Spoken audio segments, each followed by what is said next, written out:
All right, so we're gonna start another project here. This studio project we're gonna be tearing out. I do wanna just mention that I do honestly feel pretty terrible about removing such a beautiful project. I would have really liked this to be in someone's home that would use it for years to come.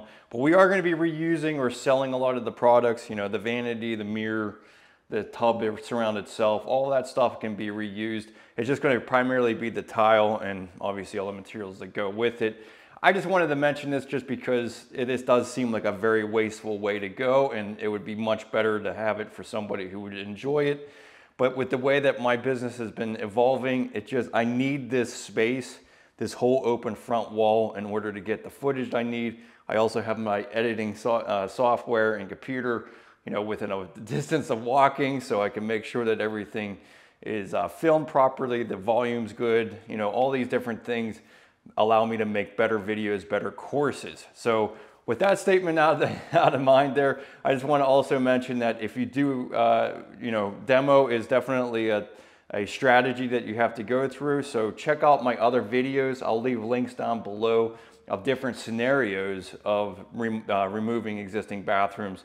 And I definitely have checklists that are going to help you out to make sure that you have all the materials you need for demo day. Running back and forth to Home Depot or Lowe's definitely hogs up a day pretty quickly, and you know your family's probably relying on the water to get turned back on. You want to get your electricity turned back on if you know if your connections are surrounded to other parts of the bathroom. So definitely make sure that you have enough of the equipment on hand. That most of the time I always have on my truck so that you can get the water back on. But I definitely have a lot of different scenarios. This one obviously isn't going to be representative of anybody's because it's brand new. So I'm just going to fast forward through this demo. There's not going to be a whole lot to explain, but definitely check out those other courses. So, all right, let's get to it.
Okay, so this is how you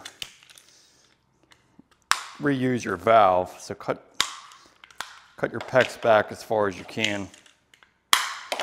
So this is, I have like an old ring on here. So this is what you want to use, is one of these.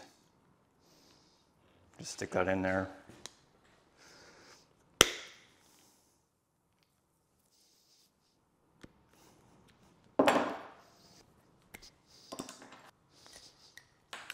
Okay, there you go. This is a ring. We're going to reuse our fitting. Just slide this on, cut the clamp ring. That's all there is to it. So now I can reuse my valves.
So it's all cleaned up.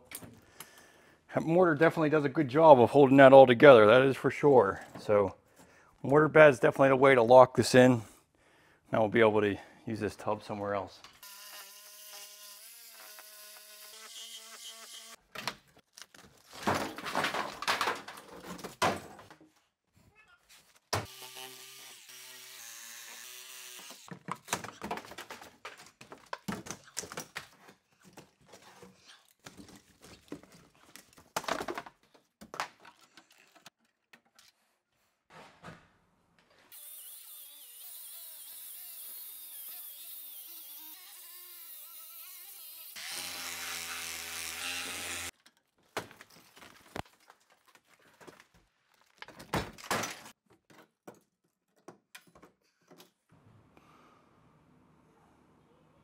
All right, subflooring.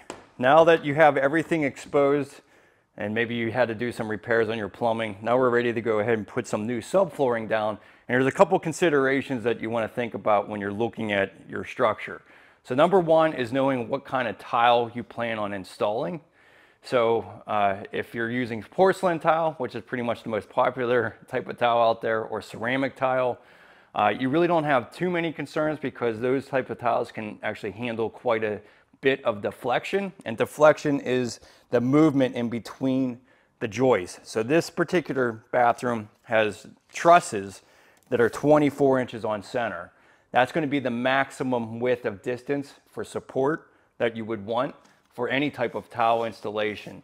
And you would want to have at least 3/4 inch plywood. That's pretty simple. Most subfloors are going to be 3/4 inch, and that's definitely what we're going to plan on putting in here. But you're going to be limited to only porcelain and ceramic tile with these distances. If you want to do something like natural stone, like marble, slate, travertine, you're going to want to put some blocking every 16 inches so that you can eliminate the amount of deflection in between these joists. So it all really depends on what kind of floor covering you plan on installing. But honestly, it never is a bad idea to add blocking everywhere, at least every 16 inches. That's really is the industry standard. And it would definitely just help support the entire floor. So if you're concerned about any deflection for anything that you might plan on using, go ahead and put some blocking in. This is a great time to do it, really easy to do. The other thing you want to pay attention to is how level your joists are. So at this stage, if you really wanted to, you could sister on some 2x4s or 2x6s and make your floor level. We're about 1/4 inch out over 4 foot here. But in my mind, I like to just install the plywood and then do floor leveler to make everything level. I really like having floor leveler down because it makes a nice flat surface for all of the tile that I'm going to be installing. So in my mind, it just makes it easier to do. So, but this is definitely a way that you can save a little bit of money by sistering the joists and making the floor level and not having to spend the money on the floor leveler. So those are two methods, but just pay attention to what you're planning on installing so that you can make sure you have the right structure for your bathroom floor. All right, so one thing about when you pick up old subflooring is some of the glue and subflooring is still stuck to the joist. One great way to get rid of that is one of these blades. So this is a fine oscillating blade, and it's a little scraper blade. This thing is so handy, and I really can't believe I haven't had one of these in the past because it just helps scraping out all types of things, whether it's thin set or this tough plywood to get off of here. So we're going to go over this real quick and get this nice and smooth so that we can apply new subfloor down.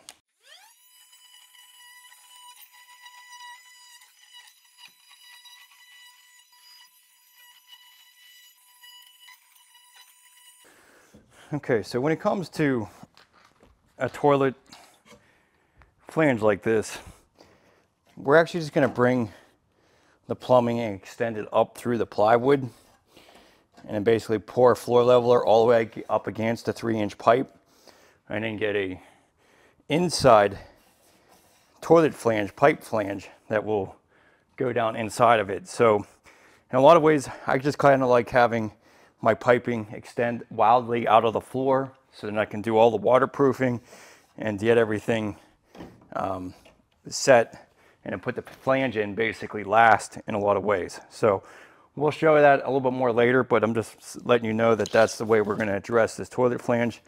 So let's just get a center mark here, 13 by 52.25. All right, so it's time to get rid of that old, crappy, no good caulking gun.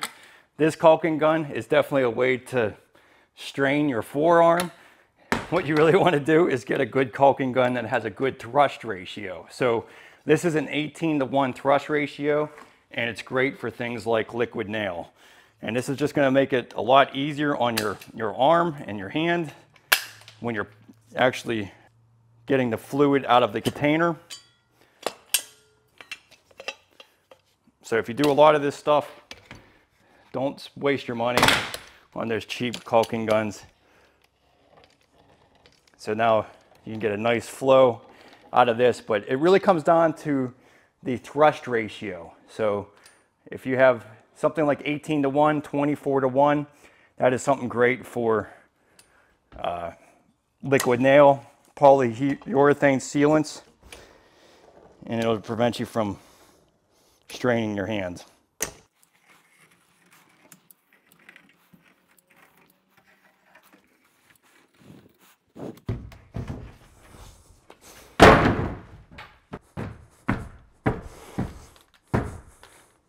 Okay, so for nails, you want to use at least 2-inch nails, so 2 3/8 inch nails. These are 8 penny nails. And we basically just do this every 8 inches.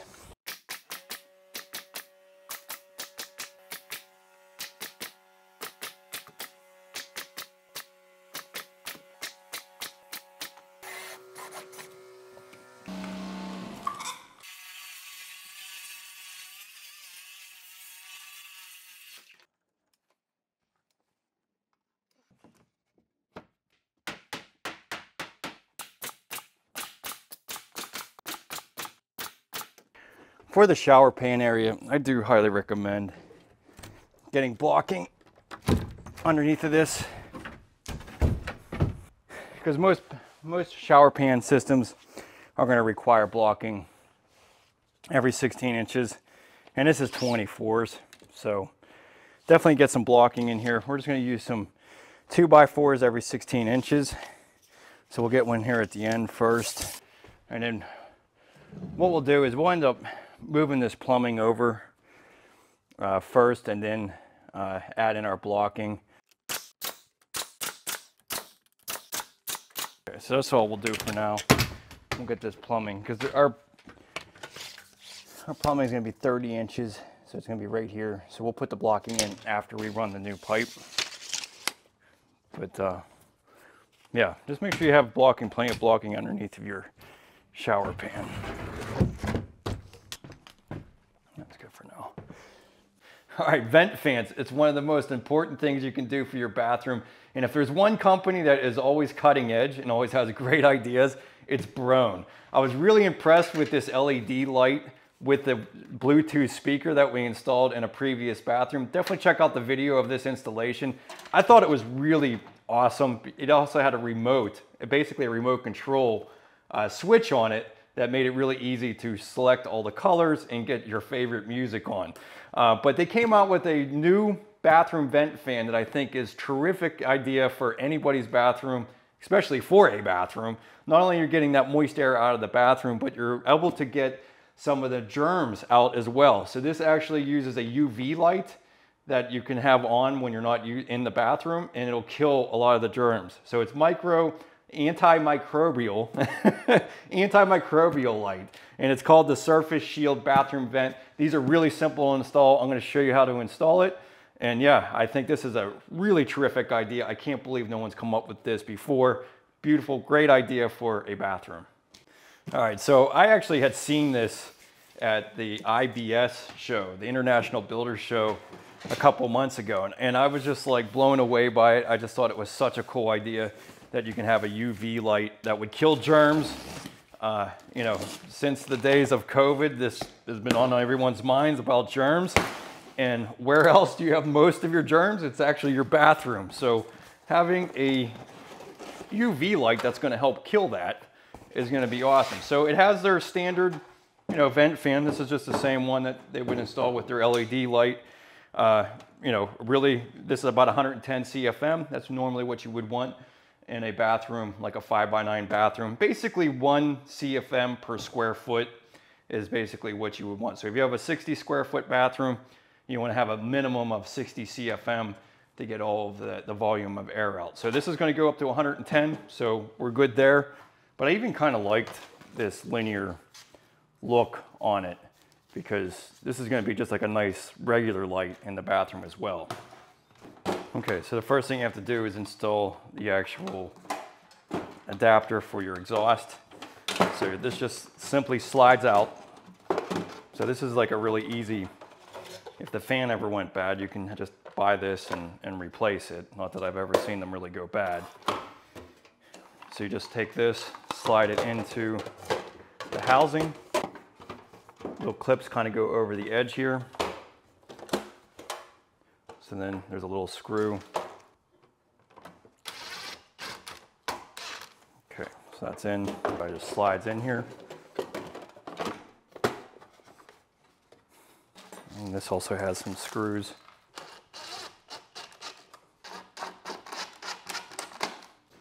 Okay, so this is just a little Romex connector. So when you run your wire in there. We're going to prep this wire now for the connections to our wires. So we're going to use some Vigo clips. These are really the easiest ways to attach to a stranded line. So you basically stick this on there, make sure that you see the braided line behind it, tug on it, but this really makes a nice easy connection. You don't have to worry about wire nuts falling off or not making a good connection. So we got this all set up so that when we run our wire, we can just easily connect it. So you basically have your 2 separate leads to your fan, to your light. All the neutrals are going to be together, all the grounds are going to be together. And again, these Vigo clips are really awesome. You just have to make sure that there's enough up inside of the actual unit and then tug on them, make sure that they're completely connected. You know, stranded lines are really easy to unthread out of a wire nut. And there's always a lot of problems with that. I've definitely had some loose connections in the past, so using these will make it a lot more of a sound connection.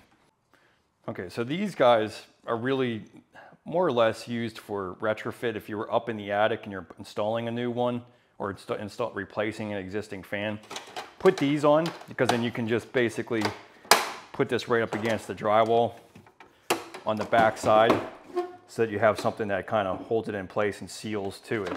You could also even, if you're up in the attic, you could also put some sealant on here so that when this goes down, it kind of seals to it. But we're gonna be using, this is a new construction type of housing on this one, so we're not gonna need these. The only thing we wanna do is pull out the tabs for 1/2-inch drywall. So this is gonna give us an indication of where we need to set this so that the drywall butts right up against the side of this flange. And really, as you can see here, all they're doing is anchoring it in on this side flange. So pretty simple installation, but these are great for retrofit. You don't really need them for this installation. All right, so placement, I mean, really, I would say within a couple of feet of the shower, because the main focus of the vent fan, you know, despite what most people think is just to get the smell out of the room, it's actually to get moisture out of the bathroom. To me, that's the most important thing, because if you have moisture in your bathroom, it creates all types of problems, causes mold, and you know, there's nothing worse than that. So you want to get it out of the home. So I would say within a foot of the shower, 2 feet of the shower is probably sufficient. I mean, this is such a small space, so it really doesn't really matter. But you could obviously just put it directly above the shower, and that could be your shower light as well. That's definitely a good option. But we're gonna have a regular 3 or 4-inch light above the shower, and I'm gonna bring this one kind of above the toilet area. So let's just go find our center here. This is a 60-inch opening. So we'll be right here at 30 inches. We're just gonna mount it right here. And we do have a vent duct that we already have connected to a roof vent. Definitely check out the videos I have on installing a roof vent, but there's other options as well. You can go through a gable end. I got your video covered there as well. Check out the link below for the video on gable ends. And then if you had a soffit, an overhang on your home, you could do a soffit vent as well. But it's really important to get all of this moist air out of the home. And just to let you know, in this particular situation, we do have spray foam, so everything's insulated at the ceiling height. So we can just use a regular flex duct. If you're in an attic space where you have insulation, you want to have an insulated duct like that. So, but check out the links below. Go have many of the different scenarios on venting, how to get this out of the home. But we're going to connect to this existing 4-inch vent. All right, so then as far as the lighting or how we're doing our wiring here, we had a regular 2-wire for our vent fan originally. We're going to make it a 14 3-wire. So that's what this blue wire is, and it's basically going to have another hot lead to it. So this is going to allow us to separate our fan from our light. So we're just going to run a new wire for that. Get rid of that.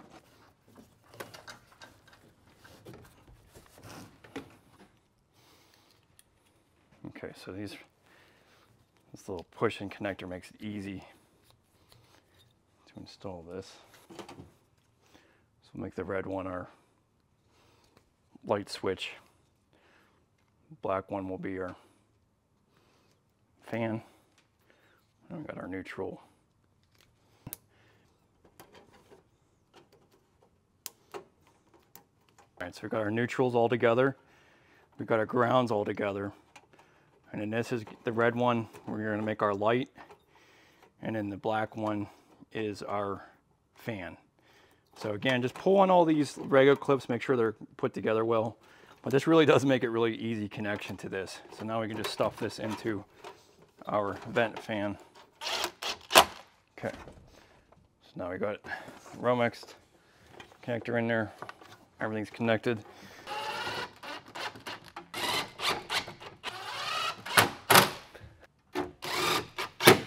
Okay, so it's nice and connected there. Now we can just basically take our ductwork.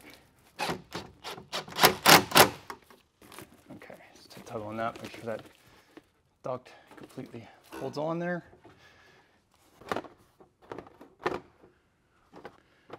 I mean, obviously you have to have the drywall on to. Okay, so we'll just test this to see. I'm not going to keep this on. It's just going to be, get the switches on later. Oh, there's the there's the UV light. Yeah. Cool. Very cool. It's like a light blue. Like you're at a rave. Yeah. Does it show my, does it make this brighter? No. Huh.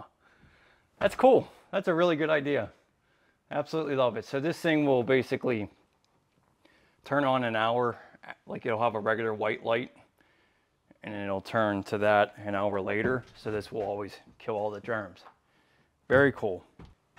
And if you wanted it back to regular white. Yeah, let's see the regular. So that's a regular light. Oh, that's actually not bad. And then,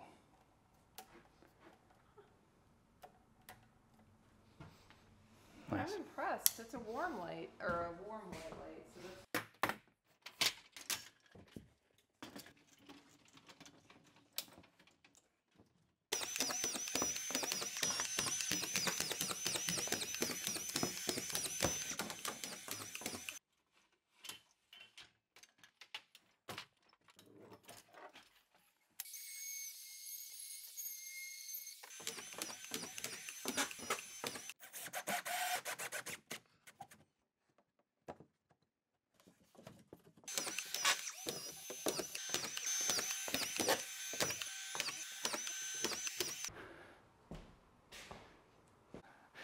So this is the towel Redi system. This is a system that has been out for decades. It's something that I was very interested in a long time ago when I was first starting out bathroom remodeling and was very timid of doing a walk-in tiled shower. And there's a lot of concerns to be there because this is something that you have to rely on the waterproofing for it to last a long time. And the towel Redi system has been proven. It's been out there for such a long time that it really gives a good confidence to the market that this has been used over and over again and people have had a lot of success with it. But I always thought that these systems were something that would be great for a DIYer or any contractor that's trying to speed up their installation. The one big difference and key for this type of system is the fact that it's completely waterproof and the drain is already sealed into the system. So there's no messing around with a separate drain assembly and making sure that it's leak free. This just literally sets in like an acrylic pan and it's waterproof and ready to go. So in this video, I'm gonna go through the installation process, but also give you my feedback on the pros and cons of how I feel about this system compared to others and whether it might be a good fit for you. So let's get to it and install this towel ready system. Okay, so not only do they have shower pans that have many different sizes and standard sizes. You can just literally go on their website, order it, and it'll be at your home within 2 to 3 days. Not having something that needs to be custom made makes this a very quick purchase. So there is so many different sizes, but they also make recessed niches that have niches, whatever you want to call it. They have a whole bunch of different sizes this as well. So having a lot of options just makes it easier and makes it allow you to design your bathroom the way you want to rather than trying to make something fit. So they're niches. They also have, we're gonna put one of these in. These are little step stool shower shaving benches, I guess you could call it. They're little corner benches. This is gonna be a nice item to add to your bathroom as well. We'll show you how that installs, but this is a very simple, but it's all, you know, as you can see, it's like an ABS material, completely waterproof, pretty simple to install. So this is the special sealant. You're gonna wanna get this with your system. This is what's basically gonna bond everything together and seal all the joints of all the wall board. And I absolutely love using polyurethane sealants like this. It really makes the installation of the process a lot easier. You can cover all your screw holes. You can make it as flat as you can. I mean, it's a lot flatter than any type of membrane system. If you ever used anything like Schluter or Guru, you know, you always have an overlapping membrane that causes problems with the tile layer. And using a sealant application just makes it so much easier. So we'll be using that to seal the entire system. But just to show you the pan system. So first off, the drain, like I mentioned, is already completely sealed into the system. And one unique thing about this drain is that you can see these little weep holes right here. So these little channels here. So when you thread this in, so this is a threadable collar. It's kind of like a traditional type of shower drain system, but you can allow this to set up to the height of your tile. But what's great about it is that these little weep holes right here allows the water to go in. So you're not relying on, you know, a couple of 1/8-inch holes that could get clogged and have a problem with water draining into it. So I thought that was a really awesome deal. But the big thing is that it's already sealed into the system. So all I have to do is glue a pipe to the bottom of it, just connecting it to the drain, and I'm good to go. So that's kind of like really gives you a lot of peace of mind. It's just one extra step that you don't have to be concerned about. But this is basically all 100% foam. It's all integrated, and one big thing is you can see the side splashes here. So the whole thing is basically waterproof all the way up. You can fill it up right now and it'll hold the water. So that really gives a lot of peace of mind having these flanges. So looking around the back,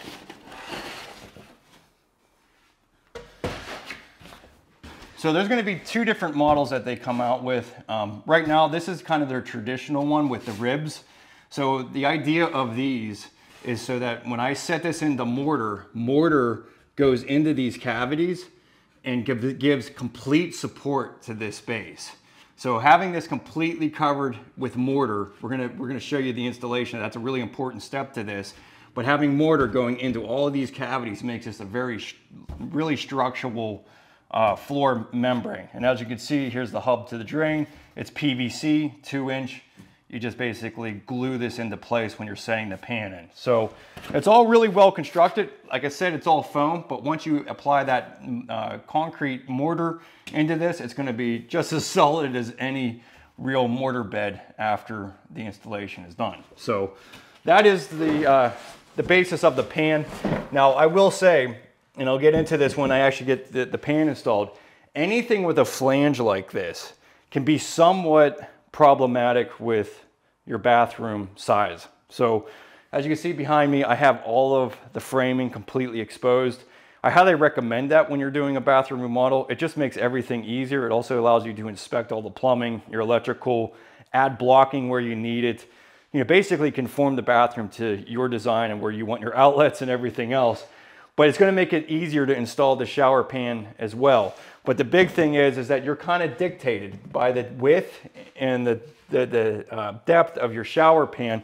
And these have to be right up against the studs. So you're going to have wallboard that comes down that's going to have to meet these flanges evenly. So all I'm saying is that there's a lot of times in older homes, the width between your studs are more than 60 inches. So you might have to shim out the wall in order to make these flanges work. Now this is just a common problem with any type of shower pan that has a flange. So whether it's a regular acrylic shower pan, they're going to be 60 inches on the dot. You're not going to be able to do any adjustments, so you have to shim out the walls in order for your wallboard to overcome it correctly.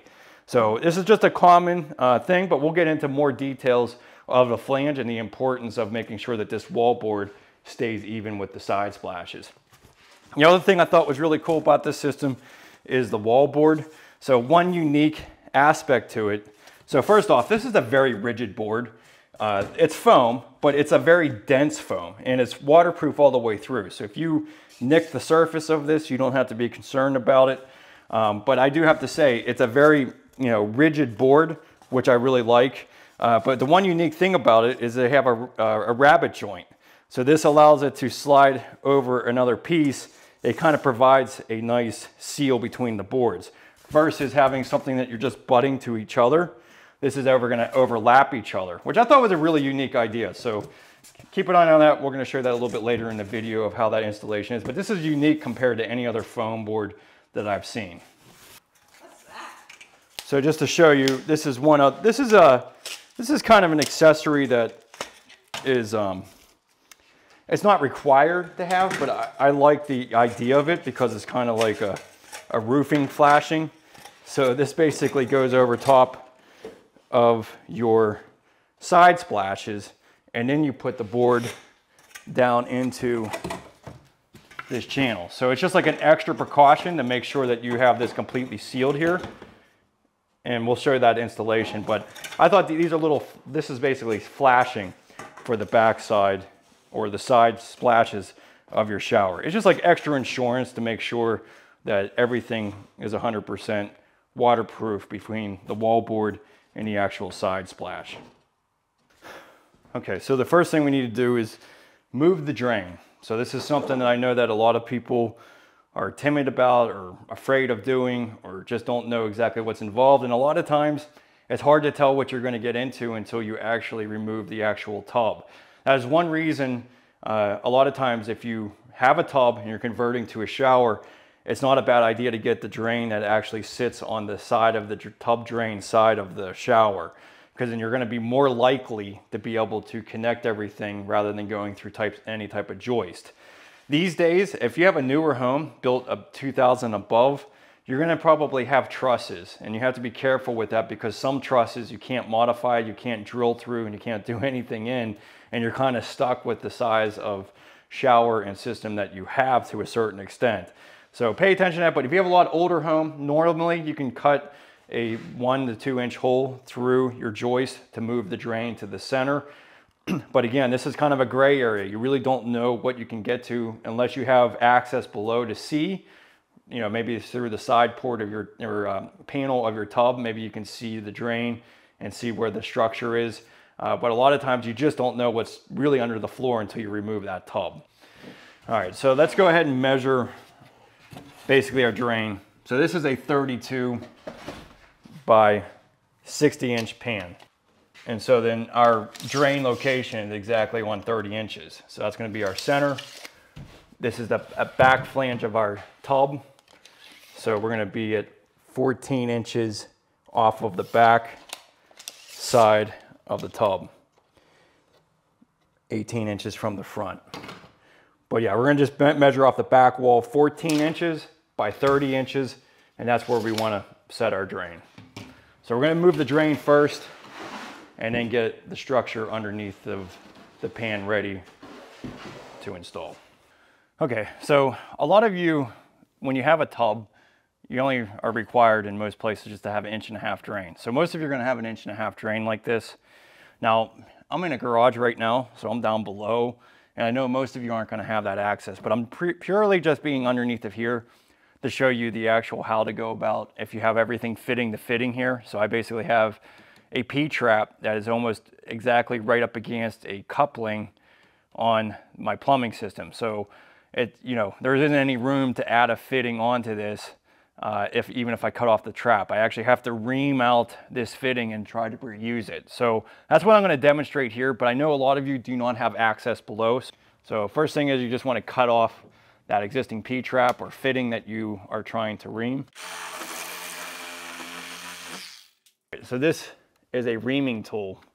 And what's awesome about it is that this fits right into the piping, and it's going to cut out that piping so that I can get a new fitting into that coupling. So this is a really great way, because otherwise, you're kind of redoing the whole system to be able to move this, and it could take a lot of extra time. So having a little reaming tool, I think this was only like 20 bucks, but this is really important to have if you have fitting the fitting like this.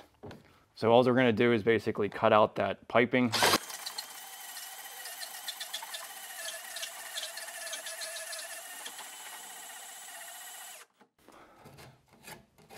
That's awesome. That is so awesome. Now I can glue in my 45 adapter and extend this out. That is really cool. It's going to make it so much easier rather than have to replumb everything to connect to this. Was it fun to use too? It was. Just because I know how much time it saves. I mean, that would have been a nightmare having to, because I have my vent right here. Everything's fitting the fitting here. I have to cut back there and redo this entire thing in order to make this work. So it's not only, for 20 bucks, I would have had over $20 worth of fittings to redo this in probably a half an hour's worth of time. All right, so full disclosure, plumbing code is always reliant on whatever your local municipality has adopted. But there's really two agencies or code enforcing type of bodies that most states go by, and that's the Universal Plumbing Code and the International Plumbing Code. So the IPC actually allows you to have 1.5 inch for your shower drain. They find that to be completely sufficient, and you'll see a lot of plumbers just using 1.5 inch to your shower drain. I personally agree with it. I'm not sure exactly why if it works for the tub, why wouldn't it work for the shower? I guess there's many different reasons why the UPC requires 2 inch, but it is a better idea to have 2 inch. And if I was running a whole new plumbing system, I would definitely run 2 inch to the shower drain, because that's what all the connections are, and why reduce the size if you can have 2 inch all the way through. So that is the ideal way. And if you can do it, if you have the ability to adapt to 2 inch and bring everything over with a 2 inch trap, I think you're going to be better off. But I know that's not a lot of people's situation. They have an 1.5 inch drain for their tub, and then they're going to put in a walk-in shower, so they want to find the easiest solution to do that. And that's what I'm going to show you here. What I recommend is just bringing everything from the trap over to your existing 1.5 inch when you're moving it. And really the best way to go about it is just to use a reducing coupling bushing. So this will go into your shower pan, and then everything is going to be 1.5 inch coming out of the shower pan. I like this idea the best because you're reducing it right where it comes in, rather than reducing it anywhere else in the line. The second alternative, which works well, is to reduce it on the riser pipe. So 1.5 inch going into my trap, having a reducing coupling, and then this will connect to my actual shower pan. The one thing I would say you don't really want to do is to run a 2 inch trap. Now I don't have a 2 inch trap sitting here, but running a 2 inch trap and then reducing it on the horizontal section into your existing drain. This is more problematic for any type of clog because of the volume of water here and sludge getting here. It could easily clog on the horizontal surface. So if you're going to reduce it with a coupling, do it on the riser pipe, but ideally, and the way that we're going to do it is using a bushing. All right, so we want to bring this over to 14 off the back wall and 30 inches off of our wall here. To find the center location, rather than messing around and trying to guess where you have to measure, just set a piece of plywood down. This is just a scrap piece that I got laying around. And now measure where this needs to be. So then you can just drill a hole and make sure it stays exactly where it needs to be. So we need 14 off the back wall. We need 30 inches off our side wall. Okay, so now I know exactly where this needs to be.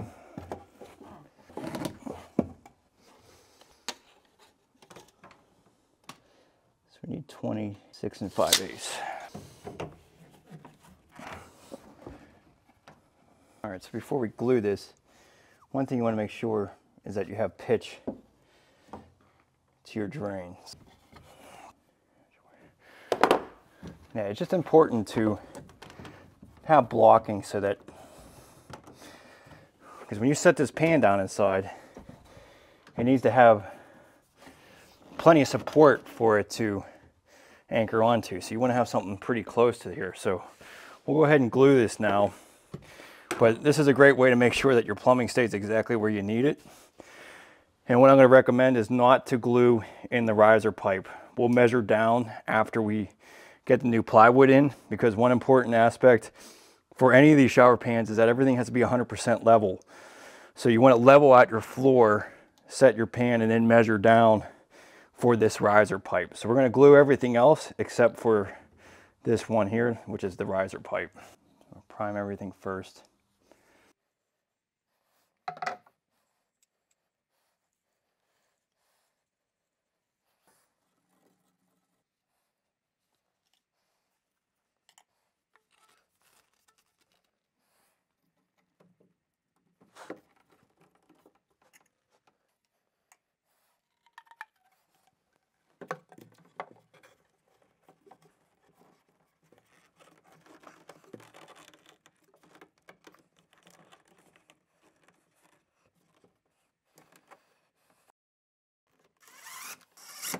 So then this is just going to stay loose because we don't want to be able to measure down to it.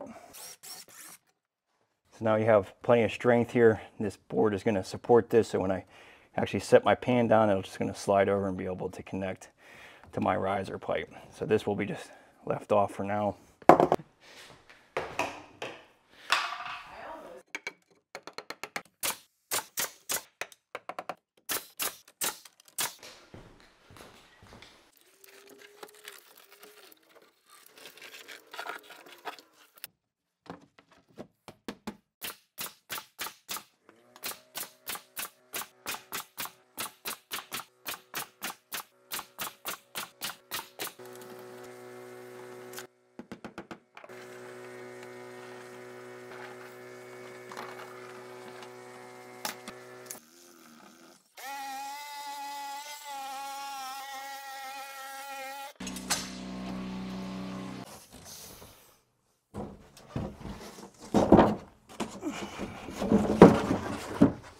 Okay, so just make sure that this slides down in there, which it does. Very tight against the studs. Now we are pretty unlevel, so just double check to see what that looks like. So yeah, we're a good 1/4 inch out.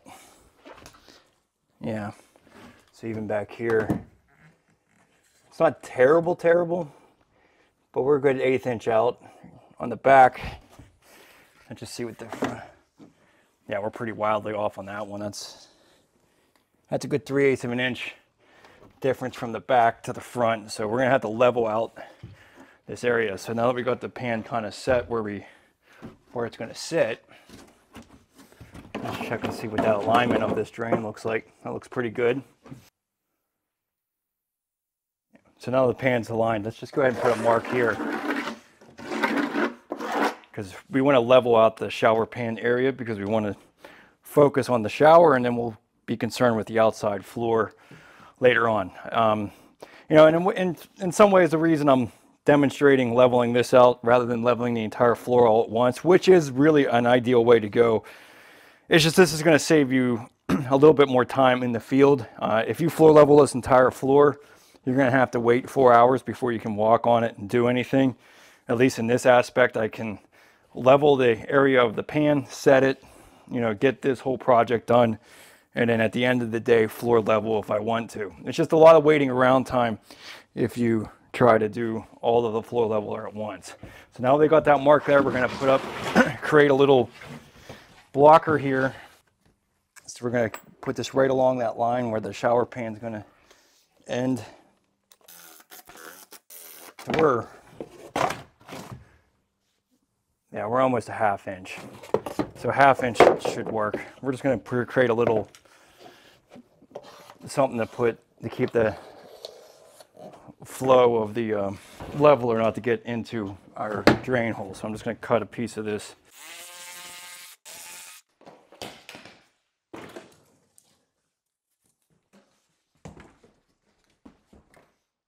Okay, so this is a game changer for sure.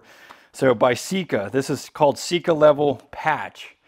And it's more than just a patch. So most people consider a patch material basically just filling in gaps and things in any area for a floor to kind of level it out a little bit. That's exactly what it does. But what's really awesome about it, it is basically a floor leveler as well. So if you mix the full 3 quarts of water to this, it'll flow just like a self leveler. And best of all, it dries in about a 1/2 hour. And then you can go ahead and set your tub or your shower pan. So this saves a ton of time. The other thing is you don't have to do any priming of the substrate. As long as your substrate is sound and good, you don't have to do any priming. You can just pour right over it and it creates a nice level base for that shower pan. So this is a game changer just because it saves so much time. Typically in an area like this, if I were to do floor leveler, I'd have to prime it, take about 2 hours for that to dry, set the leveler, and a lot of levelers will take 3 to 4 hours to completely dry before I can get to it. So in a lot of ways, I would end up, you know, in my normal project, I would have to set this up the night before and then the next morning go ahead and set everything. But with this, I could basically do this, take lunch, come back and set my pan. So pretty awesome.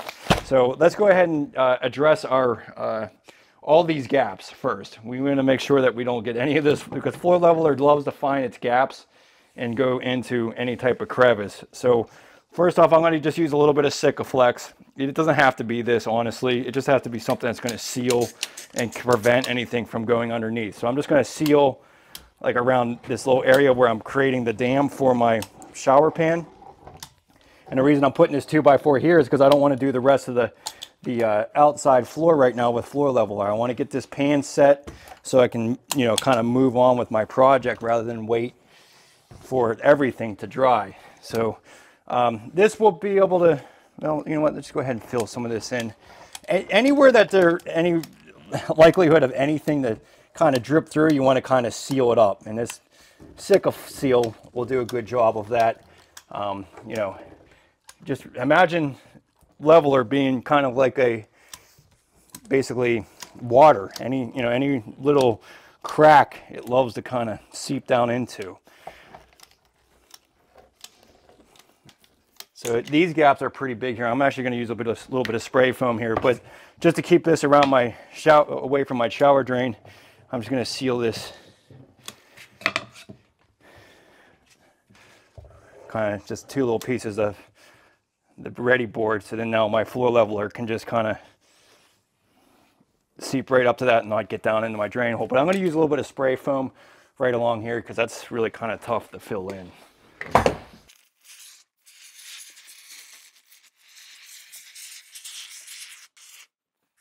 You know, honestly, spray foam isn't a bad idea to go up against the edge. It kind of provides that little bit of gap that you need because you really don't want to have the leveler go straight up against the 2x4s. You want to have a little bit of an expansion and contraction joint. So we'll let that set up and then we can go ahead and pour a leveler. But let's prep our floor. The main reason I'm doing this is because I'm pretty wildly out of level here.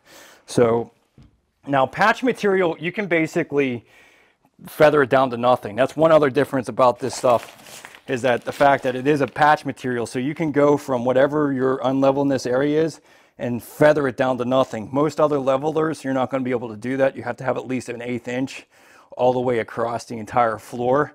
So that's what's pretty awesome in this respect too. But I'm going to go ahead and just do an 1/8 inch at my highest point and then just basically pour it like a regular floor leveler. But if you were in a tight space and you didn't really want any more height than you needed, you can definitely just feather it down to nothing. It's just going to be a little bit more work to get that to be feathered down to nothing. So I'm just going to use some screws as indicators. So this is my high point over here. So that's what I'm going to, I really have to reference everything off your high point.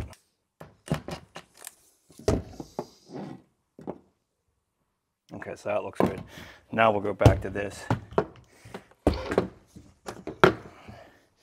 And it does need to raise a little bit. Looks pretty good there.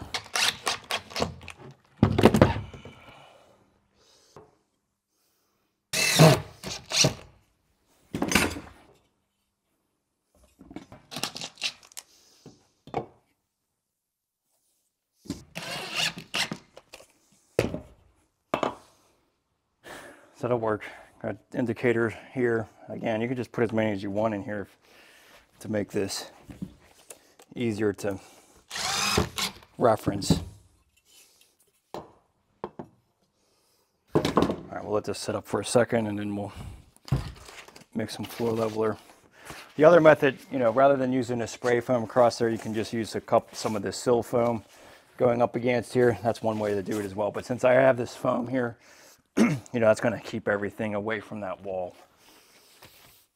All right, so we're going to use this Sika level patch material to level out our shower pan. Again, this is like a real game changer, mainly because it's able to set up in a half an hour, and then I can go ahead and set them in my pan. The other thing is I don't have to do any priming of any sort. All I had to do was seal off the area and just prepare like any normal floor leveler. But this is going to be really awesome. It's the easiest way to go about leveling out a tub or leveling out your shower pan. So you want to use 3 quarts of water. Seems like a lot of water for a little 20-pound bag, but follow the instructions. Make sure you mix it thoroughly and that there isn't any clumps.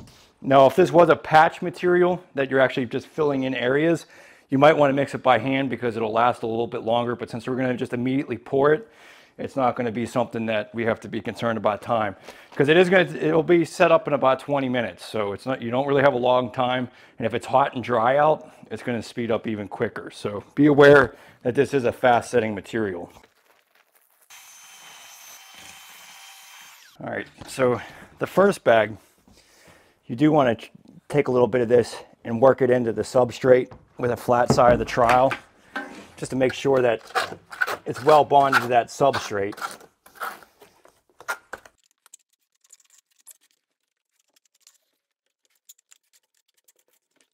As long as you work most of it in there, you should be good.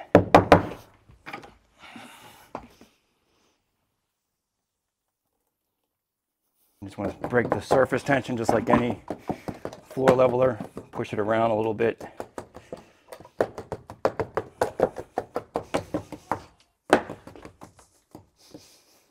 So when you kind of jiggle it around a little bit, it kind of breaks the surface tension, and this kind of gets it to level. So now this is, we're going to need more, obviously, because my screw heads are still sitting out above this. So let's go mix another bag.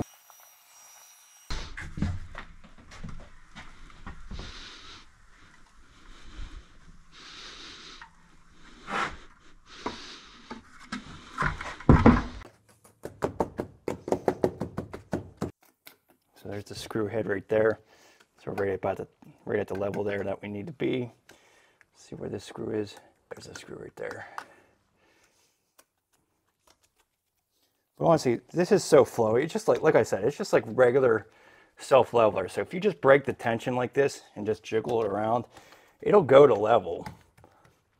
You just want to have those indicators just to give yourself a little bit of an indication of where that level is.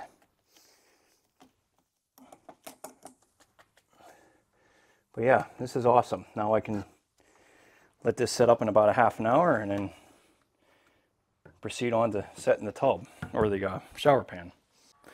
Okay, so about 45 minutes later, we took lunch. Now the floor is sturdy enough to set mortar over. So everything's 100% level now. And that's just gonna make everything so much easier. So let's go ahead and take our blocking out of here. So you can see here, see how thick it is on from this side to this side. So we almost got, what, like almost 3/8 of an inch thickness. So that would have definitely been cumbersome to make level with just using mortar. So let's just go ahead and cut this excess foam out of here.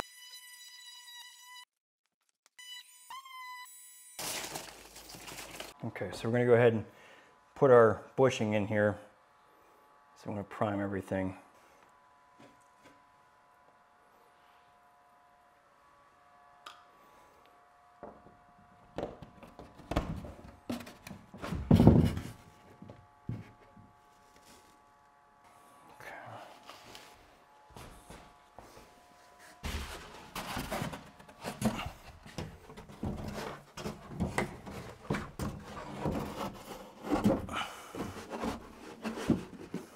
Okay, so let's just make sure the pan's sitting here, everything's level. It's 100% level. Putting on the back flange, looks really good. The side is level. Okay, so everything's just really flat on the base. These are all as tight as they can be on the back here. So now let's go ahead and measure down to our drain. So we're going to measure down into this hub. And it looks like we got 6 9/16. So that's what we want to cut our riser pipe. So I would definitely use a chop saw to get a nice square cut. Let's set our mortar down. All right, so the concept here. So find the deepest section of this waffle here. So this is more shallow here in the center, and this is more deep in the end because you have the shower pan kind of pre-sloped. So measuring to your, we can actually just use this, use a piece, a shim. Just go down to the deepest part and make a mark. So that's about 1.5 inches. So take 1/8 inch off of that, and that's the depth that we want our mortar to be at. So take 1/8 inch off of the deepest section of this rib. And so our mortar is going to be that deep. This is going to be our gauge to tell how deep the mortar is. And so the idea is basically to have all this mortar go into these cavities and completely fill it in. And you don't want to have it too deep, because if it's too deep, then it's going to set the pan up and you're not going to be able to, there's nowhere for the mortar to go. So it's important to have the right depth so that it doesn't have too much mortar under here, and that you can get these ribs completely flat onto your surface. If you're able to do that, then you don't have to worry about making anything on level. You can just literally set this down. So these ribs are literally going to be sitting on top of that substrate. So we're going to go ahead and mix our mortar, and it's really going to be really important to mix this mortar really loose so that I can go inside of this and it's not going to hold it up and play, you know, hold it up from being level.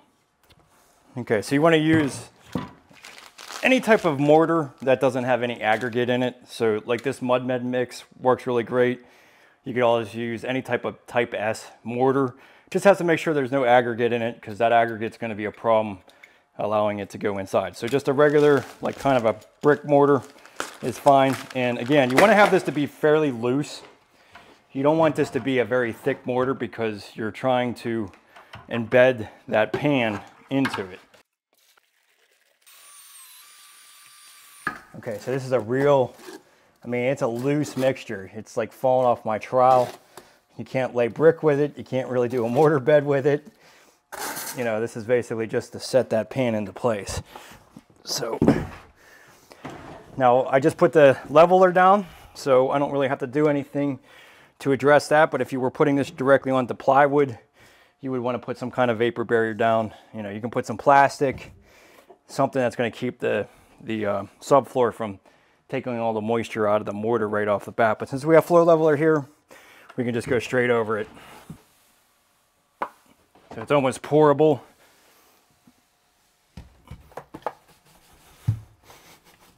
Basically, you just want to keep this away from the edge about an inch so that you have room for the mortar to expand underneath the pan. If you have it tight, then mortar will get stuck there and then kind of hold the pan up. So just kind of evenly coat this. Now we have that little, here's our little stick here. So you can see this is like way low. So we need a lot more mortar here. So that's just like, yeah, we need about 1 3/8 inches of mortar. So this takes quite a bit of mortar. So we'll just go ahead and mix another bucket.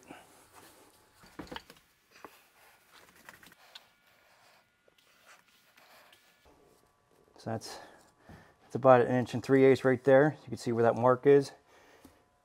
Yep. It's pretty good. Pretty good. So that's basically the thickness that we need all the way across here. Yeah, so this is still a little too shy right here. So I'm good over here. So I'm gonna mix another bucket.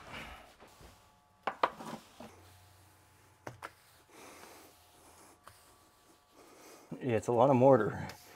That's what I mean. It's gonna be as solid as any mud bed by the time I'm done here. That's a little too deep.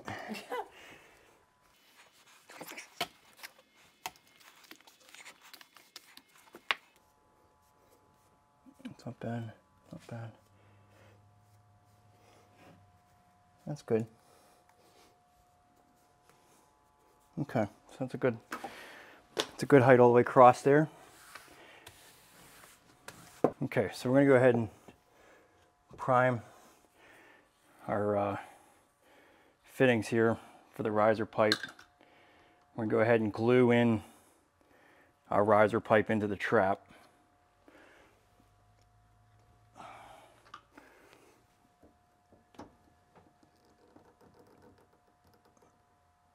Okay. What we'll do here is do the same thing here, and then we're going to set the pan into place. Now, I do have a little tool that's going to help me out, but you can just literally walk on the pan or kind of shimmy it into place. But I have a vibrating tool that's going to help vibrate this down into this mortar nicely. It's not a necessity, but I tell you what, this thing is only like, I don't know, 25 bucks. I can't remember what it was. It was very inexpensive, but this is going to help me set my tile later on too, because I'm going to have some pretty big tile in here. So this is worth, you know, if you're going to do this job and do bigger tile as well, this is well worth the investment. And it definitely helps getting this pan into place too. So this might be the scariest part of your entire project here, just because this needs to set down into the pan. Now, obviously, if you had access down below to connect this, it's a much safer deal, much easier deal. But when you have a kitchen or a ceiling down below, you don't really have much of a choice other than to deal with what you have. So, got plenty of PVC glue on there, plenty of PVC glue on here, and then we're going to go ahead and just set our pan into place.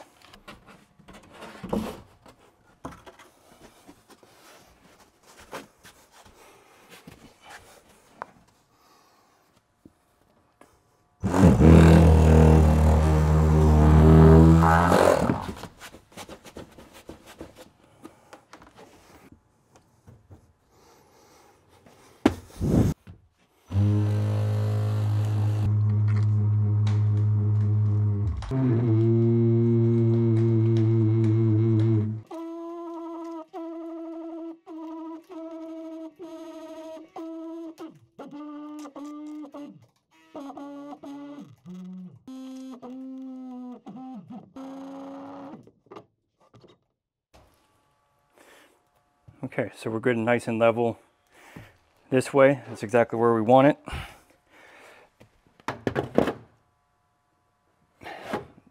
This actually looks like, it's not much. I mean, it's like a 1/16 over 5 foot. If I vibrate this corner,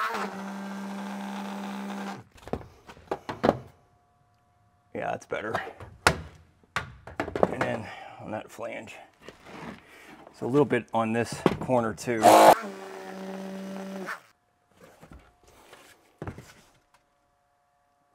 looks pretty good. We have our plumbing fitting. It's all inside of here, so this is all glued well.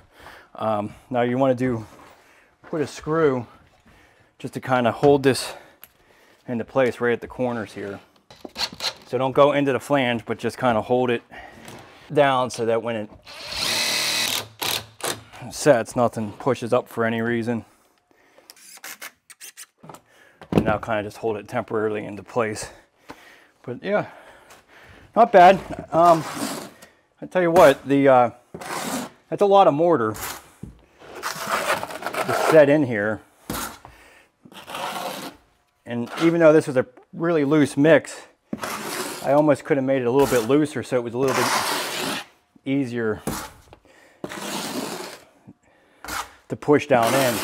Because when I went to go set this in that mortar, I was definitely really high above my fitting there.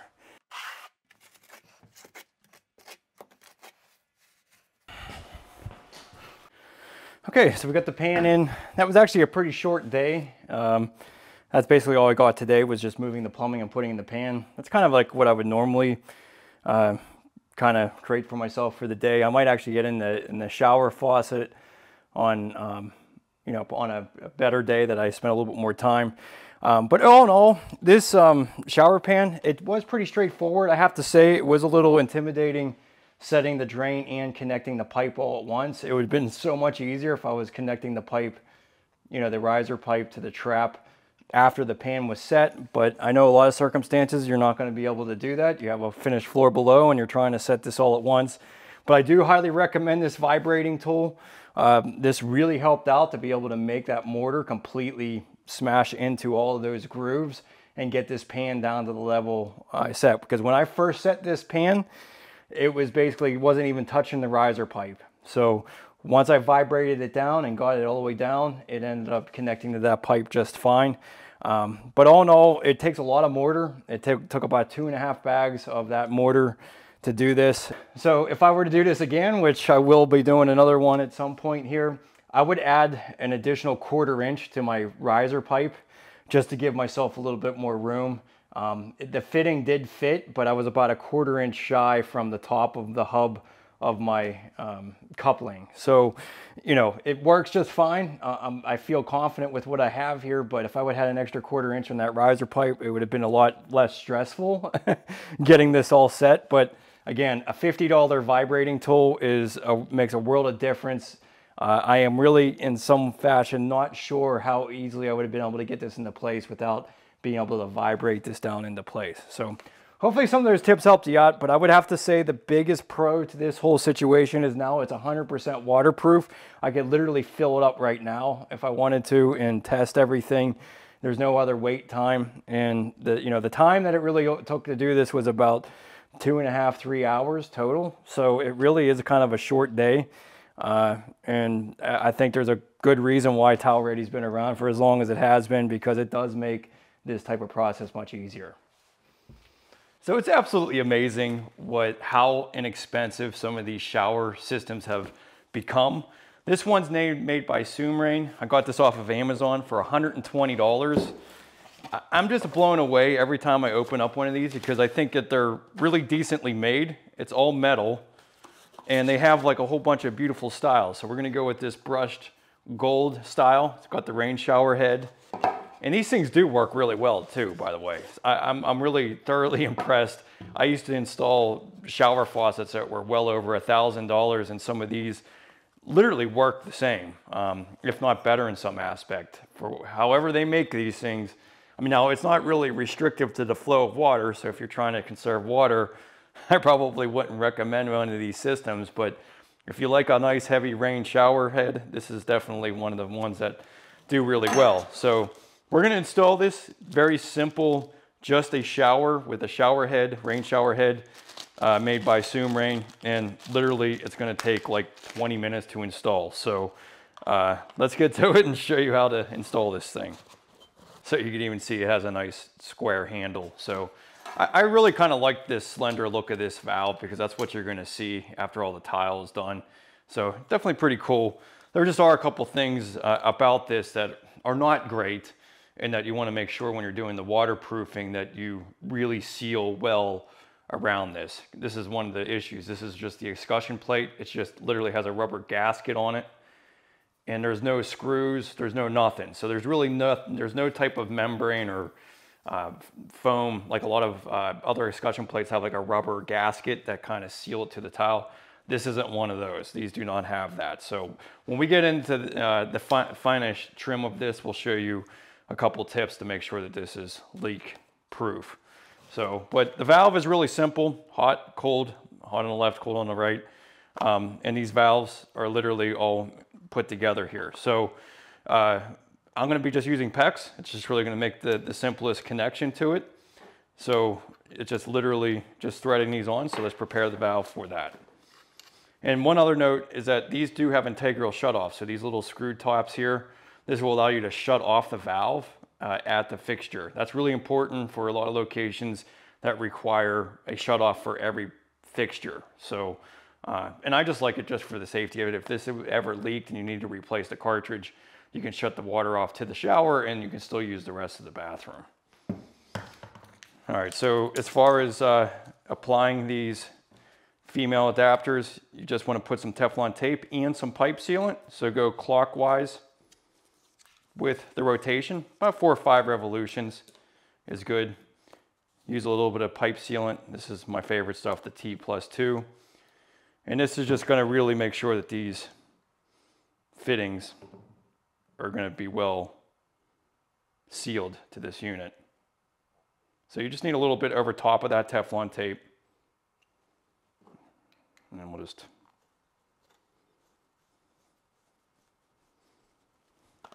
connect the fittings. What's really great is though, is you're able to just do all of this PEX, especially since it's a shower head. And it's really going to be one of the quickest installs that you can do.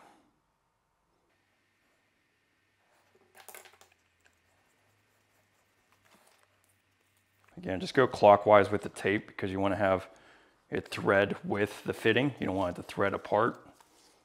So like 4 to 5 revolutions.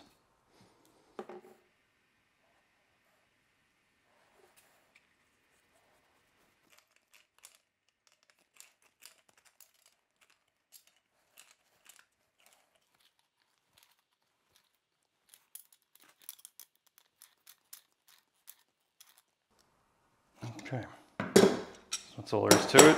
Now we're ready to install this. Now one thing you want to pay attention to when you install this is how far the depth has to be. So each system is a little bit different, so you want to refer to the instructions as far as the depth. But these are usually really, because you know, it's really nothing that sophisticated. I mean, this literally just slides onto this brass escutcheon plate here. So you basically have, if your tile, as long as it's somewhere within the area of this, you know, you're going to be able to put it together. So I would say that, you know, the minimum that your tile could be is right at this little hub part of this escutcheon plate, because when this sits back, that's what's going to be right to the edge of your tile. So you really have all of this lead room, which is what, probably about 1 inch. I mean, really you have, yeah, about 1 inch. So you got all this lead room for the depth of this valve. So just measuring off the back here, you know, we're at 2 inches to the minimum and like 2 3/4 to the maximum. So that's like gives you a 3/4 inch variance there. So this being 2 inches makes it kind of easy because we'll put some blocking in just 2 inches behind the surface of the wall. Okay, so really the best way to address the depth issue is just to know exactly what your tile or finished layer is going to be. So we're going to be using some pretty large tile that are 3/8 inch thick, and then we're going to have 1/2 inch backer board as well. So I would just use 2 of these, make this about 1 inch, because you're going to probably have thin sets going to be between 1/8 and, you know, even 1/4 inch thick. So everything's going to vary depending on how much thin set you put behind your tile. But if you use about 1 inch, 1 1/8 as your reference point, that works out pretty well. So I just have 2 pieces of this board, and just, you know, make sure you have your escutcheon plate on your valve like I said, this is just literally sliding onto this square back handle of the valve. And just take a look at what you need to set this at. So that's probably the way I would want it to look, because I want to have a little bit of that accussion square part to be coming out. So essentially, this part right here is going to be flush with my wall. So if my tile and my backer board is about 1 inch, we're essentially just going to have this port where my plumbing attaches to right even with the joist. So that is about the maximum I can bring it up, because you couldn't bring it out any further or you wouldn't be able to connect your piping. So I would say this is, you know, you're better off to be further out than too far in, just with the way that this valve is designed, because you only have 3/4 of an inch of room here. So we're going to set this 1.5 inches, like our blocking 1.5 inches behind here, and that should give us plenty of depth room to be able to attach things. All right, so we're going to go a little bit on the lower end on this particular situation. We're going to go 38 inches to the center of our valve. You can really kind of put these anywhere that is really kind of comfortable to you in a sense, but we're going to use this as a blocker. This is going to be 1.5 inches behind my wall here. So we're going to use that as a reference point for where we need the blocking.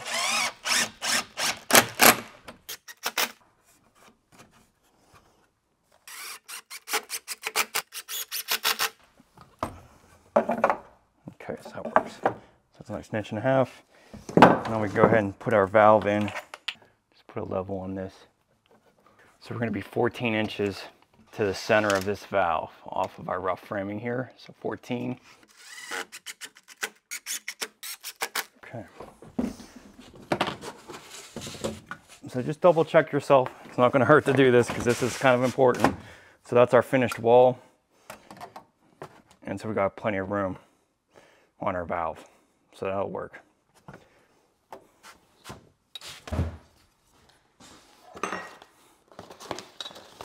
Okay, so now we're just going to connect the pecs. We're going to use my Pro Crimp rings. These are my favorite kind because they have these little red tabs on here. And what they do is allow the right amount of pecs to be set on your valve. So when you press this all the way up against there, it's leaving that little bit of 1/16 inch reveal that you need. This is the proper depth that you need it. So these little caps, I mean, just a simple little idea, but it really helps it hold in place.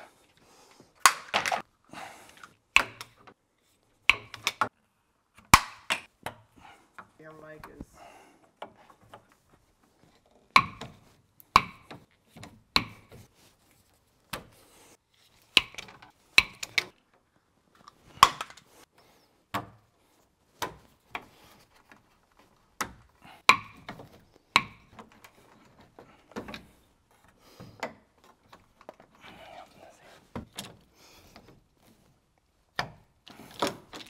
You want to make sure you use your no-go gauge here. Go over all of your fittings. If it doesn't fit on the go gauge, then it's not crimped properly. But that's all you got to do is just double check yourself. Pretty simple. Just put a female adapter here. Okay, so I'd say on this, you pretty much want to go between 81 or 80 and 82 inches. So we're going to go right here in the middle.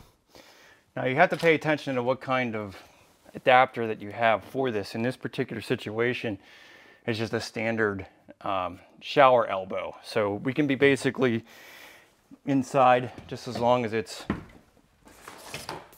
basically not sticking outside of your framing. You should be okay.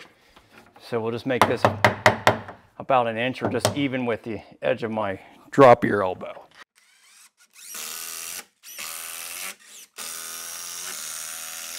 "14 inches.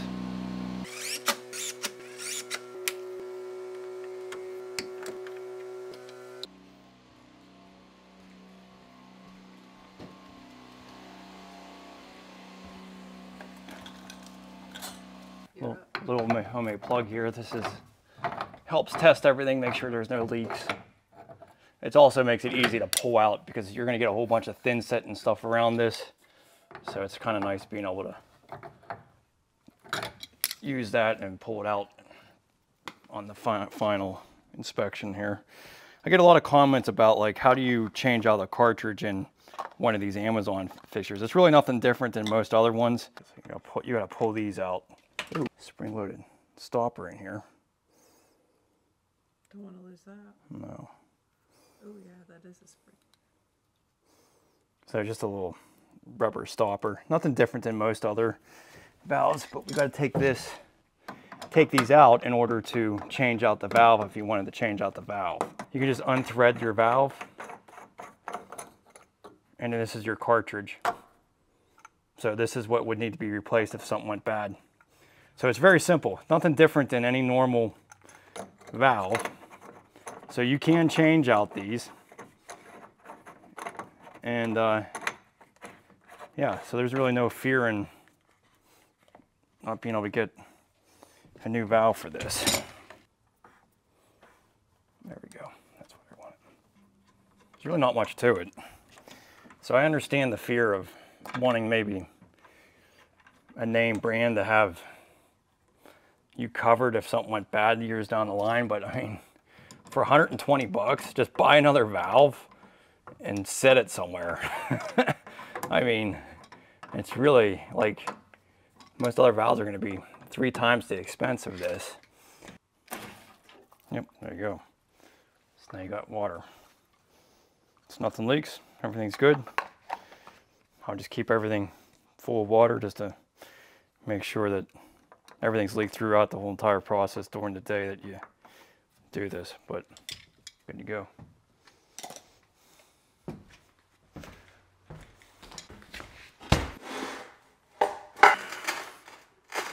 All right, so when it comes to placing any type of recessed cavity, niche, whatever you want to call it, you've got to really kind of pay attention to the tile layout that you're installing if you want to make it easy on yourself. If you just place the niche wherever you want at the time of framing and you don't pay attention to your tile work, it can really complicate things and take a lot more time to figure out, you know, make sure that there isn't any slivers. So it's a good idea to kind of reference what you want to do. This shower is actually going to be pretty easy because we're using some really huge tiles.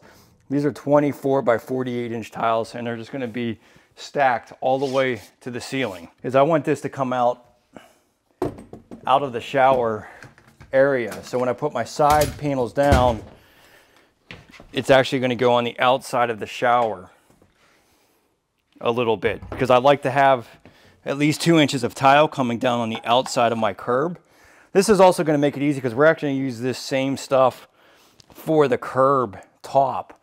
So it'll be nice to have something butting into here rather than just butting straight into drywall and ending it right there. It's just going to it's going to be kind of tough. If you're going to use tile for the curb, it's going to be tough to make it look good if you end the tile right at that curb. So I'm going to bring this out a couple inches down alongside the tub, or shower I should say. Let's just reference what this would be to bring it down to the floor. That's about an estimation of where our tile layer is going to go around this first row of tile. So if we have this, we're just under 8 foot, straight up to the ceiling.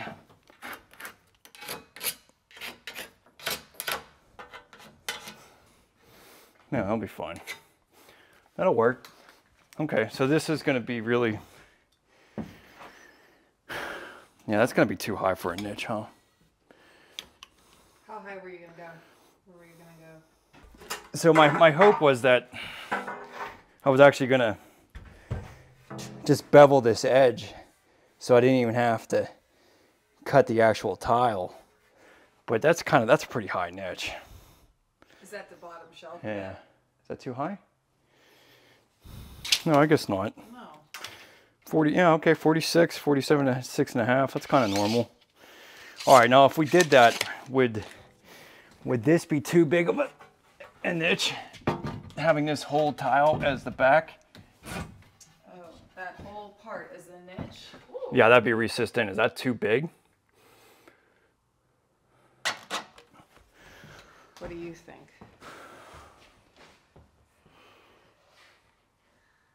feels a little big. I know, but I like the idea of it being all whole tiles. I mean, you're basically, I think the height's fine. I mean, I'm gonna have an LED light in here. Oh, that'll make it look really weird if it's that tall. So, I mean, yeah. I think you should still have it a little bit like a normal. I think so too.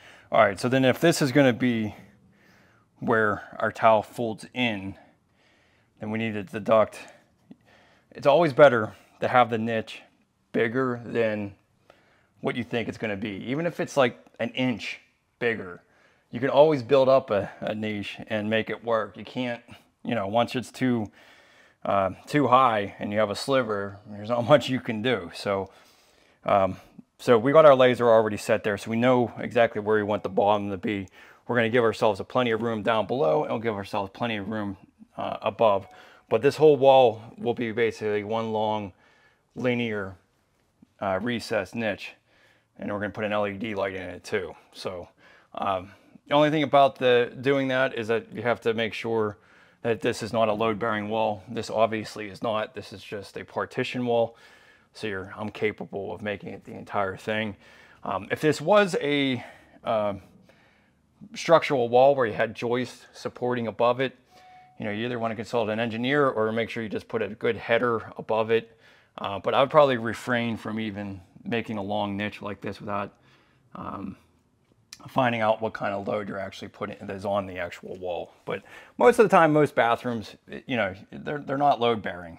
Especially these days, everything's trusses, so you're usually in good shape. So, all right, so now we established where we want our niche. We can go ahead and frame this. Keep in mind, when you try to make a big niche like this, you're most likely going to damage the wall on the other side of the wall if it's a finished wall. So you're going to have some kind of touch-ups no matter what. If it's just a small one, you're just cutting out one stud, you can usually get away with it, but I've never done a full one where I didn't have some kind of wall damage. So anyways, I'm just going to remove these studs and then I'm going to frame in this new wall.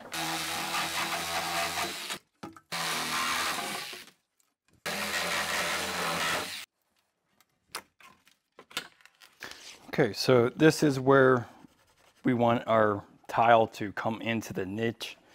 So we're going to subtract 3 inches because we're going to have 1.5 inches for our framing. We're going to have 1/2 inch backer board, and we're going to give ourselves an extra 1/2 inch.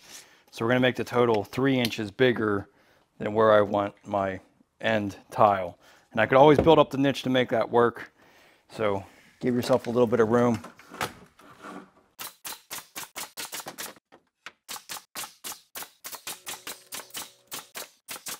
We want to make this like 12 inches. So let's just give ourselves plenty of room for error. So we're going to have 1/2 inch backer board, 1.5 inch blocker. So, you know, why don't we just make it 15 inches, give ourselves plenty of room, and we can adjust this.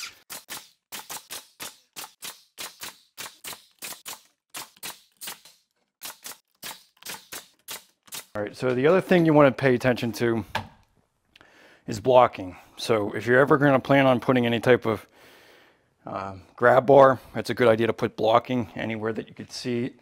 I think a real common area that people need it is like right here when they come into the step over a curb, if you have a curb. So let's go ahead and put a couple of blocks in here that'll help for support on that. And you also want to have everything 16 inches on center, so that's what I was doing here. And just making sure that everything is within 16 inches of each other. And that's just for the backer board for support. So like right in here, I'm definitely going to need something.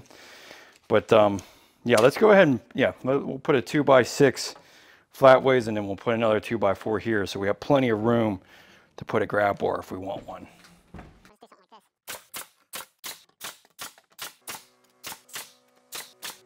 Okay, so that'll give us plenty of support here. We have room to, you know, really have something to put a grab bar in. So we're going to need another stud here. And then we'll go ahead and get some blocking down here just in case we want to do that. So 13 and 3 is. All right, so you just really want to put the blocking wherever it is comfortable for the client. But typically 36 inches, something when they're standing up, they can actually hold onto. So we're just gonna put some blocking somewhere right around 36 inches off the shower pan floor. And then that'll give us plenty of lead room, you know, to be able to do this. But blocking is a very cheap, easy thing to install at this point, but really cumbersome later on. So I would definitely recommend taking the time just to add this.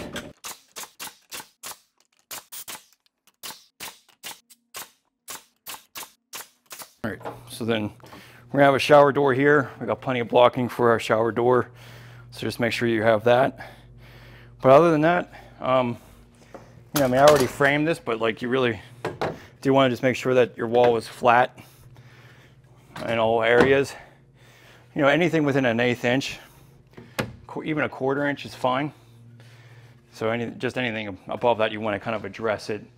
You know, a lot of times you can shim things, and the board's going to overcome things. We're going to be using those really large tiles. So even if I was a 1/4 inch out, it's really not that big of a deal, but it's a good idea to try to get them as lined as possible. But you can even reference the shower pan at this point now and see that everything's tight. Now, I do have a wider opening here. And so I have basically 60 1/4 inches. Well, actually 60 and, I was saying 60 1/2. But you can see right here, I have a gap between my pan. So we're gonna have to get some, we're gonna have to shim this wall in order for our board to line up here. On this side, we're tight. On the back wall, we're tight. But on this side wall, we're gonna have to shim this out. All right, so here's a common problem with any type of shower pan that has a flange like this, is that if it's not completely spaced within your shower area, you can end up having the board be off. So in this instance, I have a 1/4 inch gap between my pan and the actual framing. So I'm gonna have to put some shims in here in order to make this nice and flush, because you want this board to be nice and even with one another. So shimming is usually required on this type of situation. And this goes for any type of shower pan that has some kind of a flange, whether it's even a tub. Tubs have flanges as well, and a lot of times you have to shim out the walls. So just be aware of that majority of bathrooms constructed, they're not exactly 60 inches. They're usually something, you know, 60 1/4, something a little bit bigger. And honestly, when you have that extra room, it makes it easier to fit everything in, and then shimming it is no big deal, especially when you have all of the drywall removed, because then you can just shim the entire wall and everything aligns nice and evenly. So let's go ahead and put some shims in here so that we can make sure that that backer board stays even with it. So I'm gonna put a pretty big piece here because I want, you know, this is gonna be my blocking for a grab bar. So I just wanna make sure that this entire thing has a shim behind it.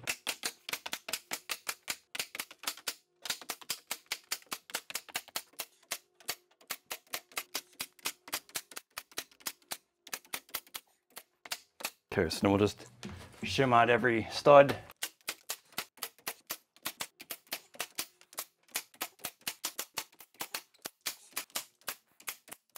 And if you do that, you're gonna have to move your box. As long as it's about a 1/2 inch out, we should be good. Put something right in here because we're gonna be bringing that wallboard back in here.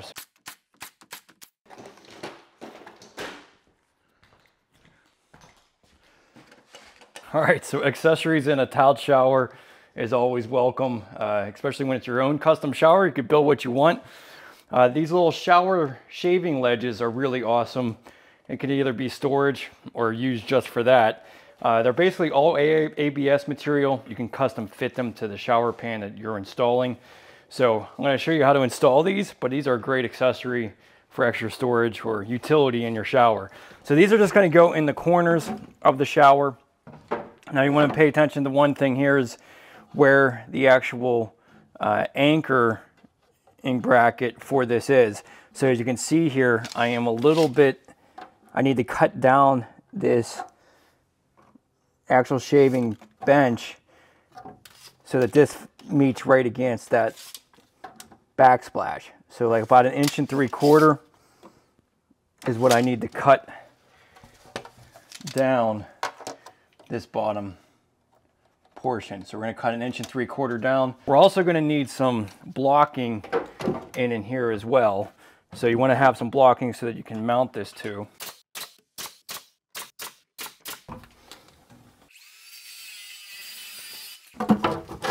There we go.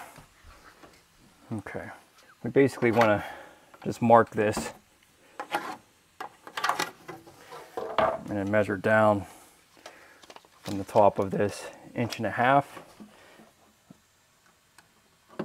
That's where we'll have a block.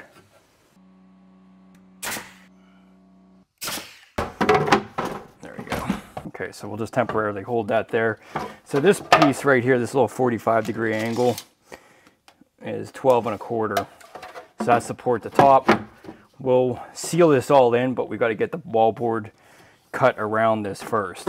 So, but that'll be a nice little extra ledge in here. Yeah, so that fits nicely there. So we do want to get some blocking in here. So set this into place. Just mark. And this needs to be 1.5 inches below those marks.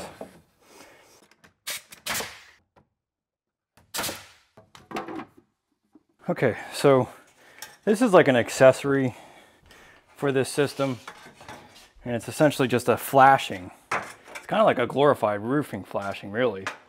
So this is going to go over top of the flange. So first need to notch this out a little bit to overcome the sides here. So basically just a 1/2 inch back, and just cut. So this is going to overcome the edge of the pan. So this goes right over top of here.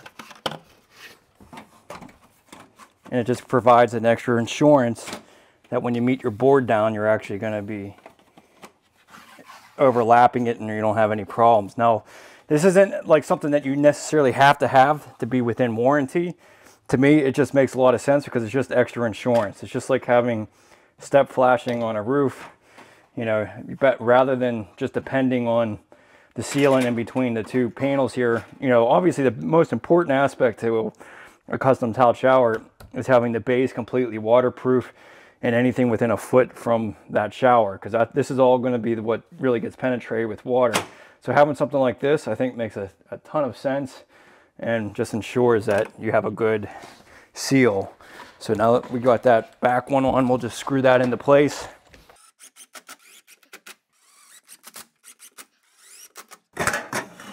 So this is actually going to be underneath of the actual bench, so you're really not going to get any water penetration behind that, but still notch this out to go over top. Cut down a little bit here on the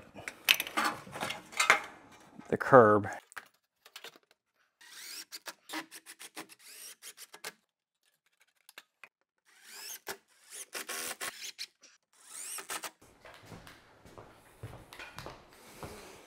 Okay, so with this system, you always just want to use the sealant that's made for it. So this is the Tile Redi sealant. This is essentially what's going to waterproof all the boards, all the screws, and kind of adhere everything together.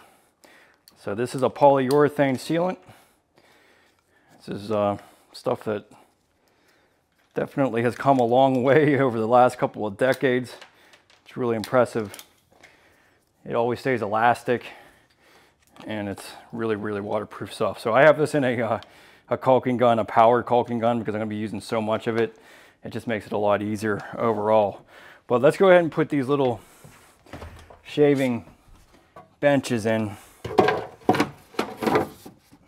so that we can build the board around it, because you're going to basically be meeting the board all the way around this.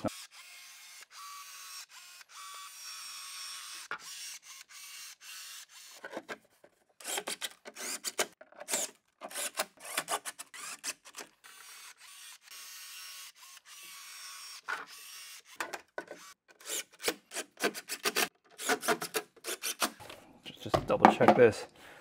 You've got plenty of pitch and it's level. So one really cool thing about this board is it has a little bit of a rabbet joint here.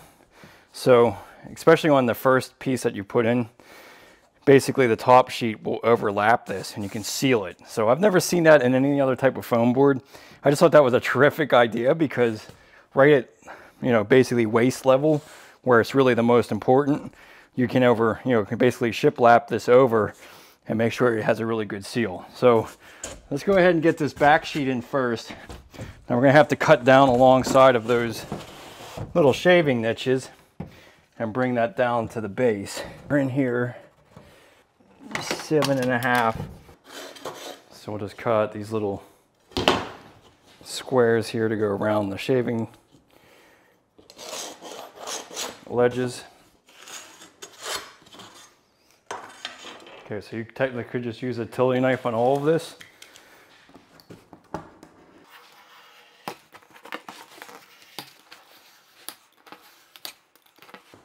That's some pretty thick. It's gonna take a little bit with a utility knife, probably easier with the oscillating tool. It does feel like a big piece of PVC board, really.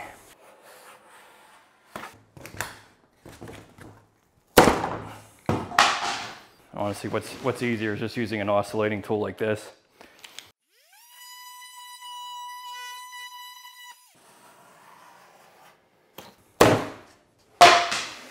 Yeah, it's a lot easier.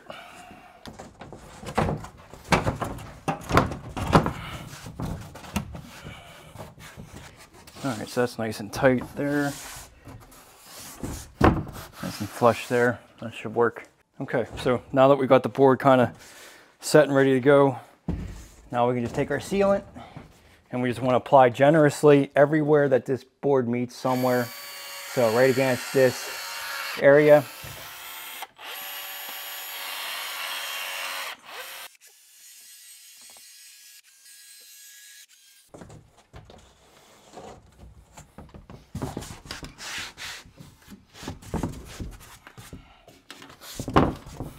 Okay, so you want to see that oozing out of that base right there. This is the most important joint, is right there. And then we can just go just about every 8 inches on your screws. We're just gonna use regular galvanized screws. So you just basically sink these in just behind the board.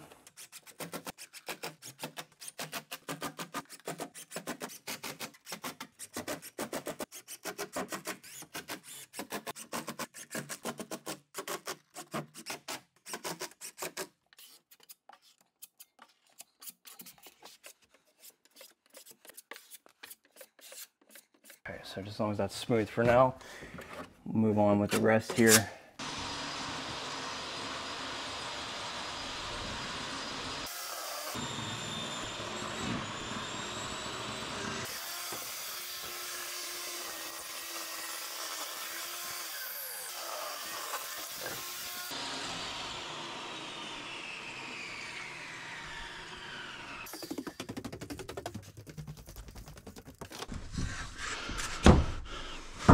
Okay, so this is really cool. Just having that little rabbet joint, this really ensures that everything's going to be sealed right against that next board. And then we're going to go over top of this for the niche. So really cool idea, towel Redi. I think that was a great idea with that rabbet joint. Yeah, look at all that nice. I love that. That's what you want it to look like right there.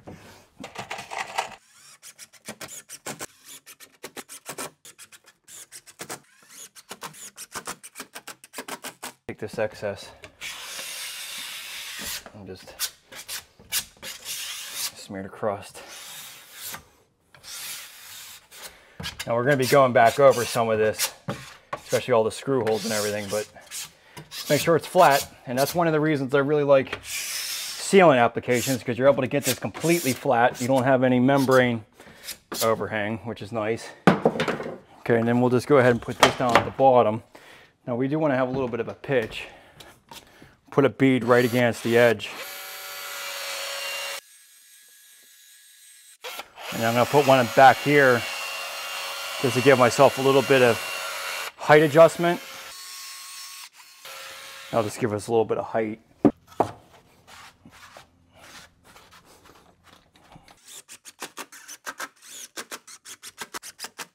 You take a look here. I have a pitch, so that's going to make sure that everything drains off of that nicely. Make sure you smear any extra sealant off of here.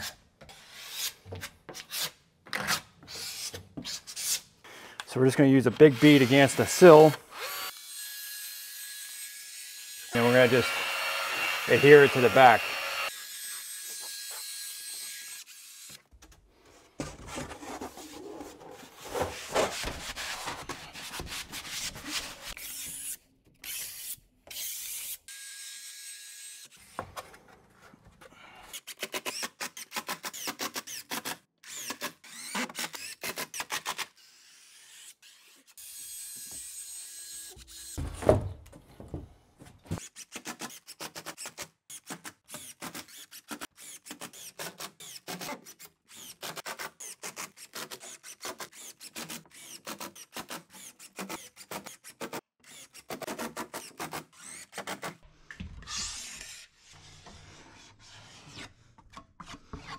Okay, so now keep in mind that this is not necessary to have this shiplap.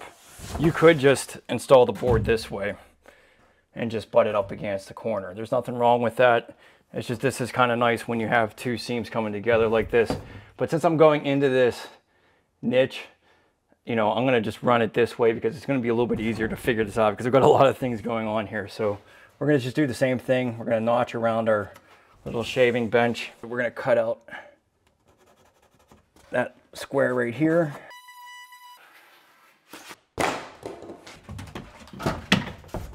And so what I would recommend is cutting this, letting this go down like 1.5 inches down along side of your curb, because I actually want to bring the tile out a couple of inches. We're going to be actually tiling this curb, so it's going to look better if you have a little bit of reveal coming out.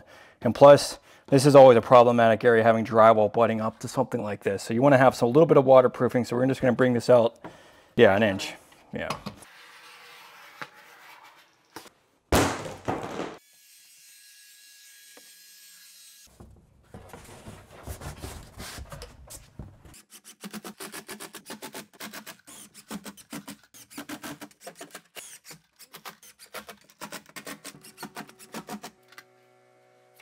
And so this is gonna, each side of this is gonna have to be cut 3.5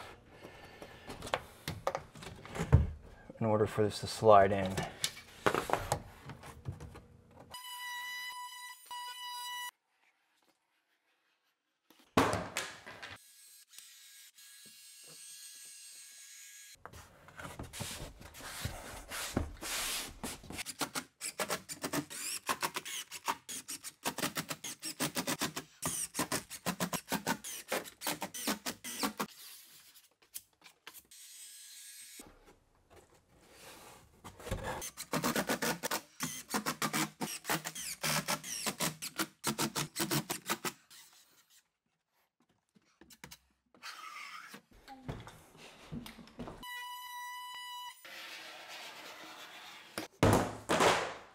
Okay, so I'll just mark the center of this 3-inch hole.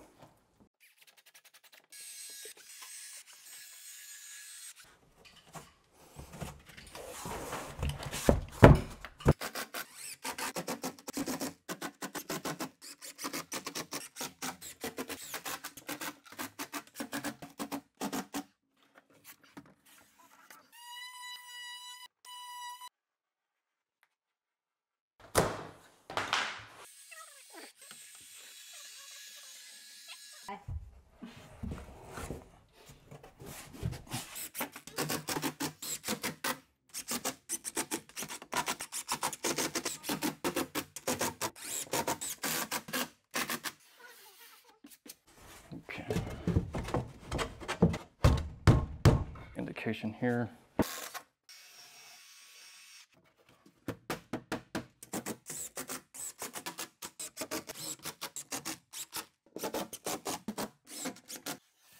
This is a really critical area right here. I feel right along the side of a tub or a shower.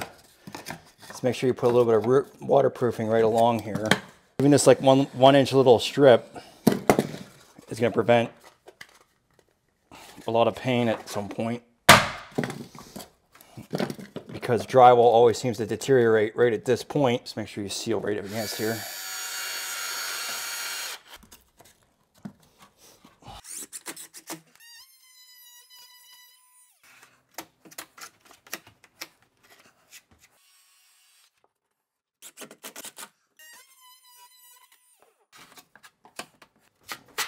Okay, so this corner trowel really helps out to get a nice smooth edge on the corner. So we're going to go over all our corners first, and then we just go over all the screw holes.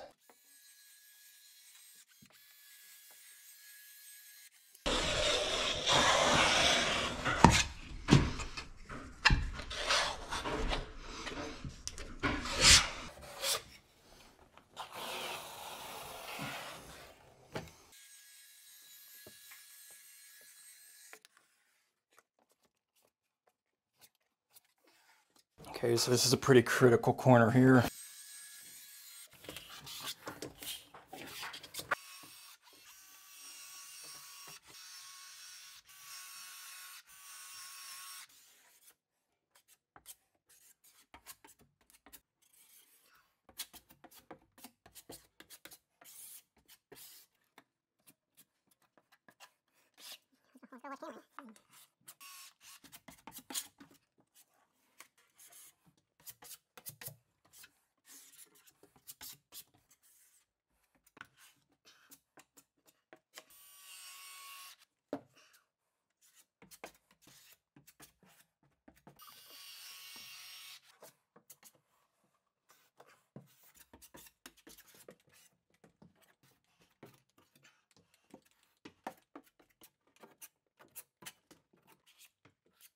Okay, so that takes care of the waterproofing. So everything is definitely, I really did like this board a lot. It's definitely pretty stiff for the most part. And both sides were waterproof, so it made it easy to use, so I didn't really have much waste. The only thing is I did run out of sealant. I got 8 tubes for the shower, and I think these little benches really kind of hogged up a lot, and then obviously this recessed niche really hogged up a bunch too. But I did use some Sikaflex. This is some pretty good stuff, but just make sure you order enough of the sealant. I should have got 10 tubes. I had a feeling that's probably what I would have needed, but all in all, yeah, pretty straightforward. Basically a few hours for the pan, a few hours for the wall, and we can really get on to start tiling the shower.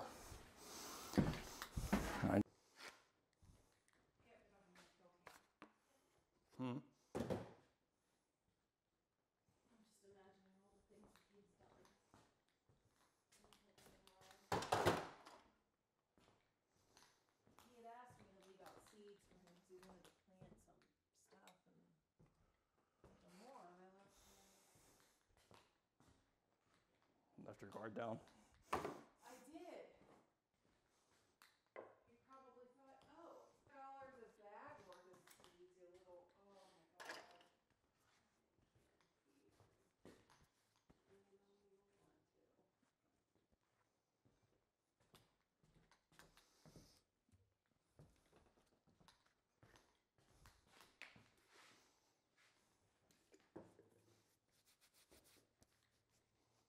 All right, so electrical. Before we hang all the drywall, we want to make sure that we get all our wires and everything in the position that we want for our light fixtures, outlets, and anything else that you're going to be adding to.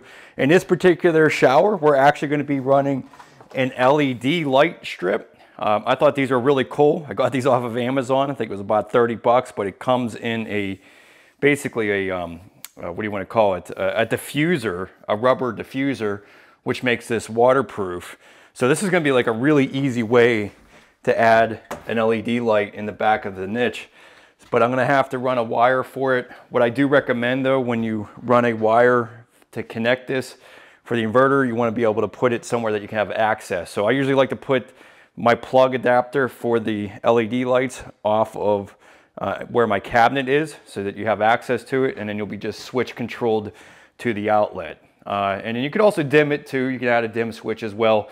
but having access to the actual adapter that connects to the LED lights is going to be really helpful. But we're going to basically keep this bathroom exactly the same, kind of the normal configuration that I normally have in my bathrooms. I normally put a 3-switch gang box here. It's really helpful if you have power supply to your actual switch box. Be sure to check out the videos of running a new wire to a panel for this bathroom. We actually ran 3 separate circuits in here. We're only going to be using 2 for this scenario because we don't have any heated flooring. But definitely check out those videos so you know how to run the wire and the configuration that we did here. But we're keeping things the same. We have a 3-gang switch box here.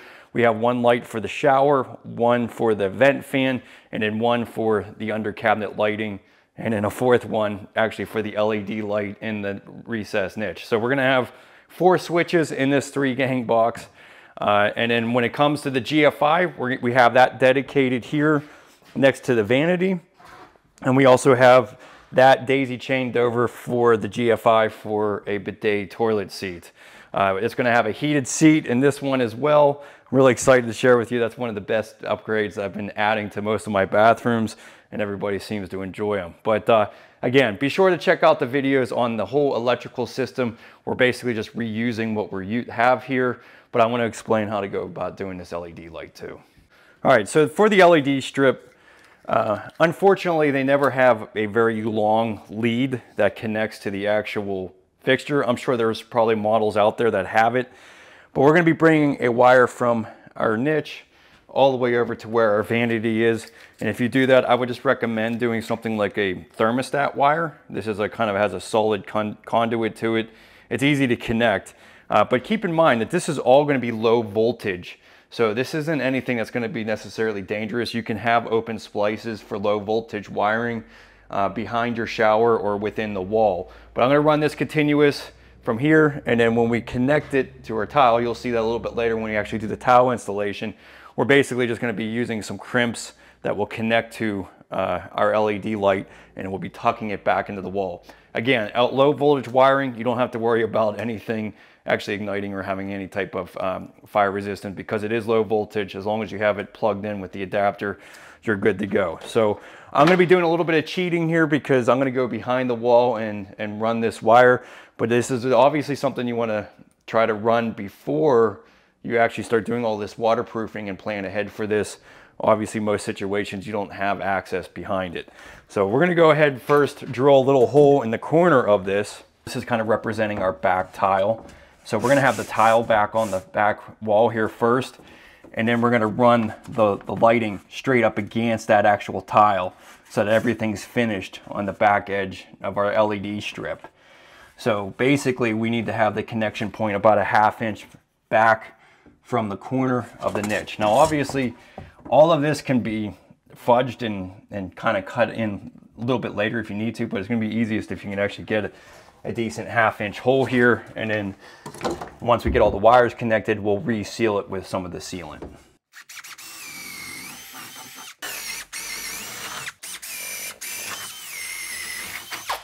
Okay, so our vanity is basically 30 inches. So as long as we have access, so this is going to be our wire for our LED lights, and then we'll just bring the thermostat wire right next to that. But we're going to grab all of this after we get the drywall in. It's going to be easier to use an old work box for this. So this is just going to stay tucked behind the wall for now.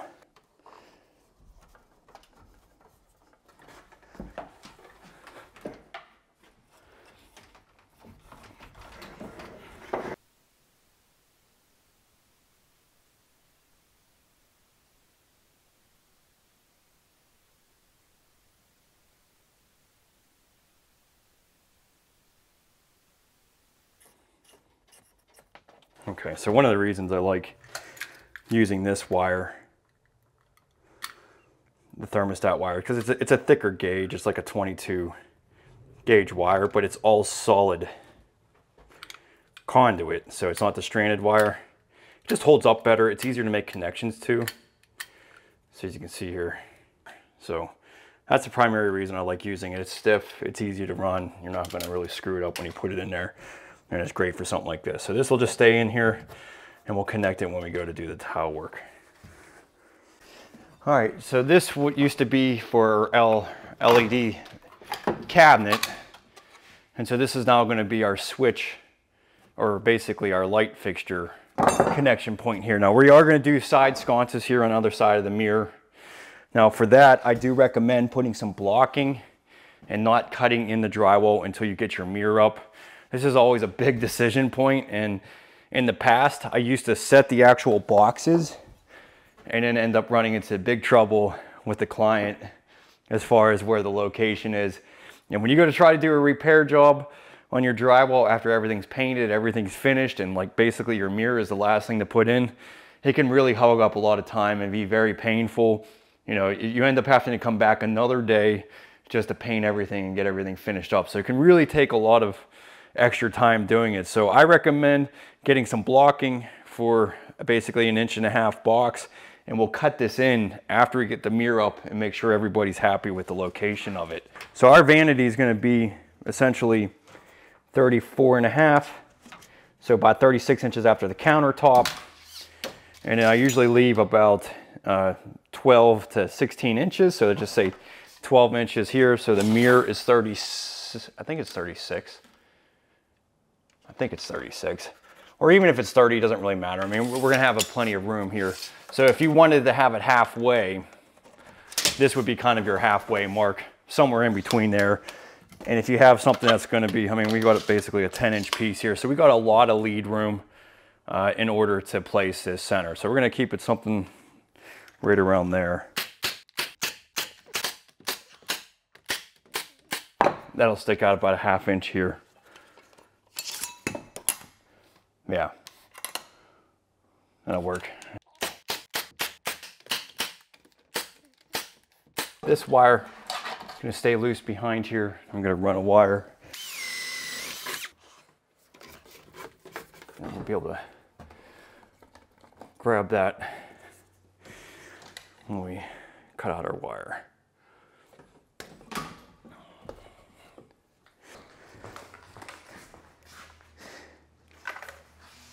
All right, drywall. This is something that just is fairly straightforward to do.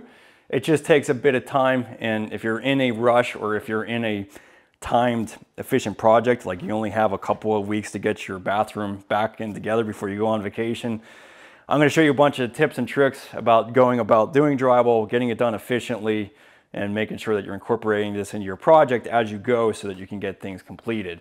So the next 3 minutes, we're just going to be basically going through the really quick tips of how to go about hanging and finishing drywall. So number one is you always hang the tapered edge of your drywall straight to the ceiling. This provides an easier way to finish your corners. These tapers are actually it is exactly that. It's tapered in a little bit, so when you add mud to it, it'll actually fill that in and be a nice flush wall. So that's tapered right here at the corner. So that's what makes it easier when you finish this, keeps everything flat. Now this is a luxury item. Having a drywall gun with the colligated screws on here, it really makes it simple. But I know a lot of you probably aren't gonna go through this kind of expense. But a regular dimple bit for your regular drill would be very easy to use.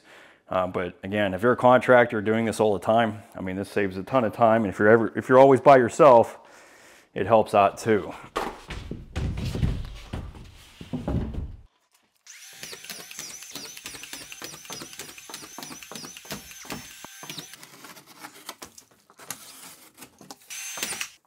If you go counterclockwise with the box, you'll make sure, especially with a plastic box, it'll ensure it doesn't dig into the actual box. So go in, go down to the edge of your box, and then route it around.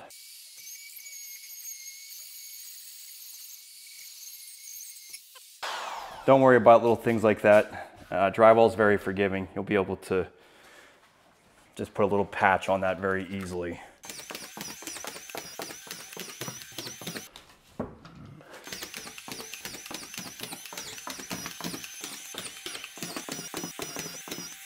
A lot of screws. Gotta mark those studs. But you'll get when you get one of these guns, you'll just keep going.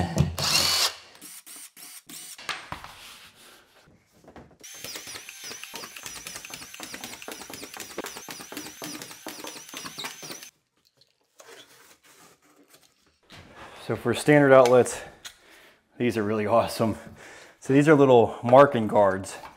So they not only protect your wires, but they also mark the drywall for your outlet boxes. Really makes it easy because then all you do is puncture it and you router it around. Huh, always off a little bit, I guess, huh?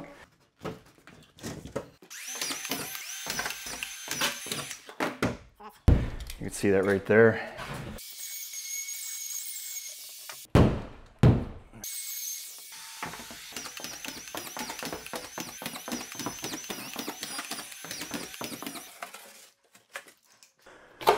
So definitely a neat little tool, helpful.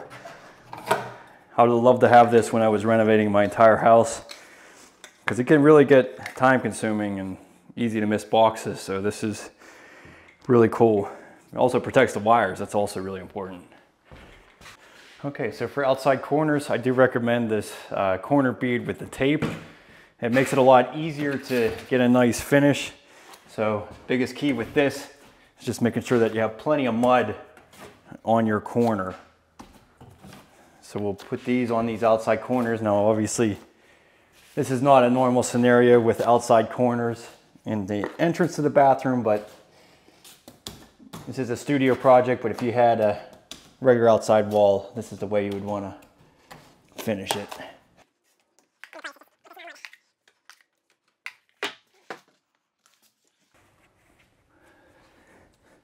And an outside roller helps out a lot.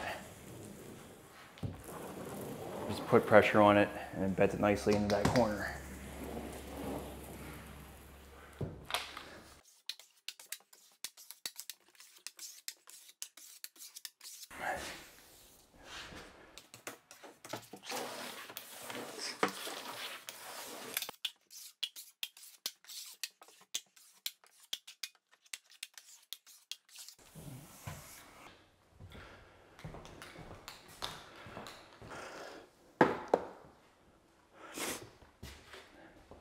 All right, so with taping, it's always nice to have something like this, a taping tool. This really just ensures that you get the right amount of mud on the back of your tape. It kind of eliminates any major problem with that. If you ever had a problem with drywall with a bubble underneath of the tape, it's because there wasn't enough mud underneath of it. So this is a very simple, streamlined type of system. Essentially, you just put your tape basically with the roll up, fish this into our box, and keep in mind, see the folded part of the tape is facing up. So you want to have the tape on the back side of it. And then that's how you're going to grab our tape. So basically all the mud just sits on top of here. Now I do recommend using a green lid mud. So this has a little bit more adhesive in it. So make sure that you, for a little small bathroom like this, like a little bucket of this will be able to embed it. And then I use the blue lid for the finishing part, but we'll add a little bit of water and make this loose. That's one important thing. When you're using a tool like this, you want to make sure the mud is really loose so it actually bonds to the back of the tape really well. So you basically want this mud pourable. So you can see how loose that is. That's way looser than what I would have in a regular pan. But then the idea here is just to pull this out. Now you can see all that mud on the tape. Has a good fair amount on there. So you can just grab an arm's width, just something that's easy to handle. Just basically embed this into the corner.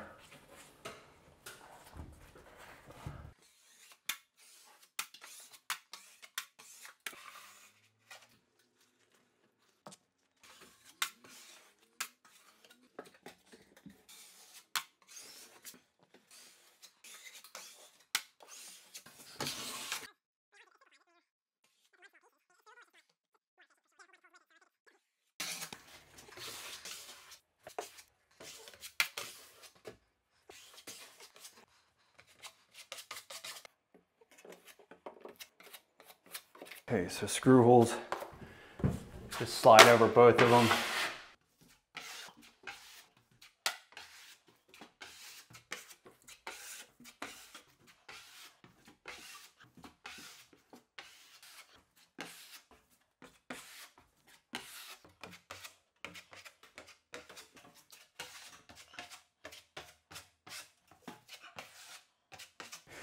Okay, so that's first coat. I mean, honestly, in a couple hours, you can put the second coat on if you wanted to, if you have time. But normally I do this consecutively as I'm doing the tile work, just because the second coat takes the longest to dry. But honestly, you can pretty much in probably 2 hours be able to second coat this, and then you'll be ahead of the game if you do that. All right, so Sika floor levelers are some of the best out there. I'm really excited to share with you on how to go about floor leveling. It's really one of those things that I know that a lot of homeowners are afraid to do. And I definitely wanted to let you know that it's not something to be scared of, because this is really gonna make it really easy for the rest of your bathroom renovation. Having a nice level floor makes every aspect of building on top of it much, much easier.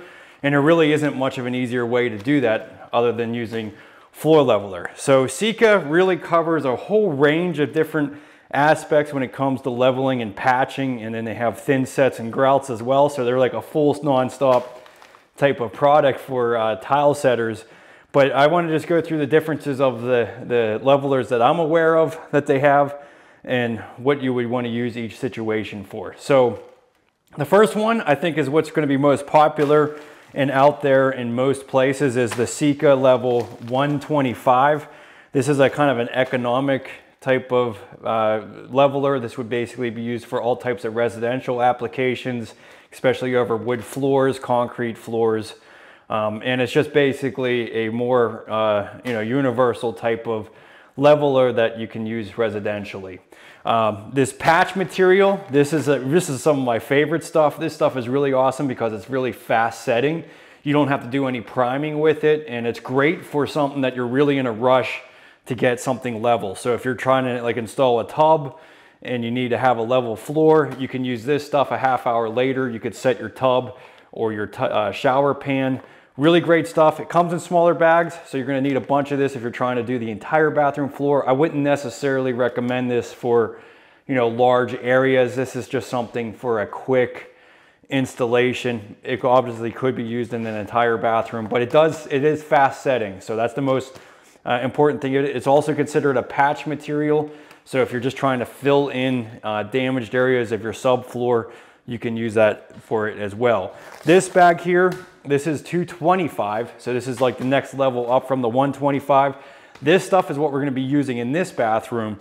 And what I think is really tremendous about it is very flowy. You'll see how much water this thing actually takes. And then it's basically like pouring a bucket of water out. It's really easy to get to level. There isn't a lot of agitation. A lot of these other types of levelers, they're very thick. This ends up being pouring out to be a very thick consistency. So it takes a lot of messing around with it to get it to level. That's one thing about levelers. You can't just completely rely on it just leveling out itself. The 225 pretty much does that, but you do want to have indications making sure that you have the floor level. We're going to go through all the steps to install the 225, but that's pretty much my favorite leveler for made by Sika for doing this. And then the 325 is basically for like outdoor use. This is would be something that you probably use in a commercial setting as well. So this stuff has a lot more of a, just a more durable product overall. So if you're doing something like maybe your garage or you're doing something outdoors, this would be the stuff for that. But all the levelers except for the patch material, you're gonna wanna actually prime the surface and then pour the leveler within 24 hours of priming it. So priming is a very simple application. It's just very important to do. And then I meant to mention, we do have a skim coat application. This is for stuff up to 1/2 inch thick. So this is great for if you're doing vinyl flooring or doing anything that you just need to fill in an area really quickly. It doesn't require any priming. So it's kind of similar to the patch material, just a little bit less of a thickness that you can actually do. But they have two different types of primers. This primer, Easy 2, this is basically for a tougher type of substrate that you're trying to bond to. This would be for wood subfloors and mostly residential things. That's what we're gonna be using. The primer is just an important application to make sure that this stuff is actually gonna bond to the surface. So let's go ahead and prep the leveling for this bathroom. That's one of the most important aspects of leveler. All the problems I ever really see with leveler end up being with the prep work and making sure that it doesn't get into places that you don't want it to be. So let's go ahead and prime this, and then we'll put the 225 down.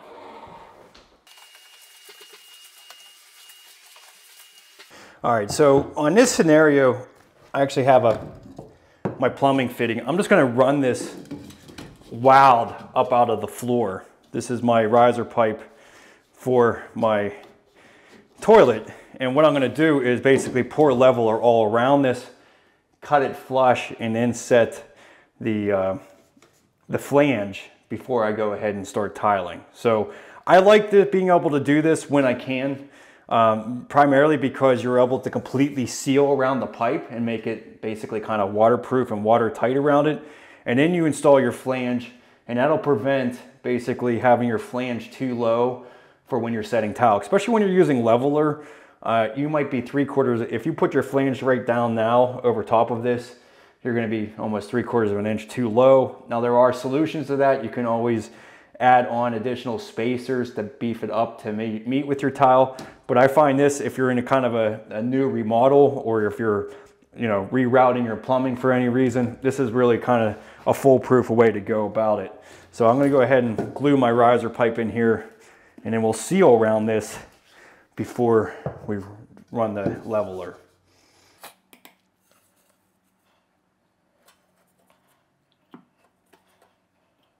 If you had an existing pipe, you can actually use a reamer tool to cut out your existing flange if you wanted to do this on a retrofit type of situation. But now that's glued, and now we can basically seal around our toilet.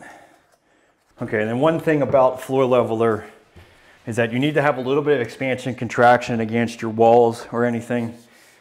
You basically don't want everything meeting right up against it. It needs a little bit of expansion and contraction. So I think the easiest way to go about it is using spray foam. This will also create a seal against anything from going underneath of the wall.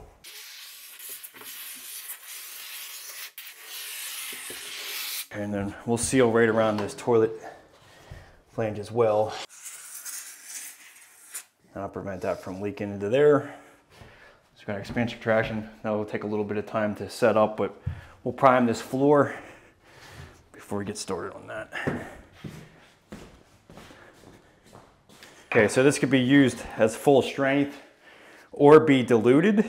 So you could go to 3:1 as far as the water ratio goes on this, but you want to use the primer 1+ for wood subfloors. So this is an OSB floor, and I'm just going to use a brush to work it in. You can use a 3/8 inch nap roller, but a brush is actually going to make sure that this really bonds well and gets it worked into the surface.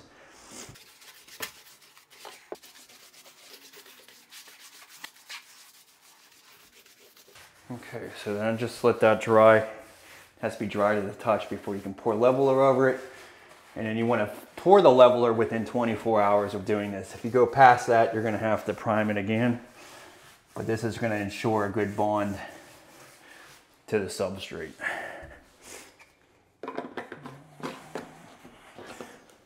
All right, so it's only been about a half an hour, 45 minutes, and everything's dry to the touch. That's all you need to know, or that's all you need for this primer before you can pour leveler over top of it. So this particular Sika level 225 is super fluid. It's highly fluid. So it's going to pour out kind of like water, and it's going to be pretty easy to get to level. But you still want to have indications of how high you need to bring the floor leveler. It's just going to help reference it and make sure that you're not pouring more than you actually need. So first step is to find the high point of the bathroom. So I have a laser set, so I think this is the high point over here. It's 3 3/4, 4 1/4. It's about 4 3/8, and 4 1/8. So this is the high point of my bathroom. So yeah, it's almost 3 1/2 up here. So I'm just gonna put a screw and make this, the minimum thickness of the floor leveler is 1/16. So you don't need a whole lot. I'm gonna make it about 1/8 for it.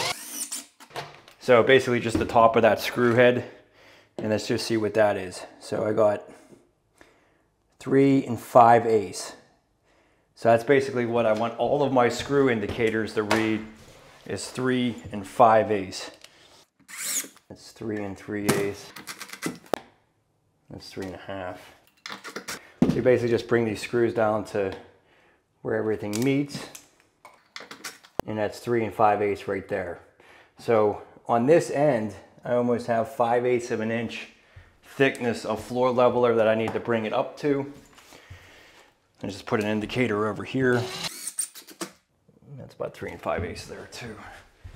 Now you can put as many screws as you want to give yourself reference. It's 3 5/8. I'll just put one more over here maybe. 3 5/8, okay. Yeah, that's good. Okay, so now we've got our screw indicators. Now we'll just pay attention to that when we pour the leveler. Now one rule with this is that you can only go up to 2 inches at a time. So hopefully you don't have a floor that's that unlevel, but we have 5/8 of an inch to 1/8 of an inch on this side. So I would imagine 2 bags would probably do this, but we'll see where we get to. Okay, so we need just about 6 quarts of water per bag. So make sure you measure it. And then if you don't want some things to overflow, cut a bucket, extend your bucket, makes it a lot nicer.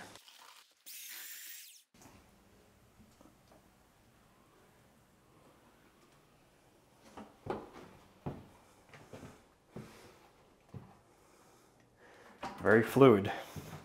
So we'll just push this to our marks here.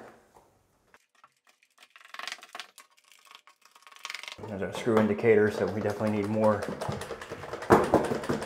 leveler here.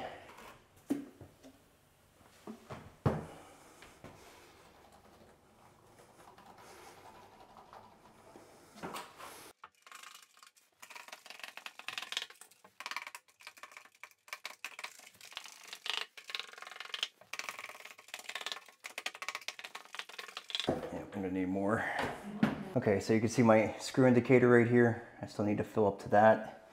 And I have a screw over here, which is pretty much covered. And then I can see it's covered over there. So I don't know, I don't think I'm gonna need a full bag here, but we'll just pour this and fill the rest here.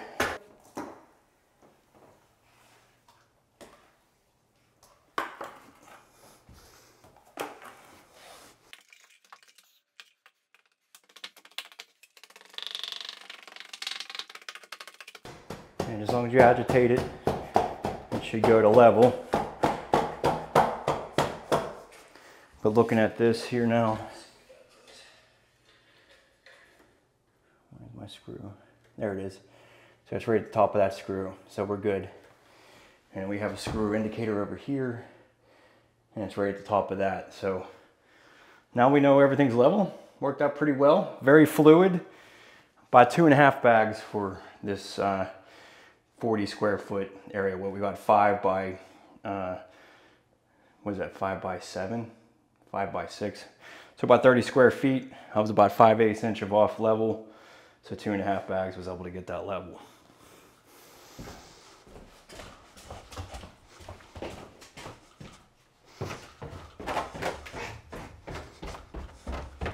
Okay, so next morning, so check this out. Pretty nice and level. Nice solid surface, nice and level, really nice and flat too. Definitely a way to go. So now we'll be able to install our tile and be in really good shape.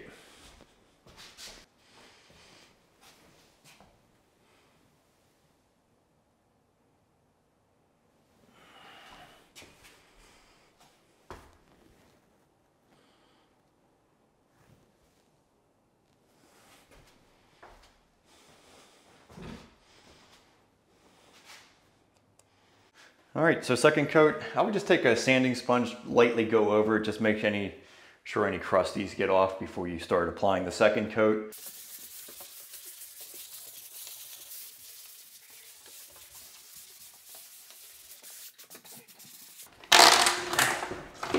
All right, so I do recommend the blue lid is +3. Main reason is it's lightweight and it's easy to sand. Just add a little bit of water to it And you definitely want to mix it so that you don't have too much air in mixture. The second coat is just a matter of coating one side of the corner, and then third coat would be the other side. So I usually start with the ceiling. I find that to be the easiest. But use a 6-inch knife, use about a half a trowel, and just glide that onto the corner.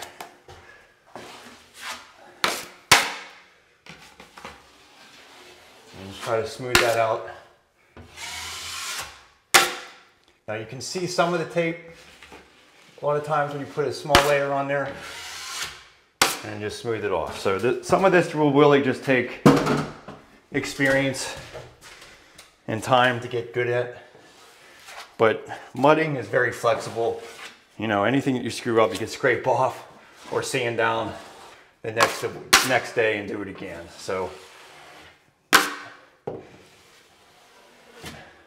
just leave it at that. Anything that's kind of left on the side of this, you can sand that off very easily. It's considered an easy sand mud, so just focus on making sure that the band is completely covered, and then tomorrow you can seal it and go back over it.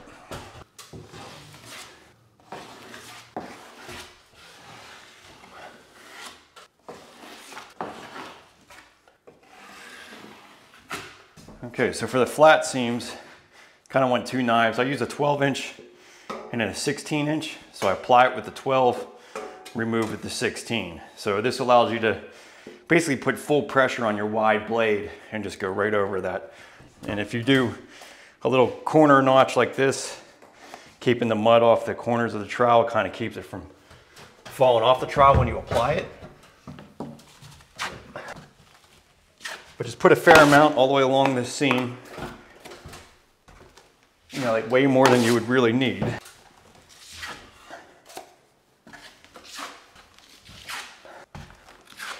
And you just take your wide blade and really basically apply full pressure on that joint. And that'll make it a nice filled in area.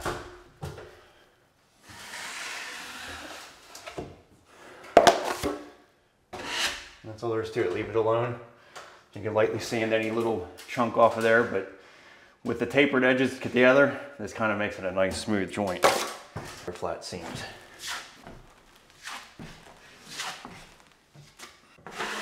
Yeah, so you got something in the mud.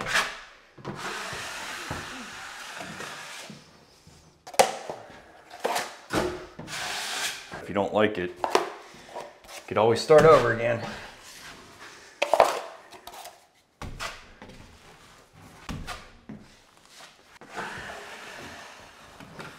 That's better. So you got a little bit divots here. You know, all these things can be cleaned up tomorrow. If you try to go over this again, you're gonna end up scraping too much mud off. So I'm just gonna actually just leave that, even this little area here, all that will be able to be sanded very easily.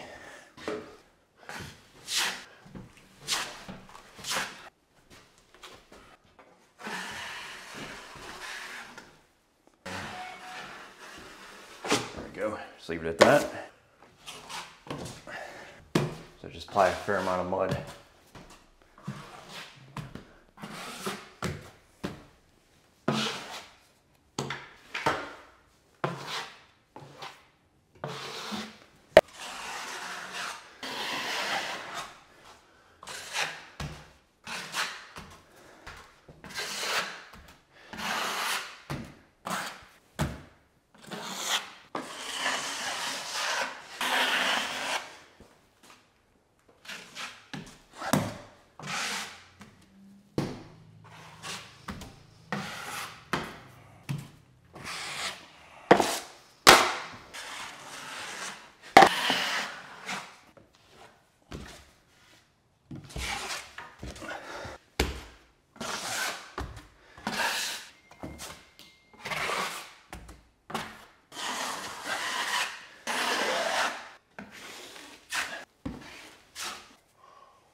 seams like this always take more than one coat. And probably tomorrow I'll end up going over it because a butt joint and just the way that this was painted and everything, you usually have to feather it way out here to make that look even. So don't be too hard on yourself when it comes to drywall mud. Everything's fixable.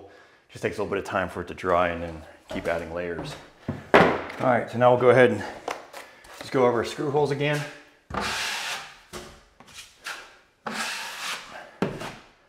And any other patches that you see.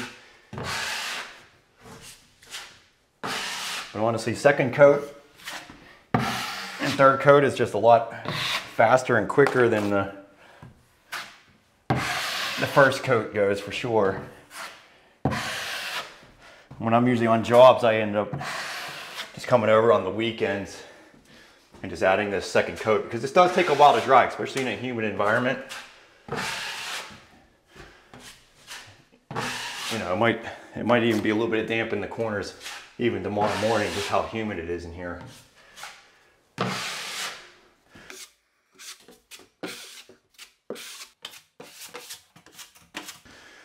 right, so that's the end of the second coat. Second coat's gonna be the most that you have to sand as well, but any imperfections, we'll sand it down and then touch it up on third coat. You scrape out the side of your bucket because any of these crusties will be painful for you tomorrow, so just wipe everything down. Good to go. All right, so flood testing, really important step just to give yourself peace of mind. Even though these tile ready pans are already sealed, it just kind of helps, you know, again, just keep a peace of mind and make sure that everything is waterproof, especially, you know, with the drain connection that you had to make. So I'm just gonna put a little, what do you want to call it, a plug. You can get these on Amazon. I don't know what I spent. It goes up to 3-inch piping. But the way that this collar kind of is addressed, you know, it's really tough to put a regular cap in there, especially since I reduced it down to 1.5 inches. So that's why I kind of got this little plug here.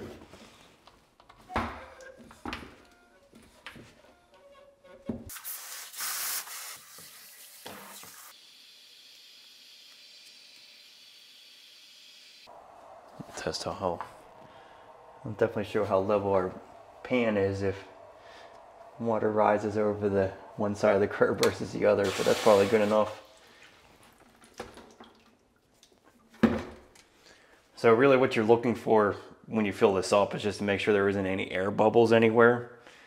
So if you saw a whole bunch of air coming out of around my drain, that means my plug wouldn't be good, but you can always just measure it right at the drain location. Kind of keep an eye on that, let this sit overnight.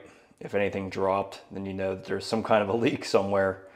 But this all looks pretty good. I'm pretty happy.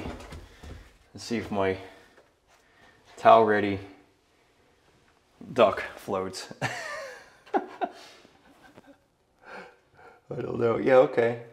I had to counterbalance with it with the nails. I'll have to get better at this, but that works.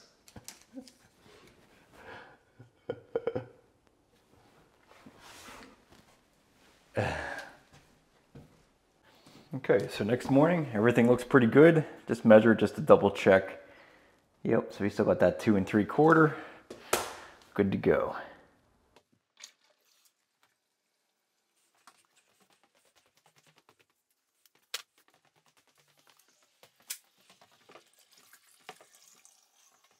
All right, so drywall sanding, really just a regular sponge can do most of all of this. It just takes a little bit more time to do. I'm actually going to use a drywall sander with a sanding pad. Once you use one of these, you'll never want to go back. But yeah, this has a vacuum on it too to kind of remove some of the dust. But check out some of my other videos. You could see some of the other methods of sanding. But you know, like I said, once you get a drywall sander, you'll never turn back.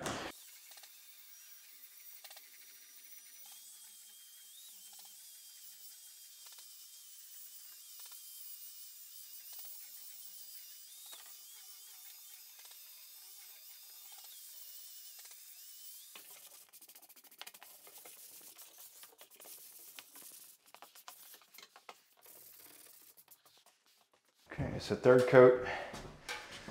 Just gonna go the other side of the corner here.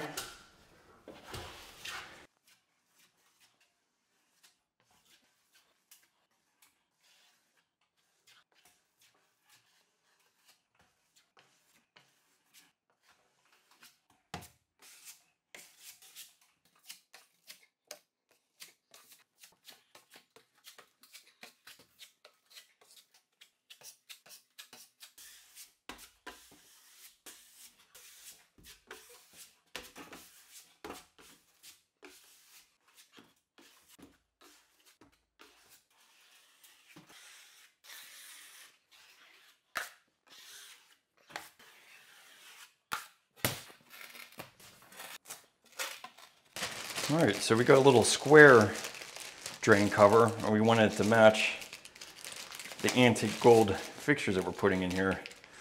So this just simply screws onto our drain hub. We've got the two corner ledges. We've got our square drain in the middle. I mean, this is one of the best things that I ever learned off of social media. It's the template for your shower. I used to try to really struggle with cutting big tiles or any type of tiles in this type of scenario and making sure they didn't have any slivers or any issues. Now we're going to be using some really big tiles in this shower base, 32 by 32. So let's template this and then kind of figure out what's going to look best, you know, when we place it on the tiles. It really helps for visual reference.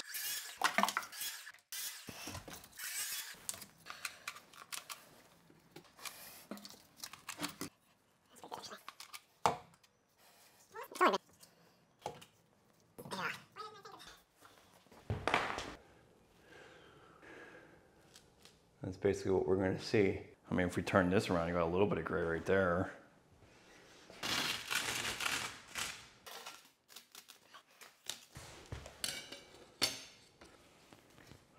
Oh, I like it. We do that again. Now we've got everything laid out. Now we can just mark this, make sure we cut the line. I have a little bit of expansion and contraction. I'll just usually use my little marker.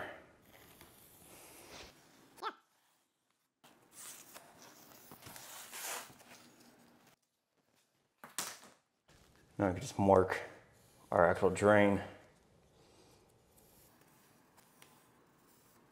Now you can't just, unfortunately, you just can't keep the tiles to this. You're gonna have to go from the corner to corner here and create a relief cut so that this all kind of flows down, because unfortunately you can't, the tiles will not basically conform to the shower base without this. So we're gonna have to go from one corner to the other and create this relief cut so that it can go with the drain. So right at the corner of that drain, straight to this corner, bring our corner over, because now we have that bench there, we can't really see this.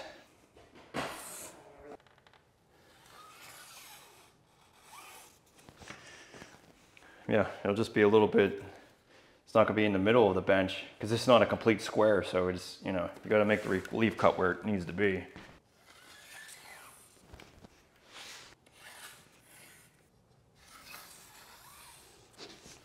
Okay, so that's our cut. Veining. Yeah.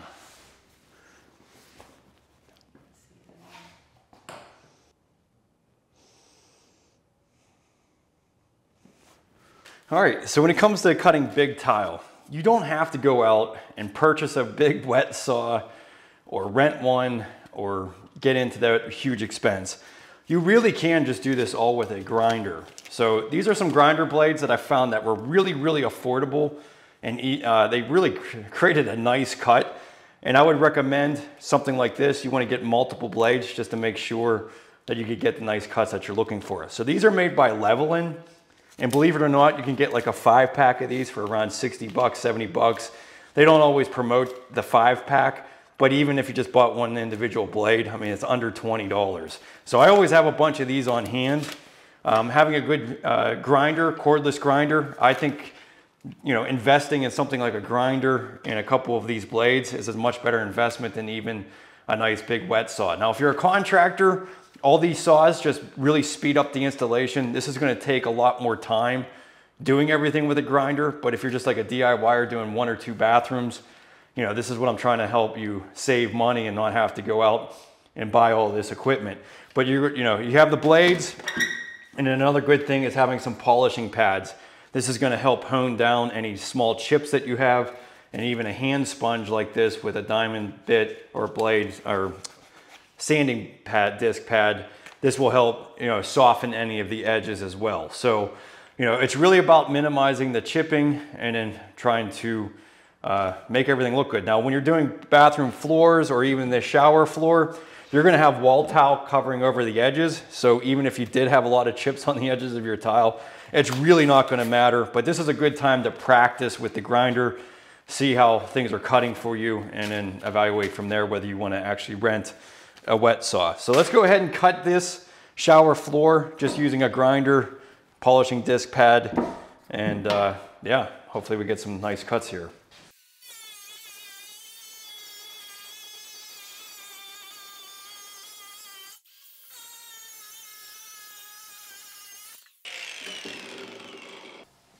You want me to take this thing off?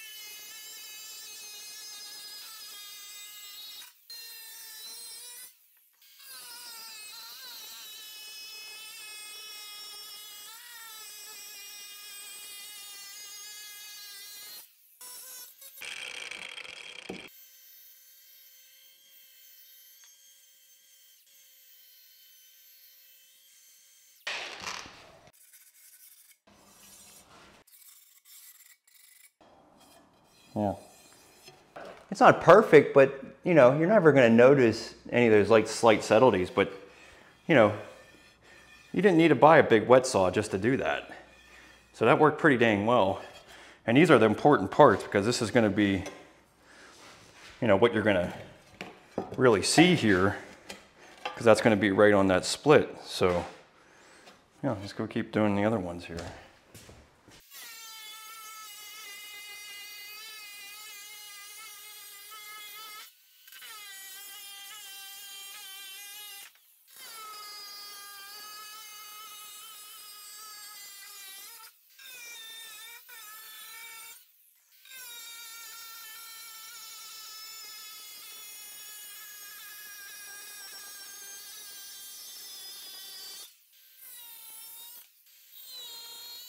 Okay, so you could see some little bit of chips right here. It's not much, but you can see it and I could feel it. And that's where the little grinder pad, you know, this little guy here is gonna make a world of difference. Fine tune it with a hand sander. That just takes all those chips right out of there. So that's nice and straight. I mean, fairly straight for a hand cut. But this is going to be the part that you're going to see going right down the middle of the shower. And this is right next to the drain. This one's a little bit more extreme. Okay, so you can see those chips right there. So that's what we're going to have to clean up.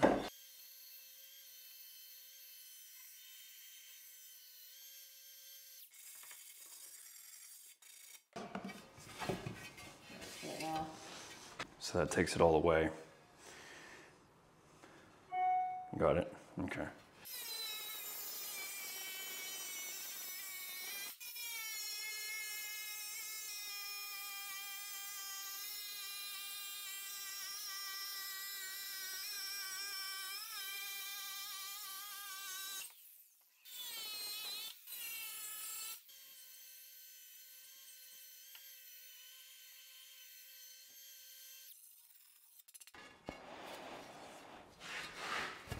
So you see now? Mm-hmm.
Perfect.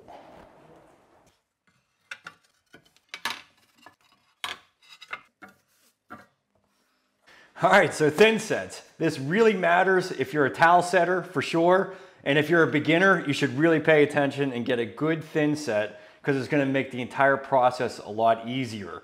One of the big things that I see a lot of beginners or somebody who doesn't really do a lot of tile have trouble with, it is the thin set. A lot of times they're trying to make cuts and, you know, fudge around with things, and it ends up taking them longer than they think it's going to take. And then before you know it, they have a whole bucket that is completely hardened with thin set and they can't do anything with it. And it's really frustrating, and it's a big waste of money too. So I highly recommend buying thin sets that are high quality. So like the Sika, this is a really well-known brand that has been around for a very long time. And it has some of the best thin sets out there. So really, like, there's 3 different levels here. I think they actually have a whole bunch of other types of thin sets as well. But I always go with the white thin set just because it allows me to use with stone, with glass, with everything. Anything that's going to possibly be sensitive to color, you want to use a white grout so it doesn't darken it. So if you ever seen marble that is very white and you know, Carrara marble, you don't want to put a dark colored thin set underneath of that, or it could possibly darken the actual stone. So using white is always universal. You can pretty much sure that you can use it on everything. But they have 3 different levels of thin sets here. They have the 450, 475, and then the 500 LHT. So the 450 would be your more economical bag of thin set. This is something that I would recommend if you're doing a floor of any sort. You don't really need the high quality effects that these other 2 have when it comes to the non-sag. You're essentially just building thin set up to even your tiles. So we're going to be doing some pretty large tiles. The 450 would be great for that, for a floor.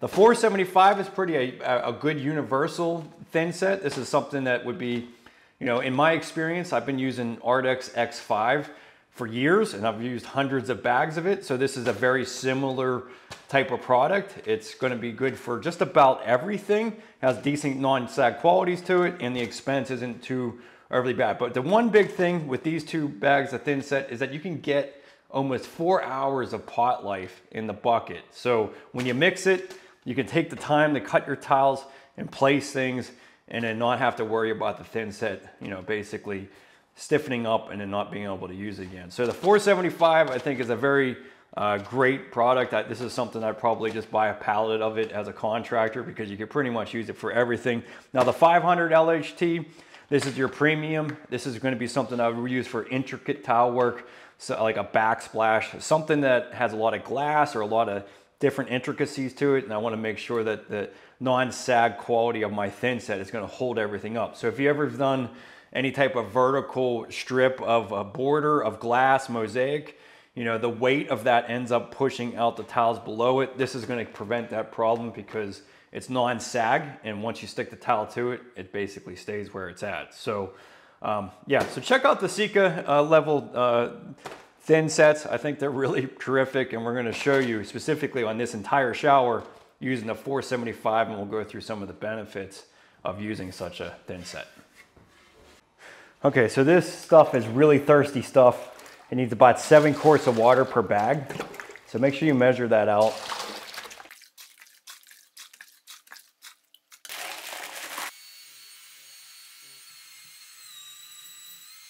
Let that sit for 3 to 5 minutes, and then we'll mix it up again before we use it. Okay, so we got it definitely on the looser side of the mix, but that's definitely decent. We want to have, you know, just for the shower floor and then for the membrane that we're going to be putting on the floor, we want this to be on the looser end of things. If I was doing on the wall, I'd probably, well, with larger tiles, you're always safer to have a little looser mix than too thick of a mix, because this will make sure that you have a good bond to the bigger tiles. When it comes into smaller tiles, that's when you can allow this to be a little bit thicker and give yourself a little bit more of a non-sag quality to it. But okay, so now we got that ready. Okay, so let's just take these out. Now we got these all dry fitted. Now you can see how far down I am. I'm gonna have to thread this up. Basically that entire tile layer for the most part. You can see here, I basically need to raise this up all the way up to the top of that tile layer. So while the tile is just sitting here right now, it's at 5/8 of an inch. So I'm gonna make sure I raise this flange up about 5/8 of an inch. Because once I get thin set underneath of here, you know, you do kind of want to have this just about a little bit slightly above the actual drain cover. But this is, you know, this is one thing that's a little bit troublesome with this drain, is that you can only thread it out. So with a square drain, you just kind of have to set it after you get the first one before you start thin setting things down. So first I want to show you this drain. One unique thing about this drain, can you see it all right? Is this channel that's on the side of my drain. So this is what allows the water to, once it gets underneath the tile, to go down into the drain. So that's a lot nicer than a traditional weep pull system. A lot of drains that have this thread out basically just have like 4 little holes that water is coming in, but this has that channel, so that makes it a lot nicer. But now we can just go ahead and thread this up to about 5/8 of an inch. And it's probably not bad right there, actually. That should work right there. I would recommend making sure that you bond some thin set underneath of this drain. Just pack this underneath it here. And that's essentially just to support that drain body.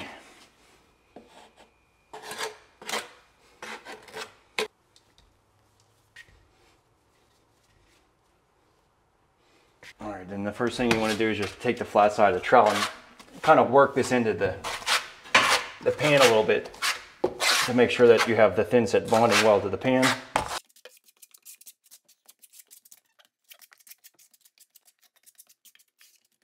We're using a 1/2 inch trowel here because we have such a big tile here.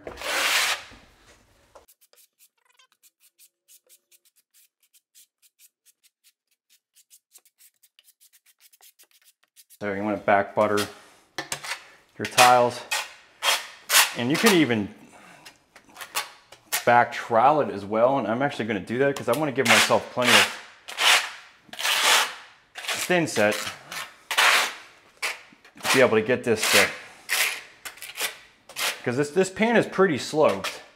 So I want to just make sure that I can take the lippage out of everything.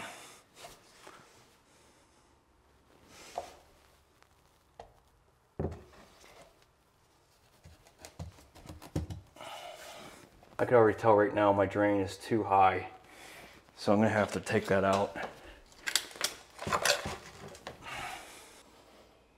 Let's try that.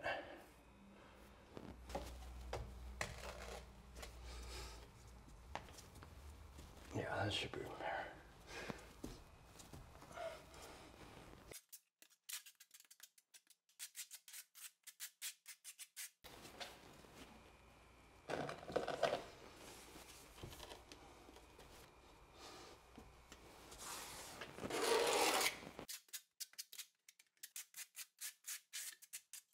Okay, so now this one I don't have, I can be straight.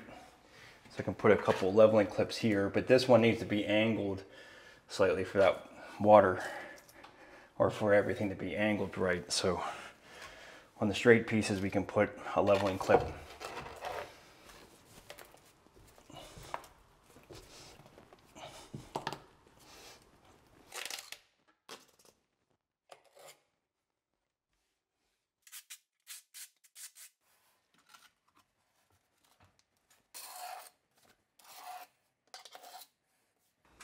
So wherever you can put a leveling clip definitely helps out.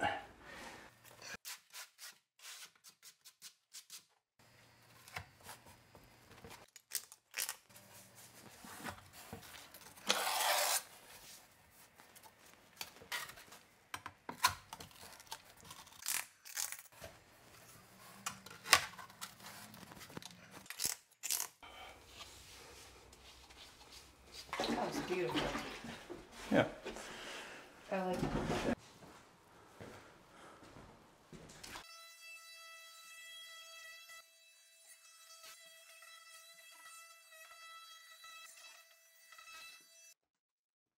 So underlayments for your tile, very important step to make sure that everything is sound and you have a good tile installation. Let's go through a couple of the ones that have been out there for a long time. Schluter Ditra.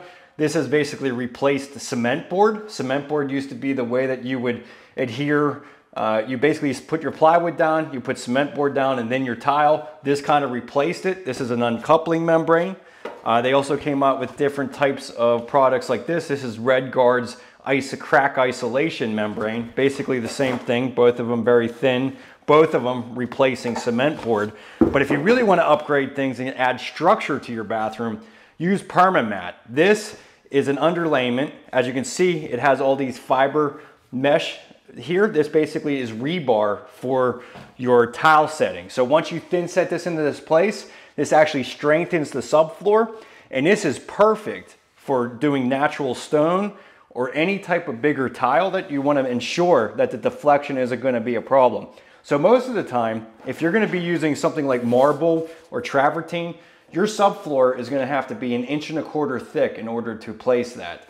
And then if you wanted to use the Schluter uncoupling membrane, that's fine, but you're going to still have to have the 1.25 inch thickness for deflection. This basically replaces that 1/2 inch layer of plywood. So you could just do 3/4 inch plywood and then this, and then your natural stone. So you can reduce the height of it. And these are all TCNA standards. These are basically the industry standards of setting tile. So keep in mind that this is just a way to do it to last a long time and to ensure that you're doing it correctly. But this solves a lot of problems. I think this is great because you can actually physically see what this is actually going to do, whereas this stuff kind of requires a little bit of faith in knowing that this is going to make it a good product. So PermaMat, let's go put this down and let's strengthen our floor.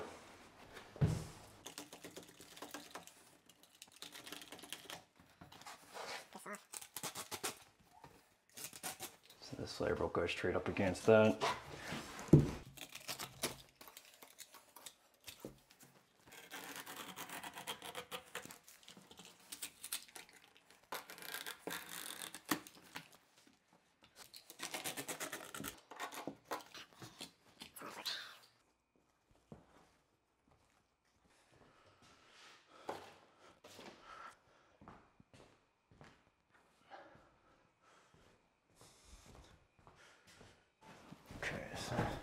Now I've got it all laid out. Now we can just take this down and thin set it down.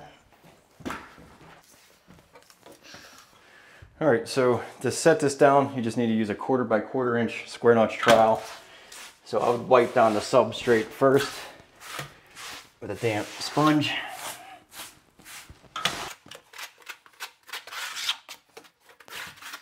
So I'm going to work it with the flat side of the trowel first, work it into the substrate.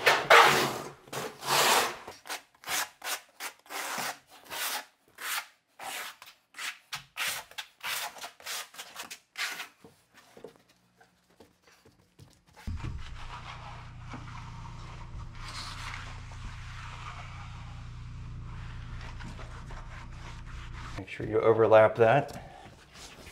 And then, you know, when you go to tile, you'll be thin setting over and filling this all in, so that will kind of make this, you know, the areas between it basically bond together.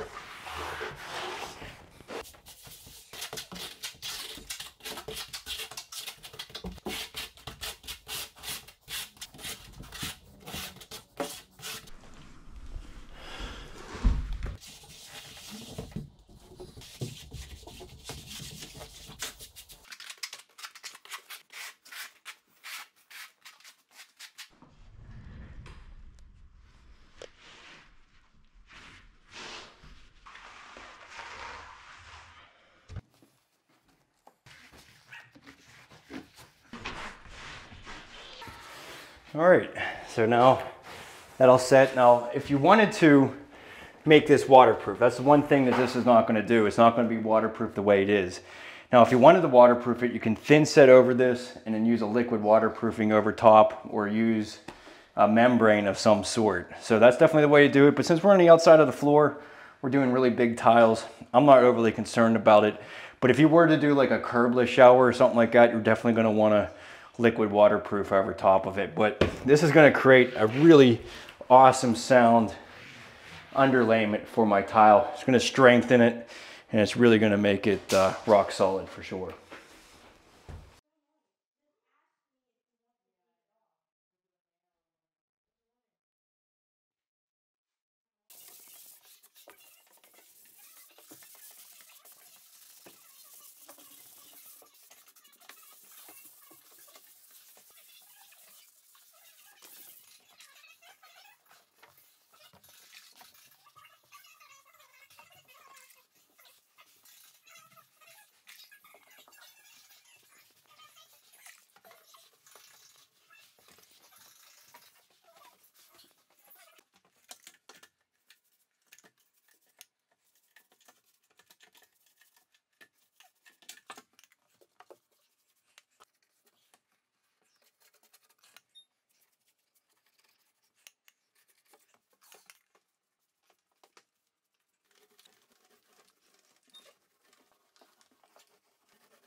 Okay, so now that we got our underlayment down, now is the time to go ahead and put your toilet flange in place. So we're gonna cut this flush with our underlayment here with an oscillating tool.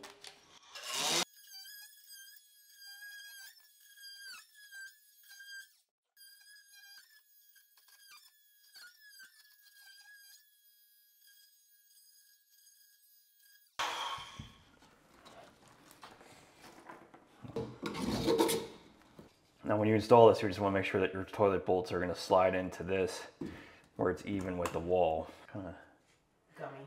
yeah, it's gummy.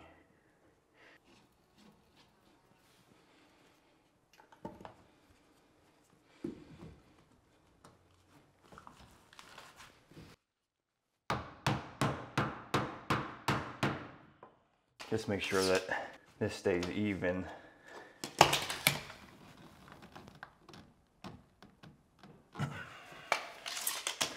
So you got 13. Slide this around. That's all we got. So 13 to the middle there. 13, so that'll work.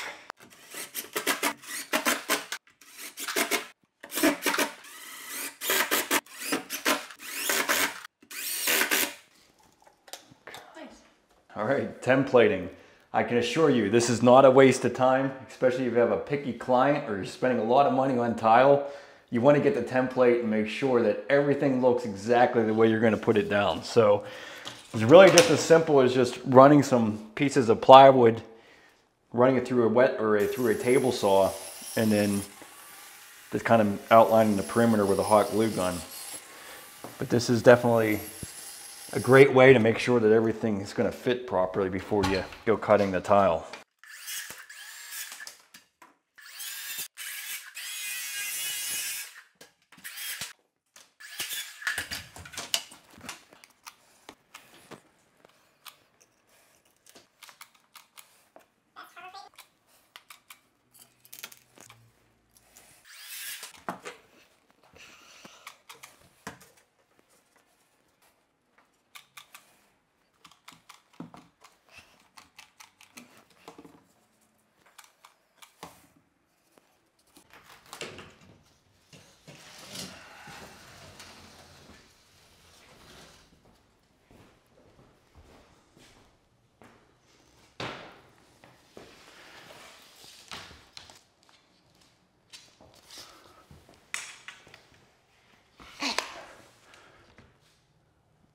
So that's half. I definitely want to keep those two together. I like the way the dark veining works together right over there. I guess the only one that I'm actually having an issue with is that one. You're fine with these full tiles just being up against? Yeah, I like that. All right, so I'll just mark this in.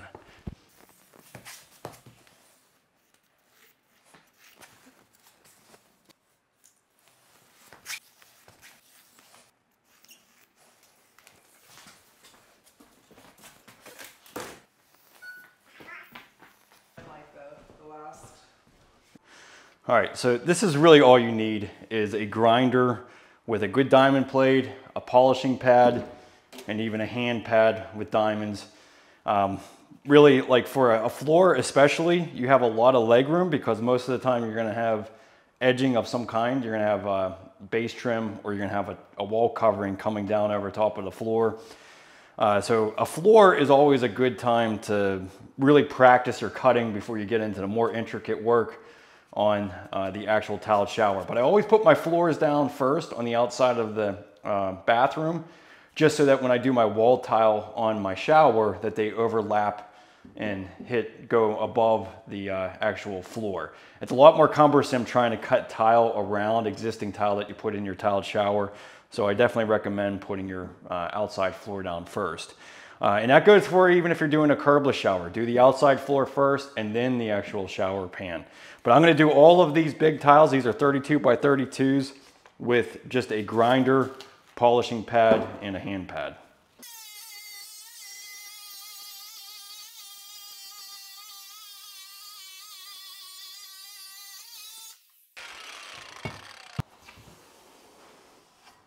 So that's not even bad at all. I don't even have to do anything to that, honestly. I mean, this is gonna be covered with base trim, but that's a really nice cut. I mean, that's totally sufficient for most situations.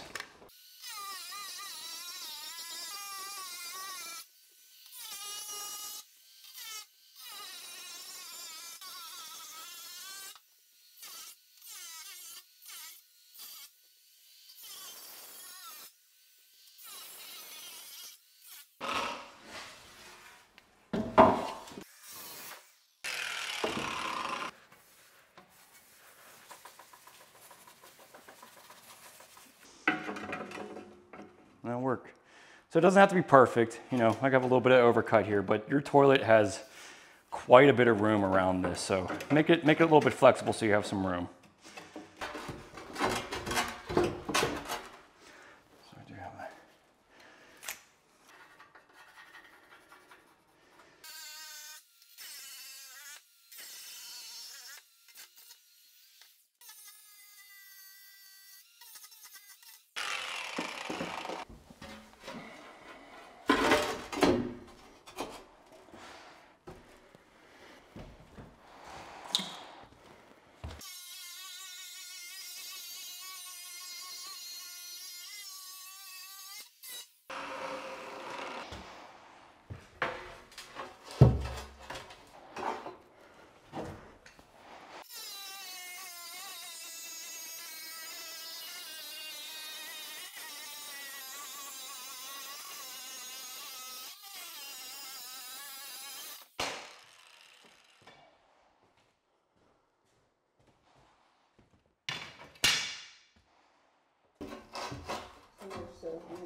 All right, so we're gonna install one of my favorite wow factors for a bathroom, and that is a vent cover that's tileable. So this is made by Ventiques, and it's basically a diffuser. So that has a little mechanism here that shuts off the air. But what's really great about it is that you tile this in with your tile work, and it looks so much better than any of those other kind of vent covers. So we're gonna show you how to go and install this. First thing you want to do though is make sure you get some kind of plywood that measures the same width, the exact opening of this area, because the tile is going to be right up against the whole edge of this flange. So use some kind of a piece of plywood to create a template and make sure that that's nice and even all the way around there. And then we'll use this as a reference for that. But let's first check, make sure that we're going to be in the right area here. So we actually have to be a little bit less than that. Now, the one nice thing about this though is that you could be an inch off and still cover the vent. So unlike other registers where it has to fit directly inside of your ductwork, this can be kind of floating around a little bit because it's going to be embedded into the tile work. And as long as you can service the actual ductwork, it's not really going to be a big deal. So even if you were like an inch off and you were covering part of the plywood, it's not a big deal. So, but yeah, we're going to try to center this off of here. So 18, let's see what this is. Really, we want to be about 18 inches. And then we're going to keep this kind of close to the wall. We're going to have some base trim. So we're 1.5 inches from the edge. So we're about 1.5 inches from the edge and an 18 to this edge here. All right, so we're 1.5 inches. This is our cut line. We're 1.5 inches. And then we're 18 from the edge. Mark this.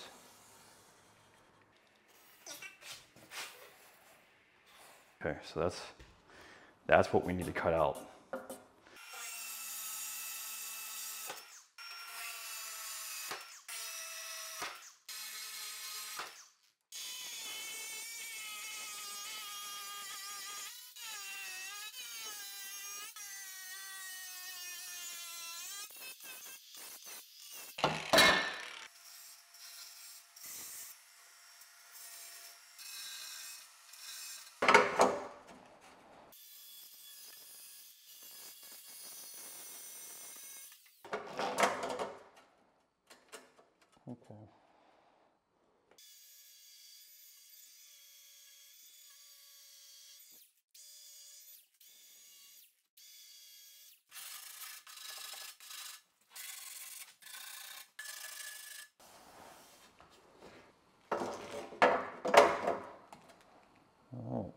should work.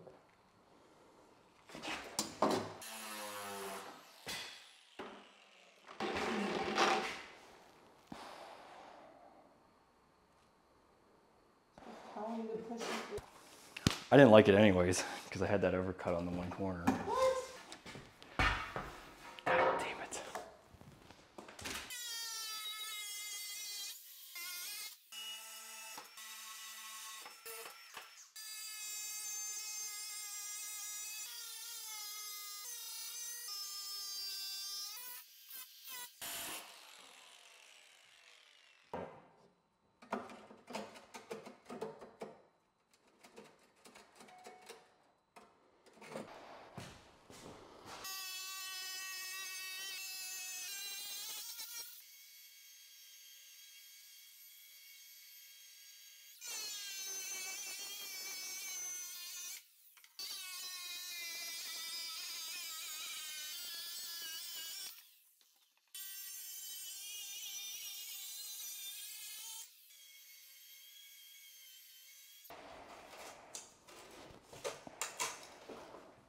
There you go.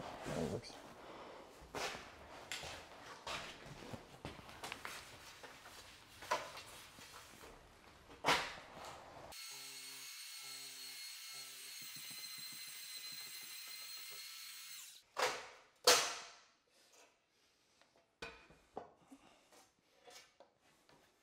That's pretty good.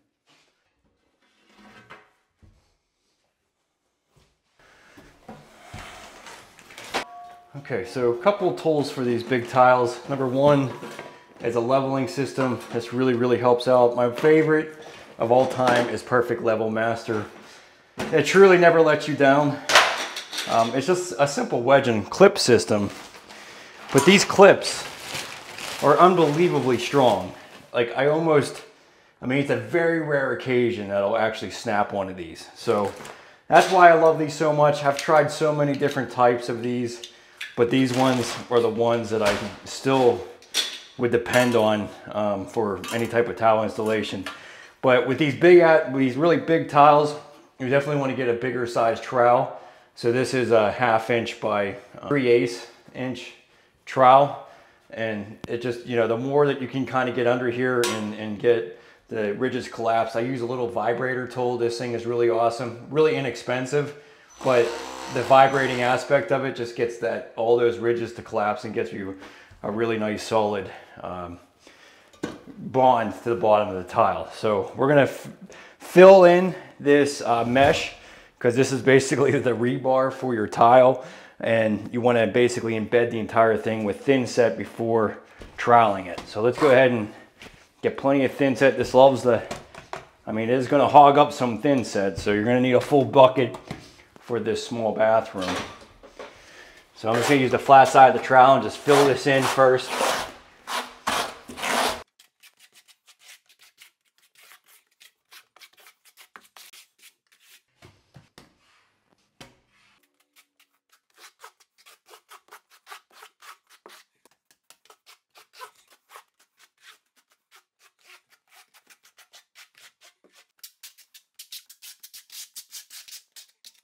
Now I'm just back buttering here, but if you had like an uneven subfloor of any sort, I would recommend back troweling it as well. That just gives you a little bit more volume. Make sure that we sit this the right way here.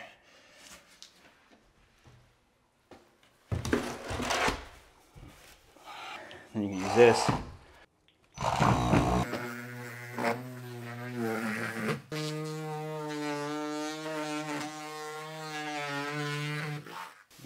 Definitely get that nice and bonded there. Make sure we scrape off the edges here so that we can get our clips in without having too much thin set, because when you have thin set that kind of oozes up on the side, that's where you have problems with the clips not coming out later on.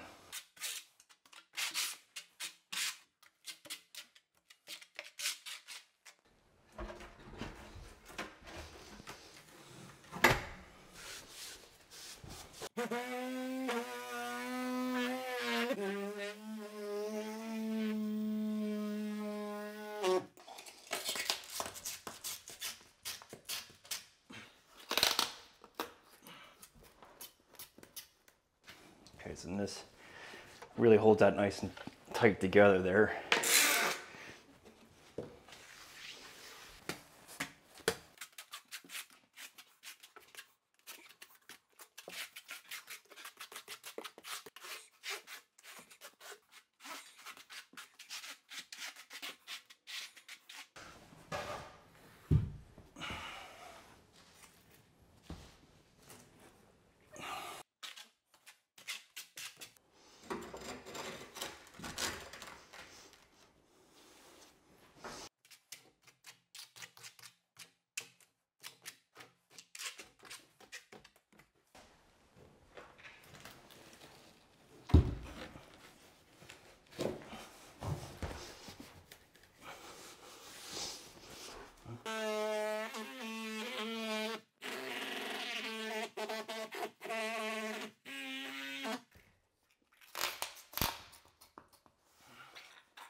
Okay, so next morning I'd highly recommend removing these clips and scraping out any of the thin set. Just have to hit it with the joint and they should snap right off.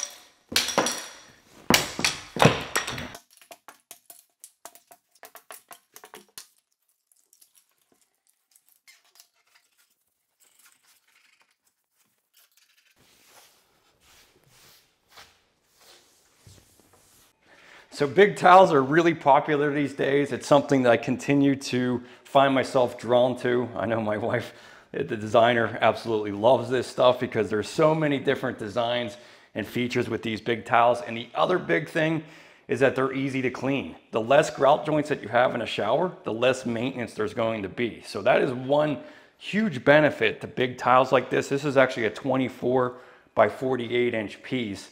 So you're gonna be able to speed up your installation of a project like this because you're putting 8 square feet all at once. Now there are some cons to having big tiles like this, and one of them is cutting it. So it can be a little bit challenging cutting this. I'm gonna show you some tips on how to go about doing that. But the other thing is that you're gonna have a lot of waste. Depending on the size of your shower and the design of what you're doing, this is 8 square feet. If you cut a foot off of this, that's 2 square feet. That is just, you're basically wasting a lot. I used to always tell clients, order about 15–20% more of your tile. When it comes to something like this, you're really gonna have to know your design and pay attention to what you're doing. A lot of times you're almost 30% more tile square foot wise for something like this. But if you pay attention to your design before you get started, you could really make this easy on the cutting side and the waste side as well. So starting at the framing stage, making sure that you're placing your niche exactly where you can, where you basically have a factory edge, is really going to make it a lot less cumbersome with installing tile. Now we're just going to be using primarily just a grinder for this with a polishing pad, and that's really all you need. And I mainly wanted to demonstrate this just because some of these big towel tools that are, you know, these big towel saws to cut these things are really, really expensive. And I just don't want to show you that you don't necessarily have to go out and spend $2,000 or rent something for $1,000 for the week to cut this. Now, it will speed up your process when you're buying, you know, if you're using those big towel saws. And if you're a contractor, you just have to end up getting into that if you're going to be doing a lot of this stuff. It's going to just, you know, money is time. Time is money, I should say. And you're going to be able to speed up your installations with the bigger towel saws. But really, a good grinder blade and a polish pad will really pretty much do everything.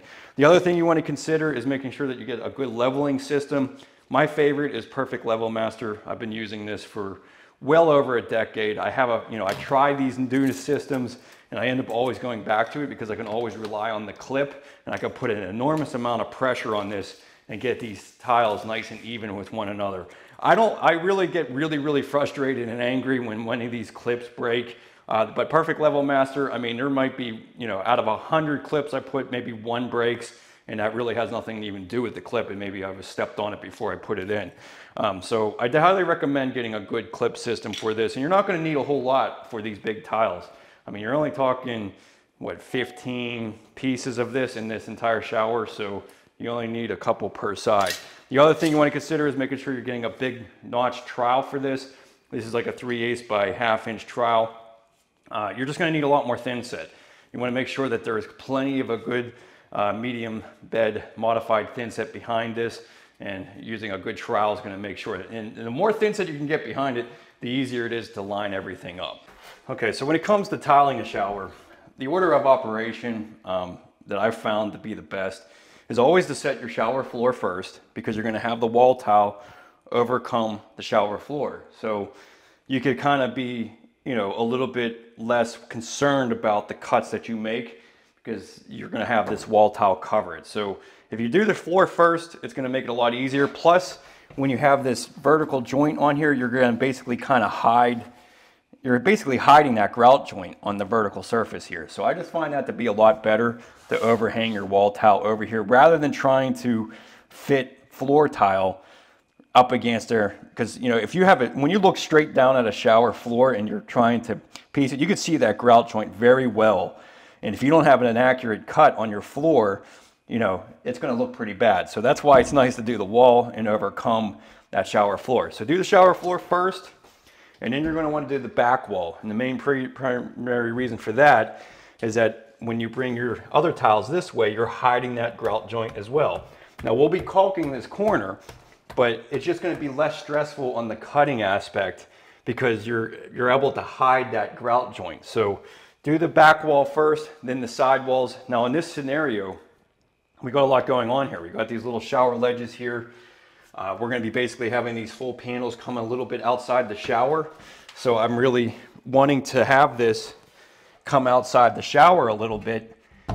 And the main reason for that is that I'm going to be tiling this curb, and I want to be able to butt that tile up against here. So I do always recommend trying to bring your tile even outside of a curved shower like this, a couple of inches. It just makes everything look nicer, especially when you have shower doors centered on your curb. It looks pretty good. And then if you're doing a curbless shower, it's even more important in my mind to bring this tile out past that curbless entry, just because you want to have room when you put the shower doors on to have a little bit tile of outside of that. Most of the time when you put your doors on a curbless shower, you're wanting those doors to be lined right up on that joint between the shower floor and the outside floor. So if you bring your tile out a little bit, you'll be in good shape. Now in this scenario, I can do kind of whatever I want as far as bringing that tile out. I'm going to bring it out onto this drywall a little bit. So something like 34 inches. We're going to pay attention to, you know, kind of our joint here. But what my plan is just to keep all the factory edges on these sidewalls out here, so that when I do my edging I could just be right against a nice edge. I'm not cutting this tile up against, we're gonna be using basically a metal edging that's gonna edge this. So it's gonna be very visible. And if you're trying to cut straight lines with a grinder on something like that, it's gonna be, you know, you can do it, it's just gonna be very cumbersome. You're better off to have all of your cuts in the corner and keep that factory edge there. So we're gonna lay out this tile, running it over first, because this is gonna dictate what the height of this back wall is gonna be. Because we wanna bring this all the way down to the floor on the outside of this curb. So obviously the outside of the curb, what do we have here? Got about 4.5 inches, is obviously way further down than where the shower floor is. On the inside of the shower, about 2 inches. So that's gonna be our indication point of where the height of our floor needs to be. So we want to basically have this full tile straight onto the floor. So that means that this right here is my level that's going to go all the way around the shower. Now I made sure that the floor is level and the curb's level, but we want to just double check that.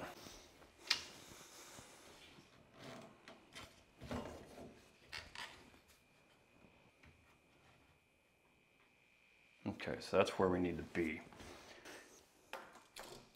23 3/4, 23 3/4, that'll work. So that's like 21 3/4, 21 7/8. So got a little bit of adjustment cut on the back wall here, but everything's pretty much the same here. It's 21 5/8, 21 5/8. So. All right, so now we have our height established because we're going off of this outside floor. I did create a little template here just because we got a lot going on here. We're trying to go over the curb, we're trying to go over the shower ledge. So this is gonna help establish, you know, what all these are gonna be. And then we'll basically scribe cut anything. I like to leave the line on here and then do some additional cuts here. Now, going up against the shower ledge isn't going to really matter because we're going to have a piece that comes on the outside of this that will cover these edges. And then same with the top, we're going to do the top afterwards as well. And then again, we're going to be doing the curb last, and that's going to meet into the sidewalls. It doesn't really matter how far over we make this. So, you know, let's just see what 34 inches looks like. That's not too bad. Honestly, I'd prefer to be right in the middle of this wood grain than being right on the edge here, just in case, you know, my wall wasn't 100% plumb there. It gives myself a little bit of room. Because I'd rather see that wood grain like all inside of that corner than having part of this like kind of in that corner. So 34 inches is right in the middle. I think that'll work just fine.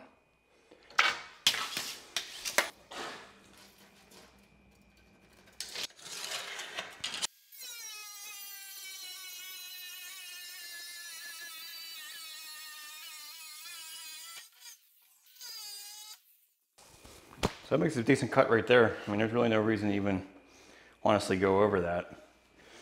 So, but you know, thinking about it, I'm actually gonna do the back wall first because you're gonna have that buffer come out. So I wanna make sure that this comes out of the wall a little bit further. So now that we got our laser on there, we're gonna start on that back wall instead. So we got the back wall established. The other thing I wanted to pay attention to, one of the things that we planned for was so that this wall tile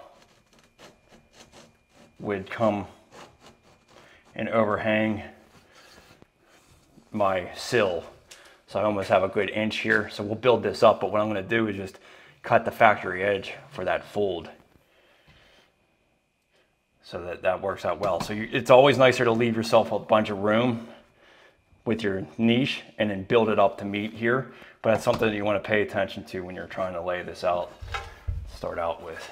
All right, so we're gonna just do, I basically, you know, the way that this looked, I honestly could have done 4-foot pieces and probably just butted everything up and made it look good, but I ended up buying enough tile so that my grout joint is directly in the middle because I wanted to make sure that that grout joint, if it had a different variation of color, that it would look good all the way up. But now looking at this, I mean, the way this is, I think the grout that we have, I could have been a little bit less wasteful, but I basically got, what, 8 pieces for the back here. So there's gonna be a lot of waste with this scenario. But let's say we've got 59 and an 1/8. 59 and an 1/8. So we're just gonna center that grout joint on here. 29 and 9/16. So that's my center mark. And what my plan was is that this was gonna go straight up the back and go all the way up to the ceiling. 29 and a half, 29 and a half. So give yourself a little bit of room on this. That's going to be the middle of my grout joint, so I'm going to make it 29 and a quarter.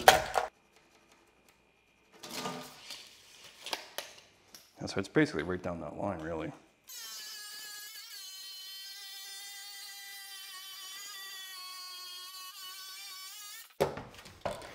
So we'll measure down to the bench. Now we've got some lead room here, so I'll give yourself a little bit of room. So 11 3/4.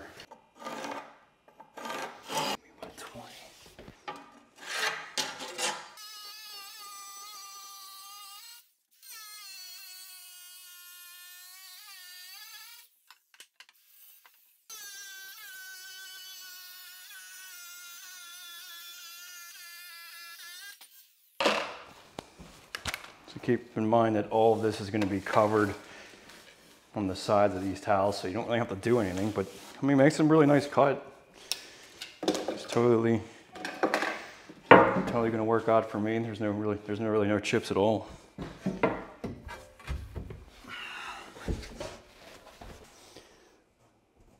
Just got a little bit of a shim on there. Yeah, I like the way that looks. This actually lines up with my joint right there too, which works out good.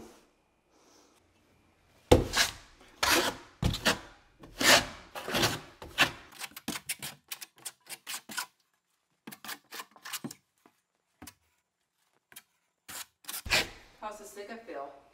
It's nice. Yeah, it's on the looser side. I do recommend keeping your thin set a little bit on the thinner side for these big tiles, because you're going to need it to be a little bit fluid for it to bond well. But yeah, it's nice. It's a nice. It feels like a nice non-sag. So just do directional troweling. This just helps be able to get all the air to escape out of the ridges, because basically you just collapse them when you're installing these. And then just make sure you back butter your tile with the back side of the trowel.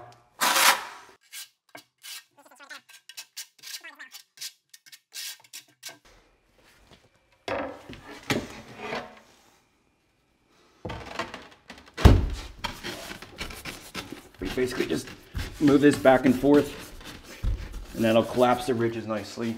Here, and you pull this off, you can see how that's all kind of suctioning out there. That's a good amount of heat. So if you're not getting that, and it's like you're still seeing major trowel lines, then you want to, you know, your thin set's a little too thick, or there's not enough.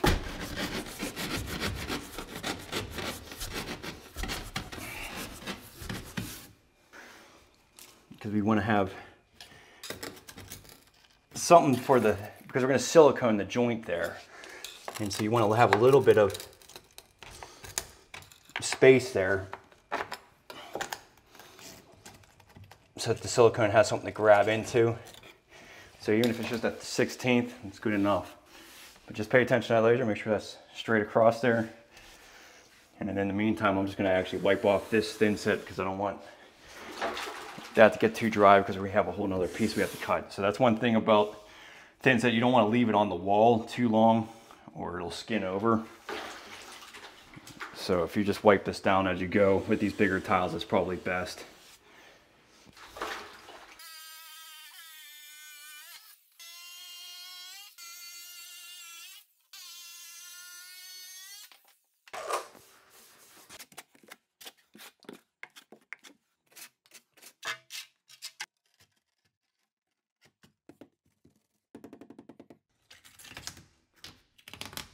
So normally on a situation like this, I like to run all of my back wall tile all the way up and then basically conform my sides. But in this scenario, I'm gonna basically be bringing a full piece up. It's gonna fold into the corner, but this piece is gonna be cut straight across here.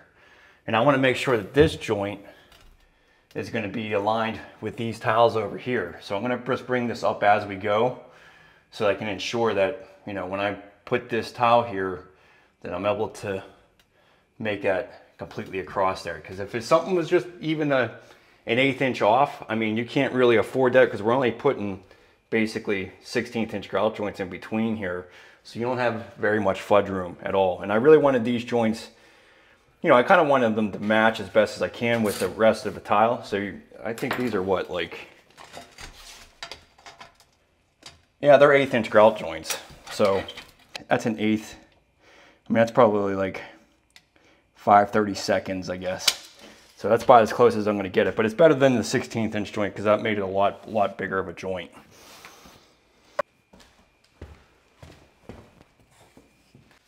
All right, so we got a little template here that goes straight down to the floor. This is going to help. Rather than measuring everything, we're just going to use this.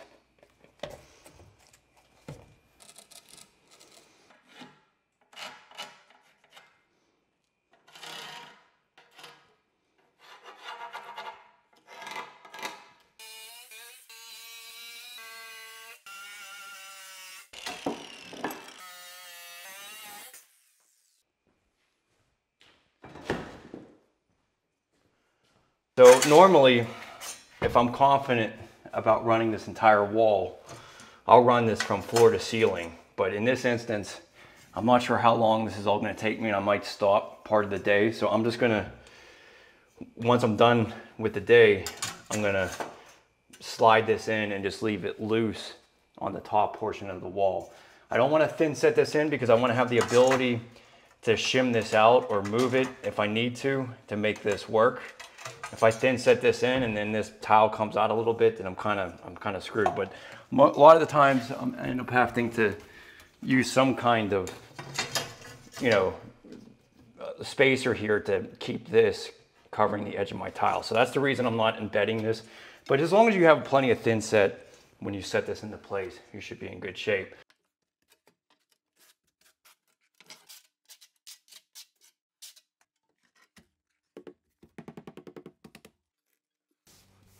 Okay, so we'll clean that off. We're gonna do the other side now.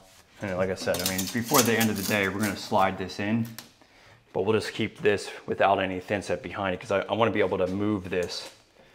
You know, if I were to stop right now, I'd just slide it in there and leave it at that, because then if you don't have any thin set behind it, you can still kind of shim this out.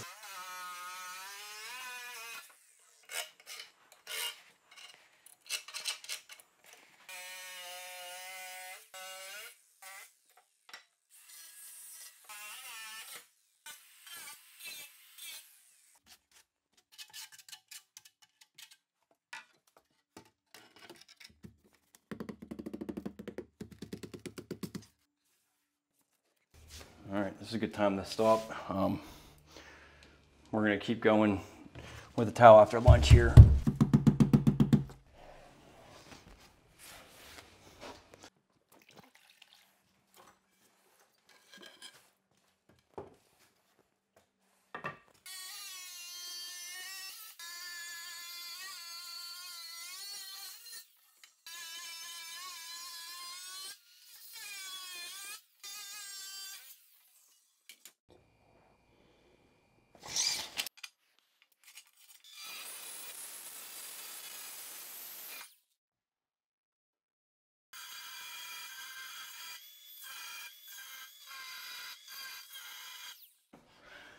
Okay, so got our clips in. So this is our next piece on the back. Now, what's gonna make this a lot easier is if you, now right now we have about 1.25 inches dapped onto this sill. So rather than trying to cut this all straight and then 45 it, just for that extra inch, we're gonna build up the surface of the niche. So again, this is always nice to have a wider shelf than what you're actually desiring. So what we'll do is we'll just 45 our edge here, and we're going to keep that factory edge just the way that it is. That's really going to be the simplest way, so then you don't have to stress about making a perfectly straight cut and then trying to 45 it. So let's get these back ones set. We're gonna stay away from the edge here. We're not going to touch this edge. We're just going to basically 45 this, bevel it down. So if you don't touch the top of this, you should be in good shape. Just takes a steady hand to do it.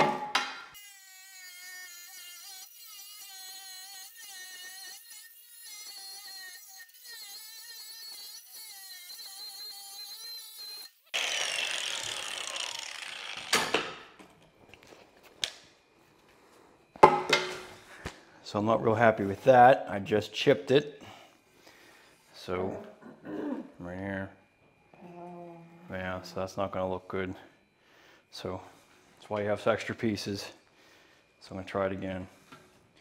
This I could probably use for the sill, you know, on the back edge, because you know, you're not gonna see this, something's gonna ever cover it. So we'll be able to use it somewhere.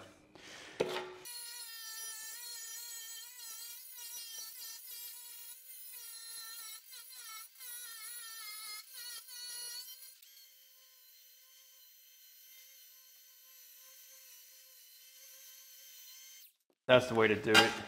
Is just get it close. It doesn't have to be a perfect 45. It just needs, you know, you just don't want to touch these little grooves here or they'll just chip right out of there. So you have to get pretty close.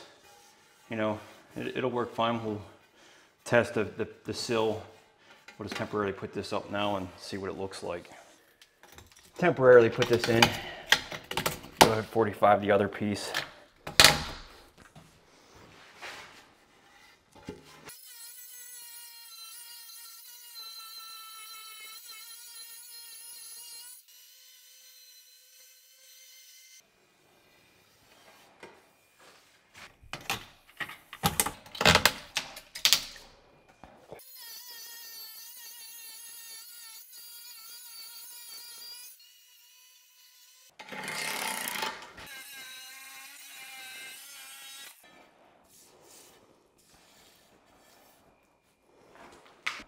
You know, these grooves are kind of obviously recessed in here. So really what I need to do is take a sanding pad and basically get this all the way up to the edge there. I mean, this doesn't look terrible, but you're still seeing the raw edge of the tile, and I don't want the grout just filling that, because that's going to look awful. So we really need to get these pieces coming together. So I'll address this one first. Basically with the sanding pad and getting this even closer to the edge here.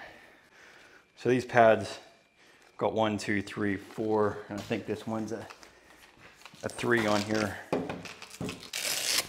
Yeah, it's a 3. So we're gonna go pretty aggressive. We're gonna go with the number 1, which has the most diamonds on it, so that we can grind that tile down.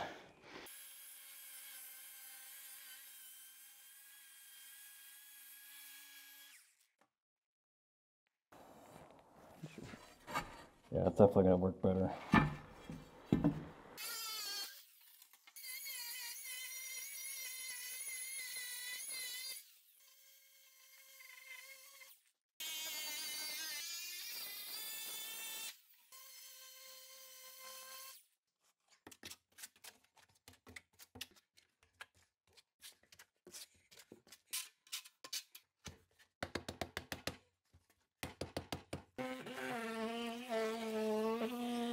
You can see right here, I definitely have some lippage here. So you can definitely see I have some lippage here. That's where these clips really help out. So I can't even slide this across each other. It's probably a good, I mean, it might even be a 1/16 over here.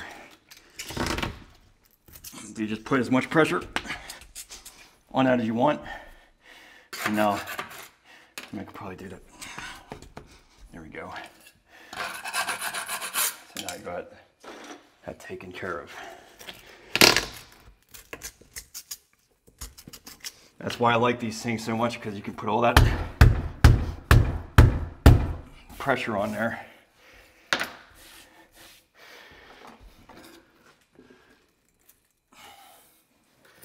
Just make sure that that stays in nice and line with one another. That feels pretty good.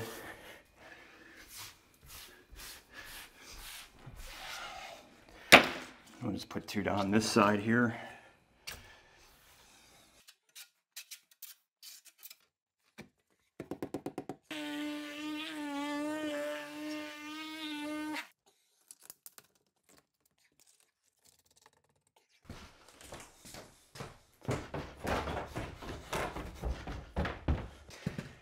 So having a niche bigger than what you need it really helps out a lot, because you can always add additional foam board or even tile or whatever it takes to build this up so that when your tile layer comes, it can meet. So right now we're about 1 inch below. Now we can use thin set or we can just use more of the adhesive. I'm going to use some adhesive here.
So just get a piece of scrap and just make sure you clip them. Now make sure that those clips are even with what you need. This is loose now, so then I'll be able to thin set that into the new tile and shim it however I need to. But you want to at least have this inside of here so that you can cover that tile. But yeah, at the end of the day, if you need to stop, just put some scrap pieces on there so that these clips stay where they need to be. All right, so next morning, let's go ahead and take these scrap pieces out. Let's clean up this tile.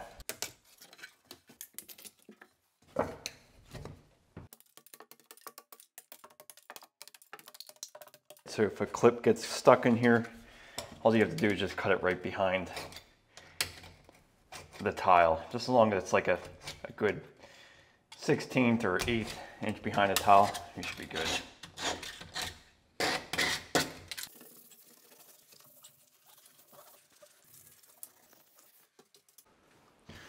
Okay, so now we're gonna have to bring this all the way into this shelf. So just measure out, it's like 37 5/8, 37 5/8.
All right, so we're gonna get our sides up first on this one. So we already have everything pre-cutted, but the main reason is because I wanna make sure that when I put this top piece on the back here, it lines up with both sides.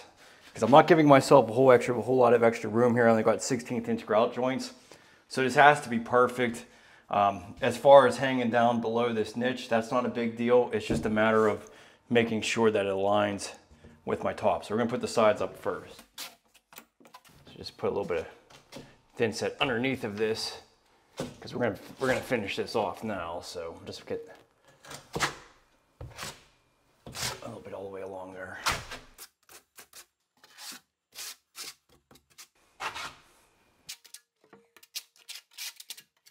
I'm gonna back trowel this one because I'm knowing I need a little bit more thin set on this.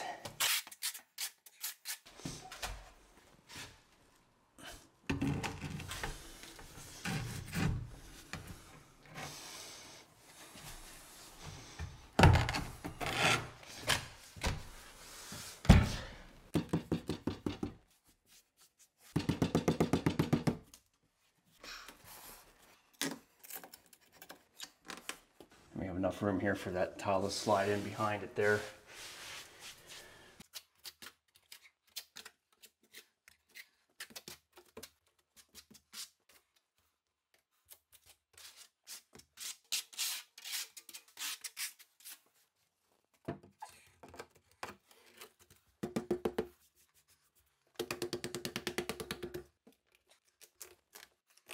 All right, so it looks pretty good.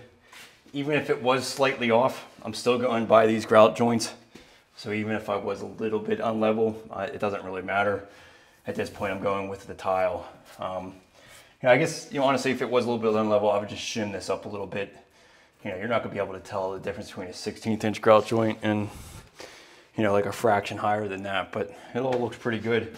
Now I'm gonna get my wire set up here for my LED lighting. So this is my LED lighting. I wanted to get something that was waterproof and had a diffuser already in it. So that's why I got this one. So this will be connected in my cabinet to adapt. But let me grab my LED light. Now they only come in 16 foot for this model, so I'm gonna have a lot of extra left over. But this one has a nice rubber diffuser on it. So when you put it up like this little strip right here is where the light mainly comes through. But it's going to illuminate this whole area. But my thoughts is that I was going to put a metal edging and it's going to go up against the back, and then this guy will be tucked in underneath of there. So I'm going to go ahead and actually run my LED strip, and I'm just going to basically adhere it to the back against the tile and then up against my waterproofing, and then I'll butt my edging right up to there so it'll kind of look like it's hidden. So even if my tile work has to come down a little bit, it's not going to really matter. That'll be all recessed up above there.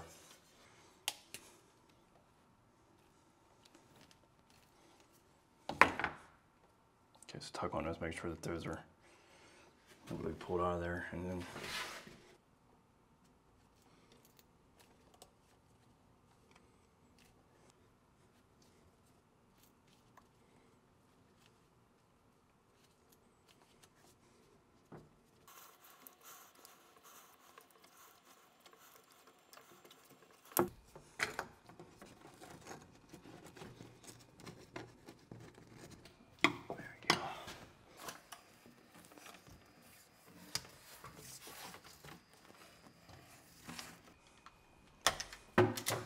all right, so I'm just going to use some Sikaflex.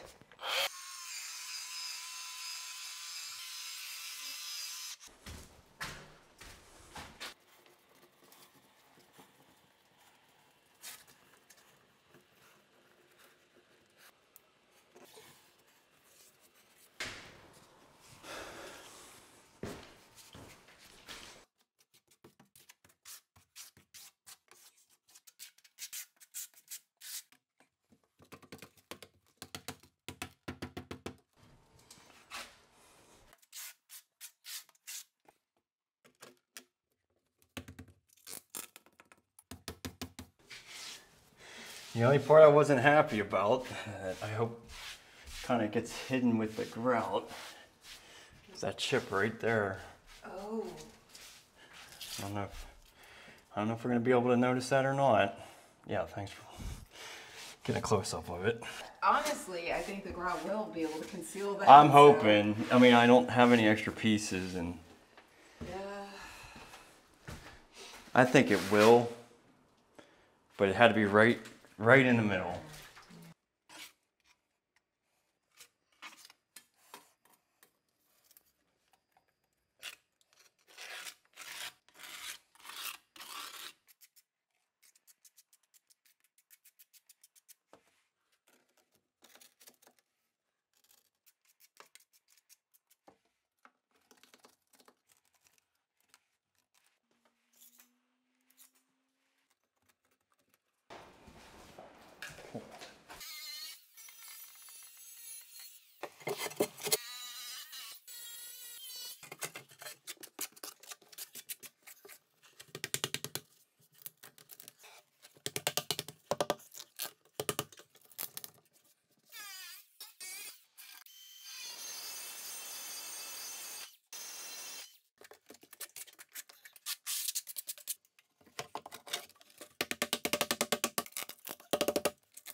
Okay, so the curb.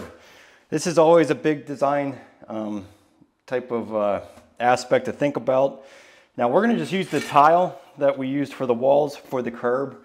It's a little bit more inexpensive that way, and it was just like leftover pieces that we had anyways. But one other way I really like to do it is to use a solid curb all the way across.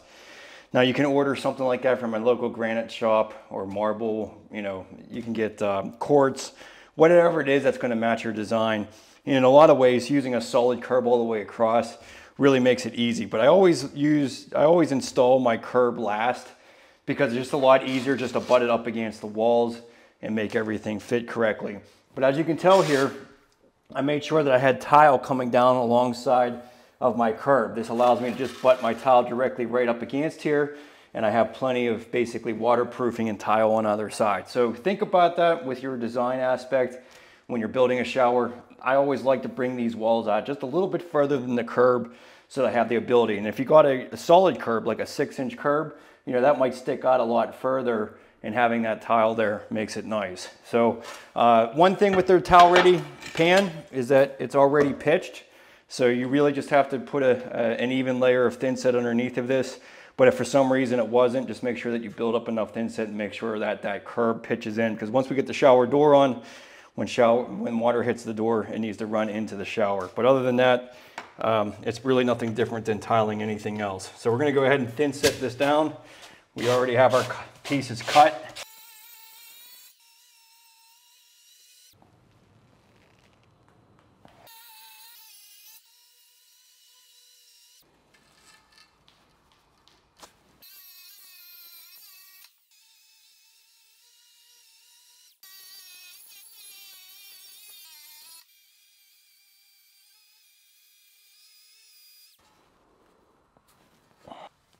And yeah, it's just a matter of getting a good bond to this foam curb.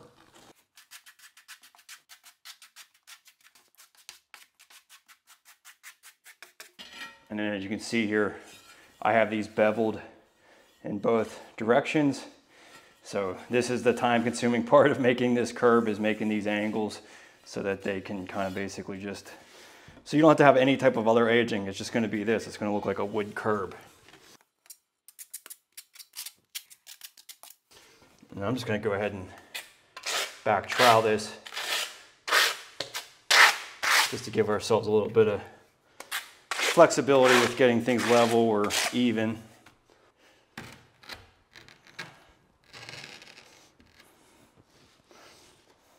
going to use a leveling clip here.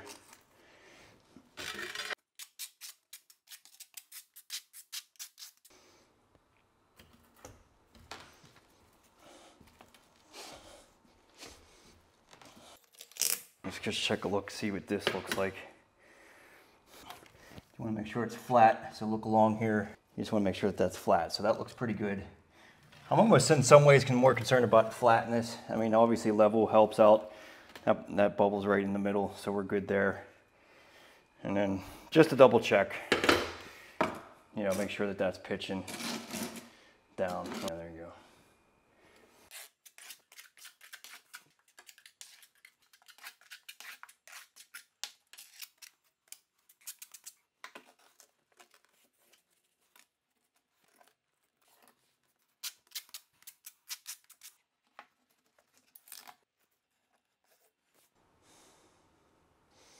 Looks really good.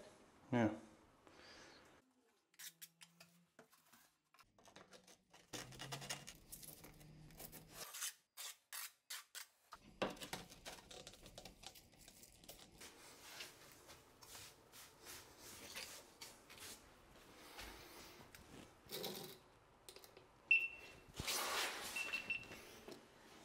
All right. So we're going to put this little shaving ledge up, and what I recommend doing is to cut a piece that's bigger than what's needed here and 45-degree angle it. So you can see I have the top edge angled, the side piece is angled, you know, and the bottom's just flat.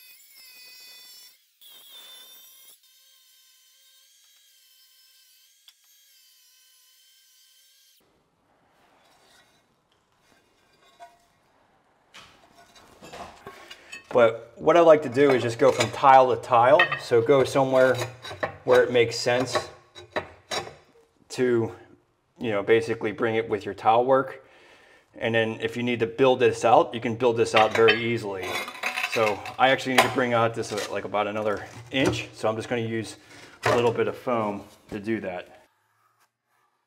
So this makes it nice to be able to just build this out as much as you need, but you know that everything's waterproof because you put this little ledge in here.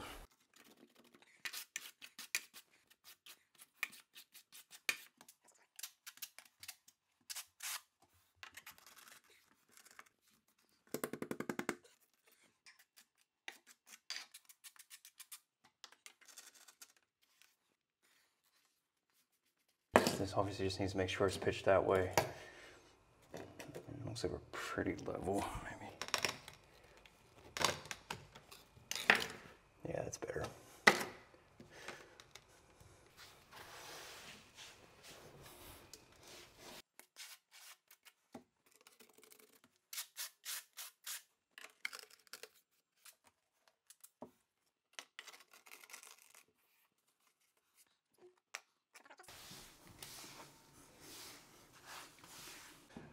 All right, so that wraps up the tile installation. I will say using a grinder for everything is pretty painful. There's a reason why you can buy these bigger saws or rent one. It would have sped up the process a lot. One of the things that really was time consuming was mitering all of these joints. And doing that freehand just takes a lot of time. I probably have a total of 6 hours into just cutting tile alone for this shower. But you know, it is rewarding, and you know, I used one $20 blade to do this entire job. So you can do this very affordably.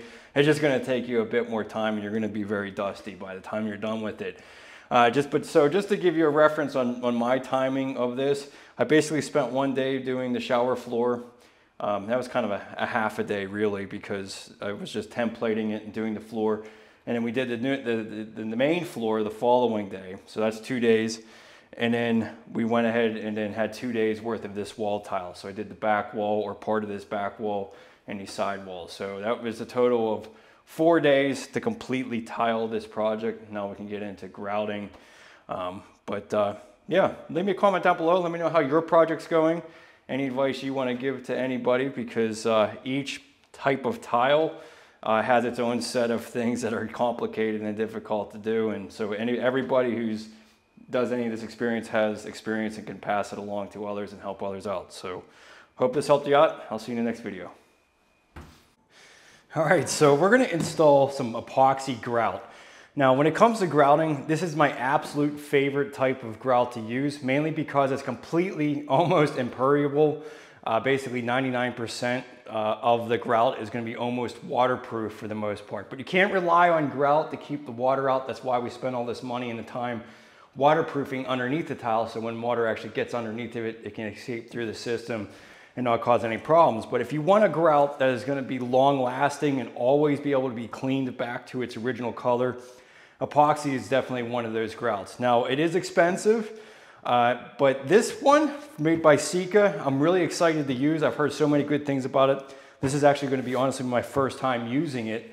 But what's really great about it is that you can use this to set your tile. So if you had some like intricate mosaics of some sort and you were afraid of the thin set coming up through the joints and causing any problems, you can actually set the tile with this stuff and then grout. And that's really tremendous, because if any grout actually came up through the grout joints when you're actually setting it, it doesn't matter. It's all going to be the same color. So I think that is one awesome benefit to using an epoxy like this. Secondly, this is a different type of epoxy from other ones that I've used. This one you immediately start cleaning after you pack the joints. So that's really interesting. We'll see how it goes, but basically, you know, we'll be able to apply this, quickly remove it, and then be done for the day. So let's get to it. But this is basically comes in a 5-gallon pail. There's 2 different mixing bags worth of this, so you can make these 2 parts. I think these are 2.5 pound bags. That is going to be way more than we actually need for this project. But you know, you really do want to mix full units of this stuff so that you can make sure that you have the proper amount of A and B and all these components. So it basically comes with 3 parts. This is A, B, and then the powder. So we're going to set this one aside because we're not going to need it. Okay, so it's really important to get every ounce and every little bit of the actual product out of the container. So part A and B, just mix the entire thing and make sure that you get every drop out of there. It really is important to get every drop out of there.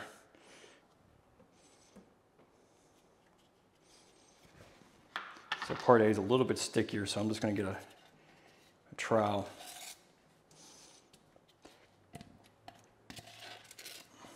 And remove some of that. Make sure I get every bit of it out of there.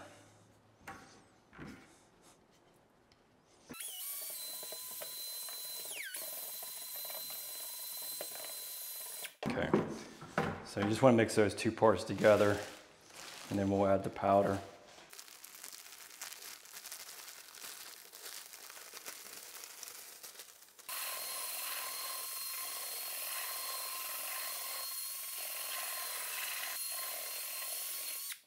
Just scrape everything off, make sure all the powder is mixed.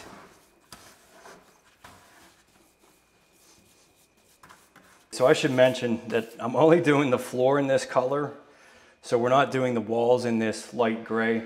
So we're doing 2 separate systems. And when you do that, I recommend doing one or the other first. So I'm going to go ahead and do the floor first, and then, you know, tape things off before I do the walls.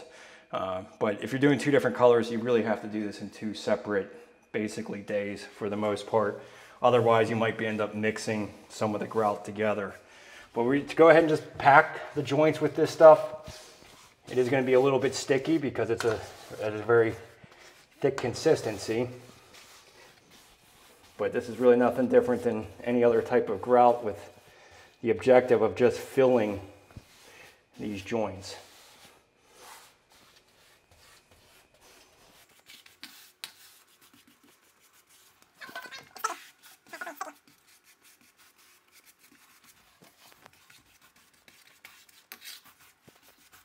Really, the hardest part of any epoxy is actually just getting it into the joints, because it's just a stickier consistency. You know, when you use a regular grout, it kind of flows over everything pretty easily. But another reason I really like using epoxy is because when you actually take a shower in here, the grout joints just stay the same color, because it's not absorbing any of the grout. It's just literally staying the same color because of the epoxy mixture.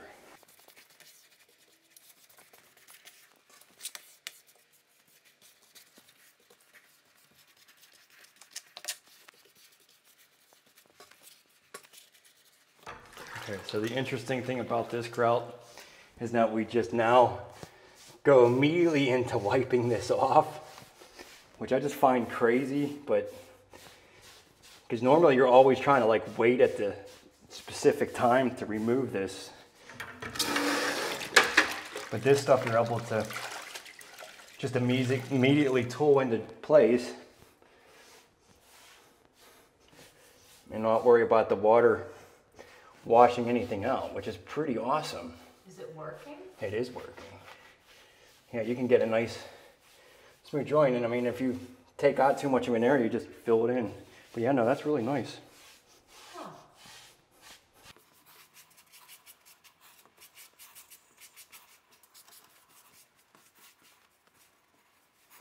So just make sure that your joints are nice and flush. It looks pretty good. And then again, we're just leaving all the joints around the edge of the perimeter open. We're going to be caulking those later. So that just takes care of the shower. Now we can just wait 24 hours and do the other part. We're going to do the outside floor now.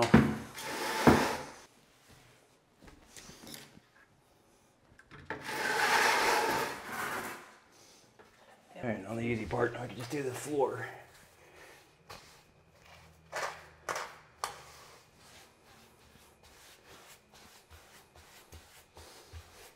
So you think it would be difficult with a mosaic tile? It's gritty. I mean, it's not super gritty, but it's thick. I mean, this would be, I think this would be a little bit of a challenge.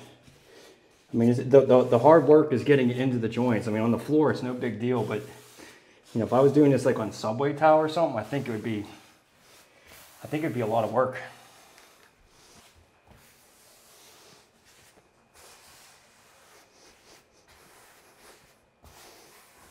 Immediately go to wiping this down. I definitely like that. Alright, so pro is immediate wipe down, con. Yep. Just adding it to the joints is painful, but the cleanup process very, very, very easy. And I guess, you know, epoxy can be scary sometimes. You know, when it sets up too much, the fact that you can just do this immediately and you're not waiting for a specific time is pretty awesome. You really can't screw that up. If it says immediately, it means immediately. So, but yeah, the pros is definitely being able to smooth these joints out immediately and getting the result you want. And if you don't like it, just, you know, just fill it in a little bit more and wipe it down again. So that's kind of nice. I mean, you can definitely get very accurate with your grouting because you can just immediately do that. On like a regular pre-mix, you really can't do that. I mean, you can fill it in occasionally, but you can't just immediately start tooling it again. Sometimes you have to wait until everything dries and then cut it out and do it over again. So this stuff will go down to 1/16 inch grout joints too. So that's kind of a common industry standard as far as the depth or the thickness of grout joint. I definitely argue if anything smaller than that is definitely going to be tough with this mixture. It does feel like kinetic sand. That's how sticky it really is. That's exactly what it feels like. Because it's almost like a putty almost.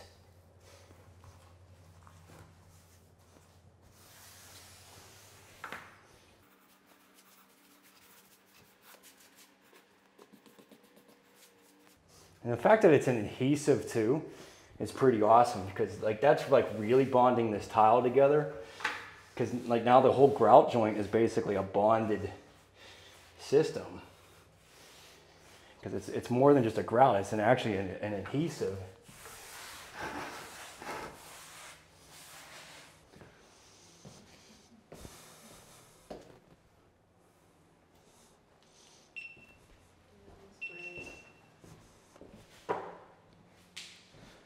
A lot of extra.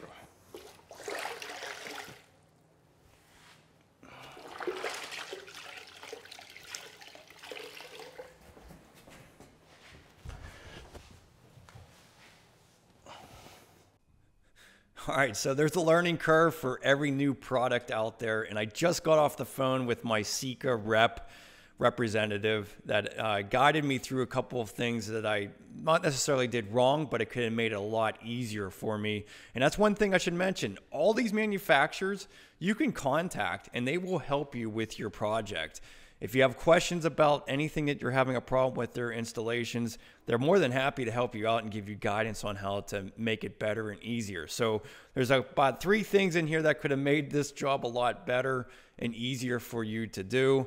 Number 1 is that I could have used a little bit less of the sand mixture. So the colored sand, the gray mixture, I could have used a lot less of that sand and gotten a more loose consistency out of that grout. So if you're doing a mosaic tile or something that it has a lot of grout joints, you can reduce the amount of sand, and that's going to make that product a lot more flowy and be able to basically behave like a traditional grout. As you can see in this video, I had a lot of additional work to get this into the joints, and that was because there was all that sand and it was making it very thick. So if you reduce the amount of sand, the easier the flow of the epoxy is going to be. Secondly, if I would have used a little bit more of a damp sponge and wiped down my surface before grouting, that would have helped activate the grout to be able to glide over those joints a lot easier. He mentioned that many times to me on the phone. If you just wet down the tile before you grout, it's going to make it a lot easier to fill all those joints. So do that. And then the third thing is that I kept mentioning that you can immediately tool the joint, and you can do that to get the result that you want in your grout joint. But you want to come back 30 to 40 minutes later and take a white scrubby pad with water and just completely scrub off any haze off of the existing floor. So pay attention to that, because that's going to really make sure that there isn't any haze. I actually had an issue the following day with a lot of stickiness, and it took a lot of scrubbing to remove any of that excess haze. So I want to prevent you from having that problem. He just basically mentioned wait about a half hour, 40 minutes, just basically press on a grout joint, and if you're not pulling any out on your fingers, then you're able to actually start tooling that joint. And then once you do that, you can just use a microfiber cloth, remove off your excess water, and be good to go. So hopefully I'll have a video link here below on my next project to be able to share with you all the proper ways to make this easier. But everything's a learning curve. I do think this is a great product, and I think that this is going to be something I'll be using in the future. It just takes a little bit of learning and problem solving to get it to the right consistency. So if you used it, leave a comment below. Let me know how it worked for you.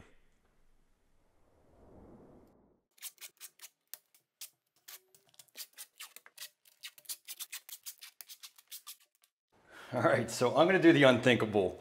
I'm actually just going to silicone all of these joints. As you can see, these are really big tiles, and I really don't have that many grout joints. If you're doing a shower, I highly recommend doing Epoxy Grout. But to spend $140 on grout just for these little tiny joints and outside corners, I just don't feel like it's worth it. It's worth the effort and the time just to use some silicone. So I'm using some like a color matching caulk that's matching this. This is made from Sikasil.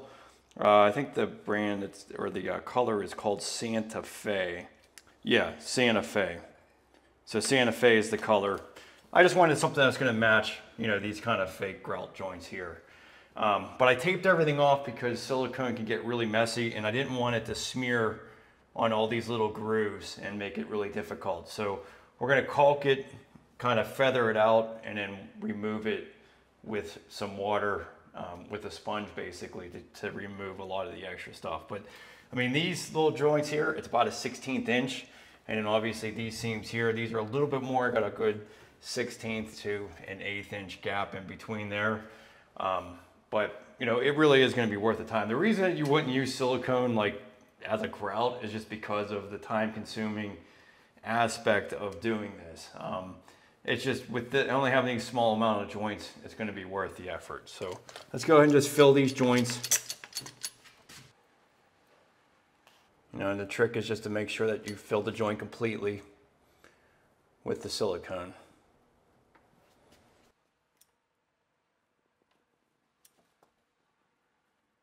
I'm just got a little putty knife.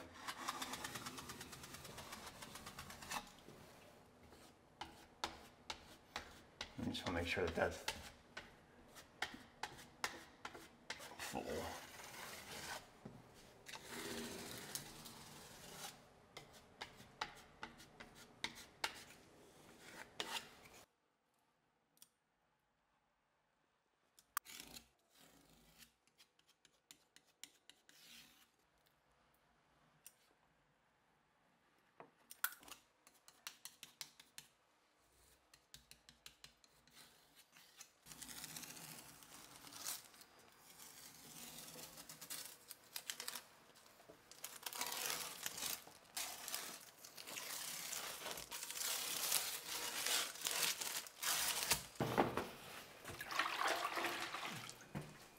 So now I'm going to just take a sponge and kind of almost like do it like as if I was grouting in a way. I'm just smoothing that out.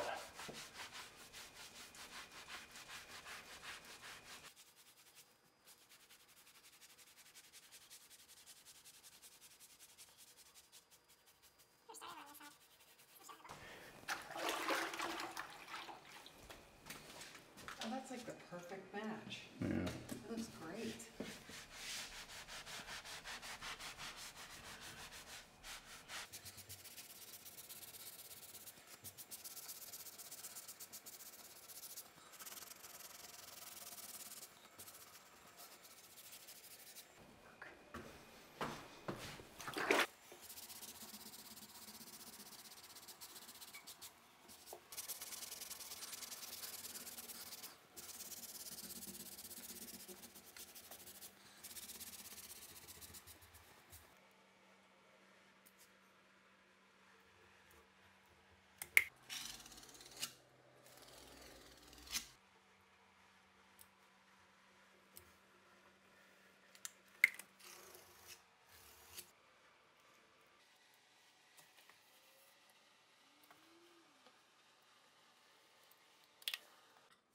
Make sure the corner's filled, that's all. That's why you tape it, so.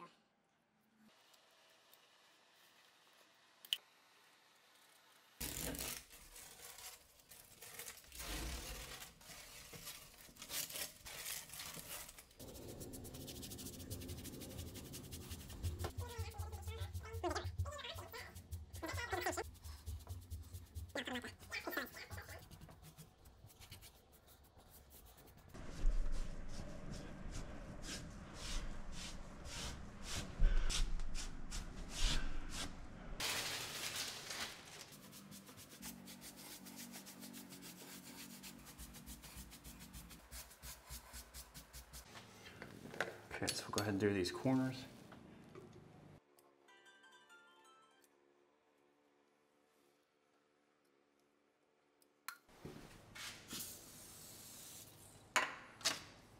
Okay, so we got these little slick blades here.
So we'll keep these corners out, let them dry.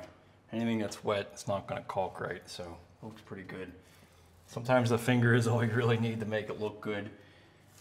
You know, there's all these different tools, but if you can get it smooth and working. I mean, this is a tough joint because of all these little fake grout joints, you know. As long as it looks even, I think it's good shape. So we'll just go up right against our edging here.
Okay, so we're using our newborn 12:1, 24:1. So when you press it down, it's 24:1. So that's going to be for something like a polyurethane sealant or something that is a little bit more thicker. 12:1 would be something like this acrylic caulking. So it's really great to have both of these in the same gun. So we're just going to go ahead and caulk this edging here, basically the metal edging that we have.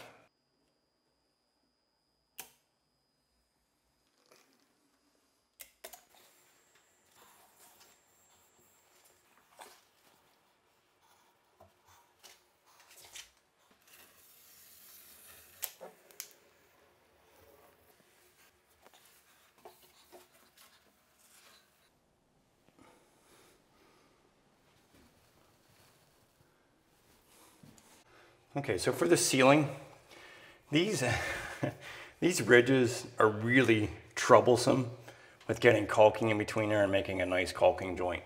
And I'm really happy with basically the way my whole tile layer looks good up here, all the way across. I mean, there really isn't much of a gap, maybe a 1/16 inch at most. So, you know, even looking far away, I think it looks pretty good. I don't want to do any white caulking to match the ceiling. That's what I usually do a lot of times because it's just going to get into all these little grooves and cause a problem. And I don't really want to use the matching caulking because that's a very delicate seam there. And once you smear silicone against the ceiling, you can't really paint it. So I'm just going to actually just use a clear silicone just because the way that this turned out well.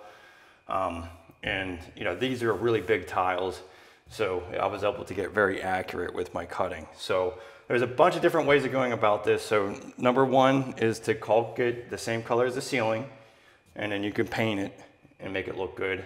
Second is to use the matching caulk that you have for your grout and do that. That takes a little, you have to be very accurate with that because if you smear silicone against the ceiling, you really can't paint it. And then the third option is just to use some clear silicone. So that's what I'm gonna do on this one, just because my joints look so good.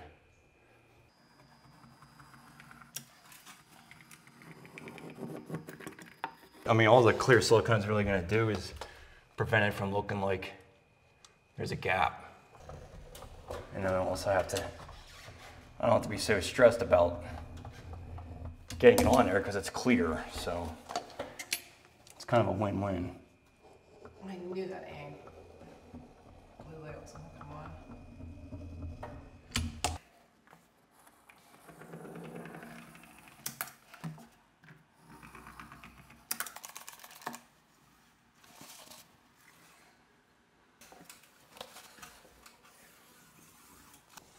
Okay.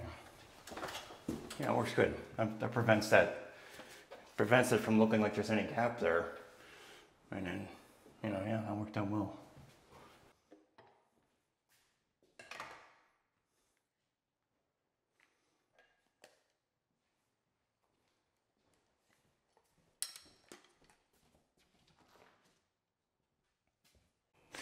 Okay, so really it's helpful the next day to go ahead and just fill in any areas. Anything that was wet, you basically have to wait until it's completely dry to silicone. So we're gonna finish off some of the areas that we didn't finish and some areas that we had some problems getting enough silicone in.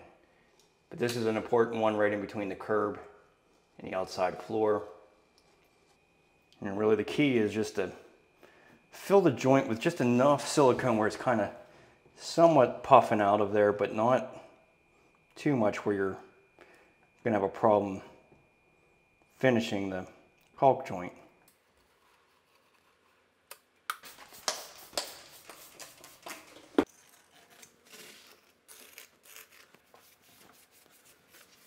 So this was a little wet yesterday, so I wasn't able to caulk that completely. So now it's dry.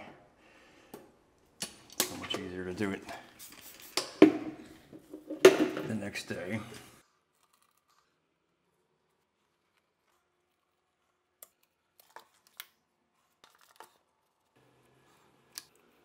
So the more steady that you could be with the caulking gun and just basically making sure that it's all completely full in that joint, the better. And we're gonna caulk it all before we actually tool it. So going up the corners here.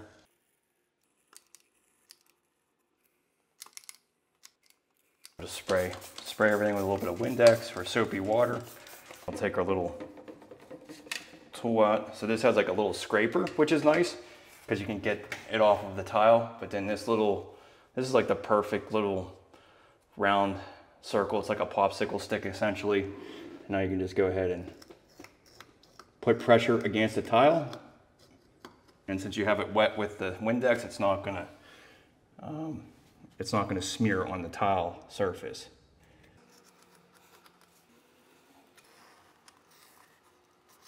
And then this one's gonna be kind of tough. You're gonna pretty much have to just push this into the corner and then we'll remove the excess off. Miters are the toughest joints to really keep clean because you got two surfaces you're trying to prevent.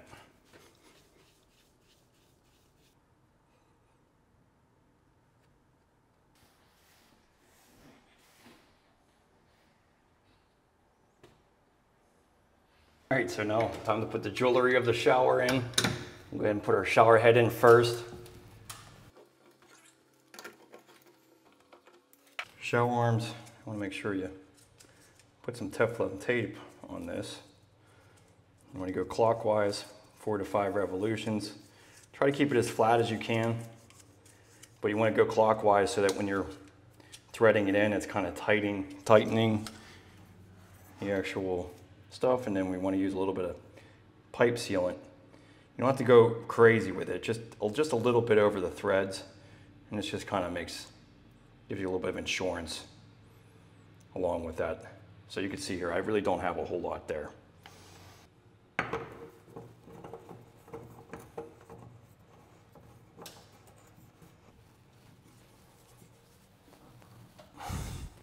All right, so yeah, when you bought this portion here, then you can just take a screwdriver. And get that into position.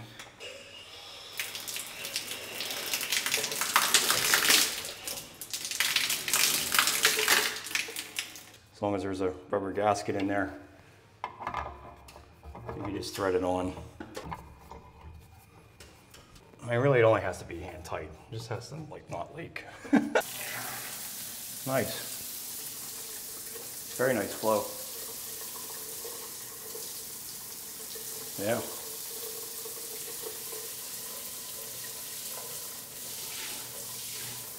Huh. Yeah, I think that'll be really nice.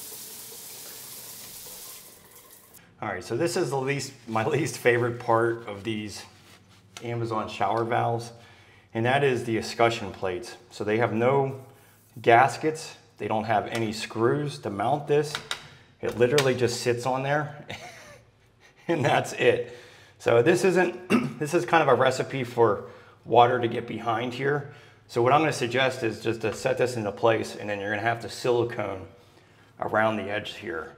There's really no other way to keep this watertight. You know, the fact that they don't have any screws or any type of rubber gasket makes it really tough. So it is what it is. This is one of the setbacks of this type of valve, but it's very simple to install. I mean, you literally just sit this on here. It has a little set screw. But yeah, I mean, just pull up. And then to get it hot, you turn left.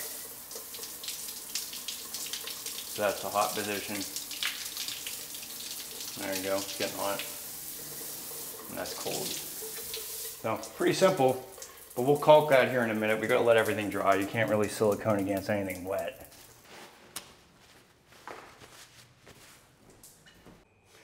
Okay, so since this is gonna be a very highly visible aspect, I'd recommend getting a very good silicone. So this water clear stuff from CRL is mainly made for shower doors, but it's really like exactly that, super water clear.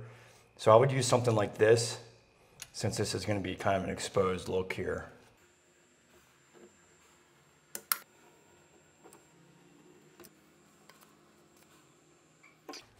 Problem solved. Not the end of the world, but that'll make sure that your water doesn't get behind there.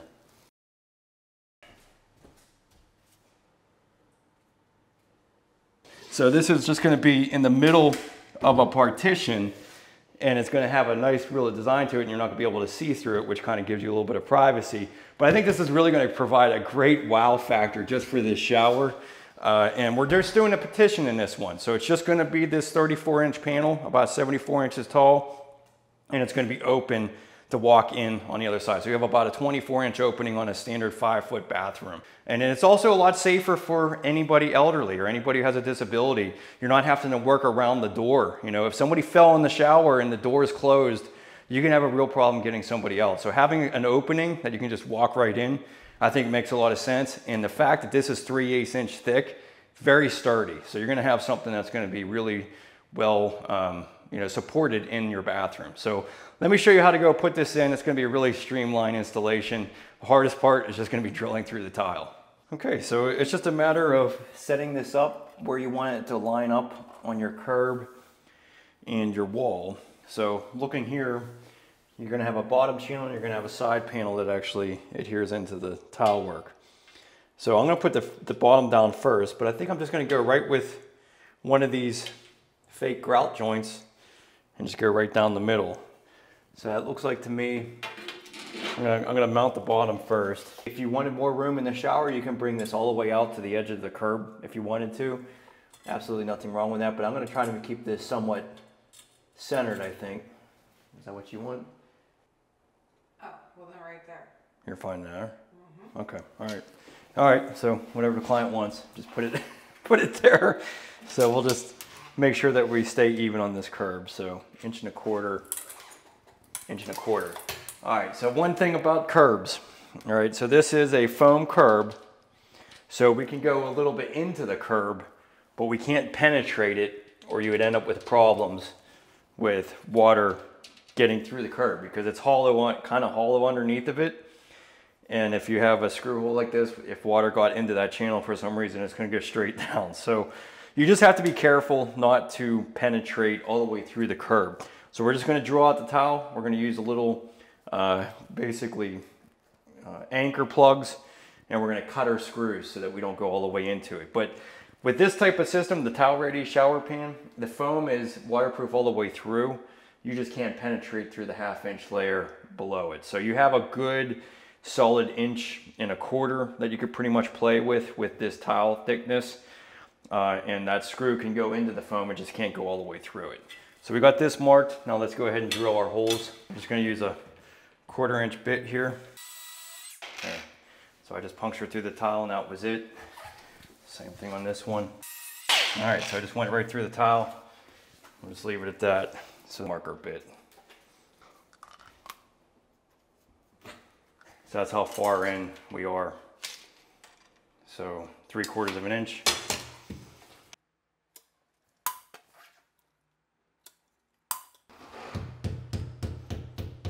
Cut the anchor plugs.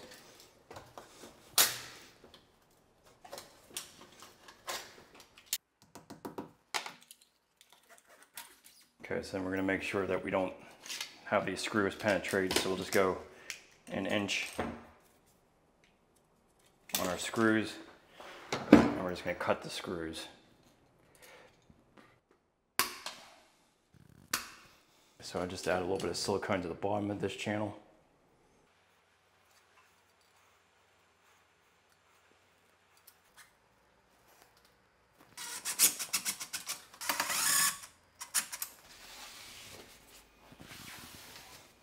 Now we'll go ahead and put our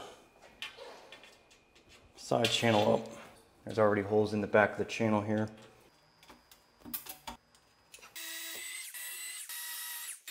Now I do have blocking behind here, so I know I have some wood that I can actually get into here, because we made sure that we had blocking behind our curb.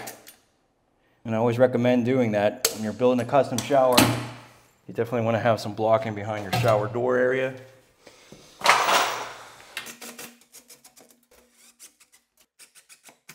Okay, so these have little self-sealing pieces. So there's not going to be any silicone that goes into this. This is just going to be these channels. So you put it on the glass first and this slides into the U channel.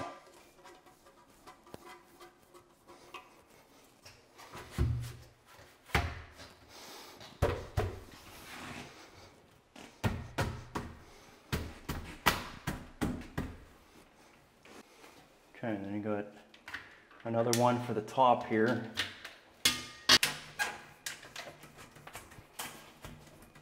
An H bracket. That goes on top. I would recommend, so there's two different sides here. There's a fluted side and then there's the smooth side. I would put the smooth side inside the shower because that's what you're mainly going to be cleaning. So you're going to want the smooth side to be able to clean it. So what we'll do is put the bottom track on here.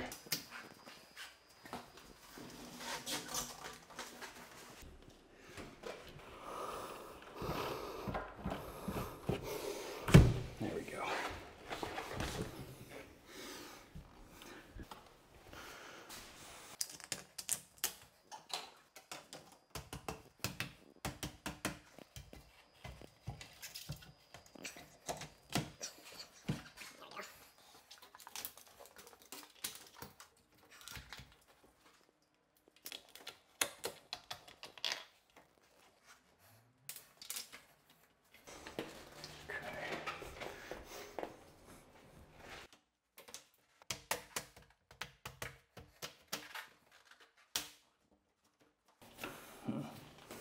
That's where this thing's bent. This thing got bent in shipping.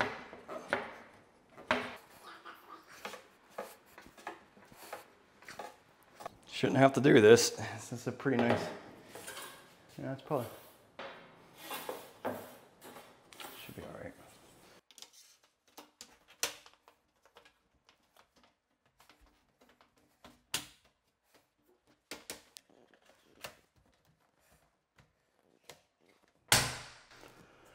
I mean, I feel like I need to put silicone in there and hold that. Yeah, try that.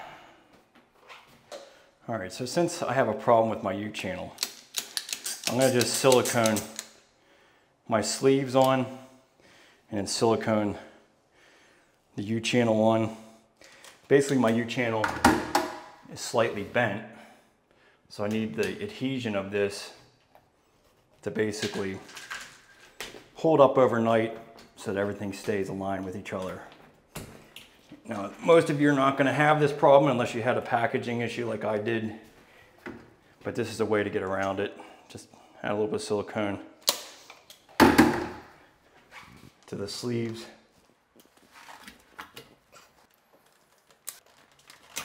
We'll get some silicone in here.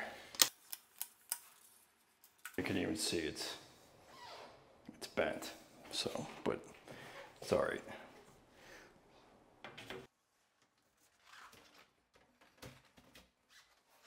What we're gonna do is just basically hold this tight overnight.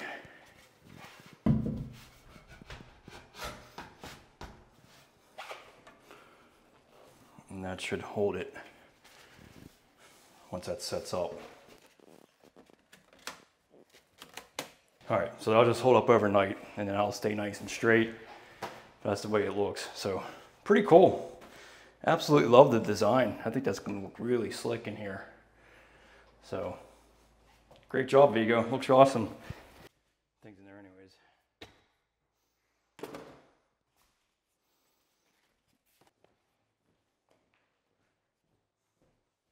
All right, so next morning, go ahead and take these blocks off. Put a lot of pressure on there. All right, and then last thing you just gotta do is just caulk the inside. Really the only caulking, since those had all those self-sealing applications here, all you really have to do is just seal against the wall. So I'm gonna use this high quality silicone. This is the CRL brand. They call it water clear. And it truly is that. It's some of the clearest caulking I've ever used.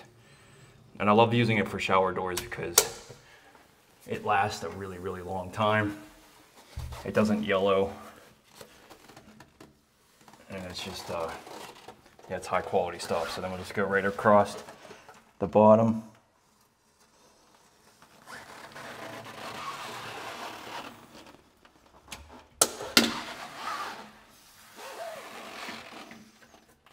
That's really all there is to it.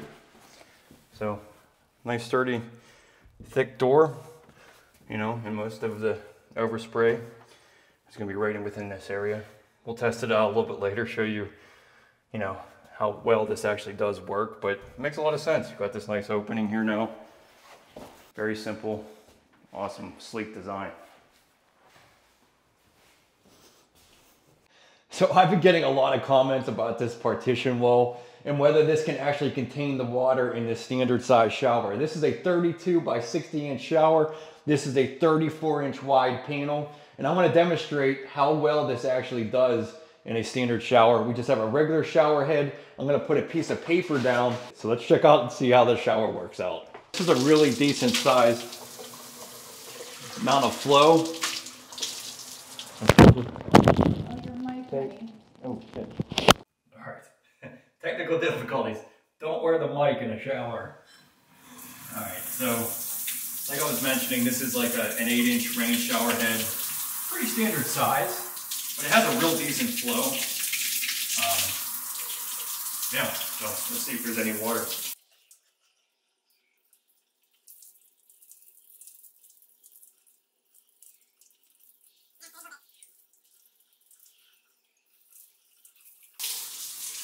Yeah, so yeah, there is some water. It's not terrible, but you know, you're gonna have a little bit of water. I think a good rug would be able to handle that. So I guess it all depends on your tolerance. If you can tolerate a little bit of water, you know, honestly, if I open up the shower door and I had a shower door here, you probably have that much water coming out anyways. But it's pretty minimal.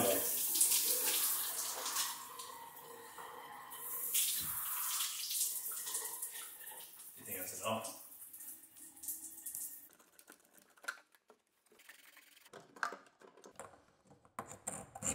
So these are the brass craft.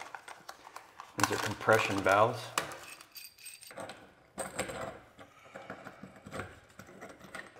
slides right in there like that. Nice. That's awesome.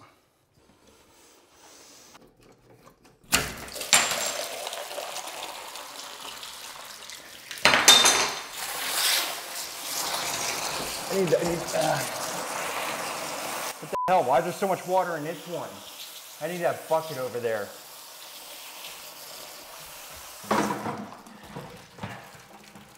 Holy cow. You know what? I don't think I turned it off on the hot water side. Put it down and put it, go inside to there. All right, so lesson learned. Turn off the water before you cut the piping. Boy, that could really make a stressful job out of something so simple. Make sure that there isn't any sharp copper edges on there. Discussion plate, compression fittings, these are quarter turn. Has a little brass fitting in there. So the quarter turns are much better than the regular stops that continue to twist. This little guy is really awesome. This is made up by Rigid. It's a one-stop wrench. So you just slide this into the top of your angle stop. And you can just tighten this. There you go.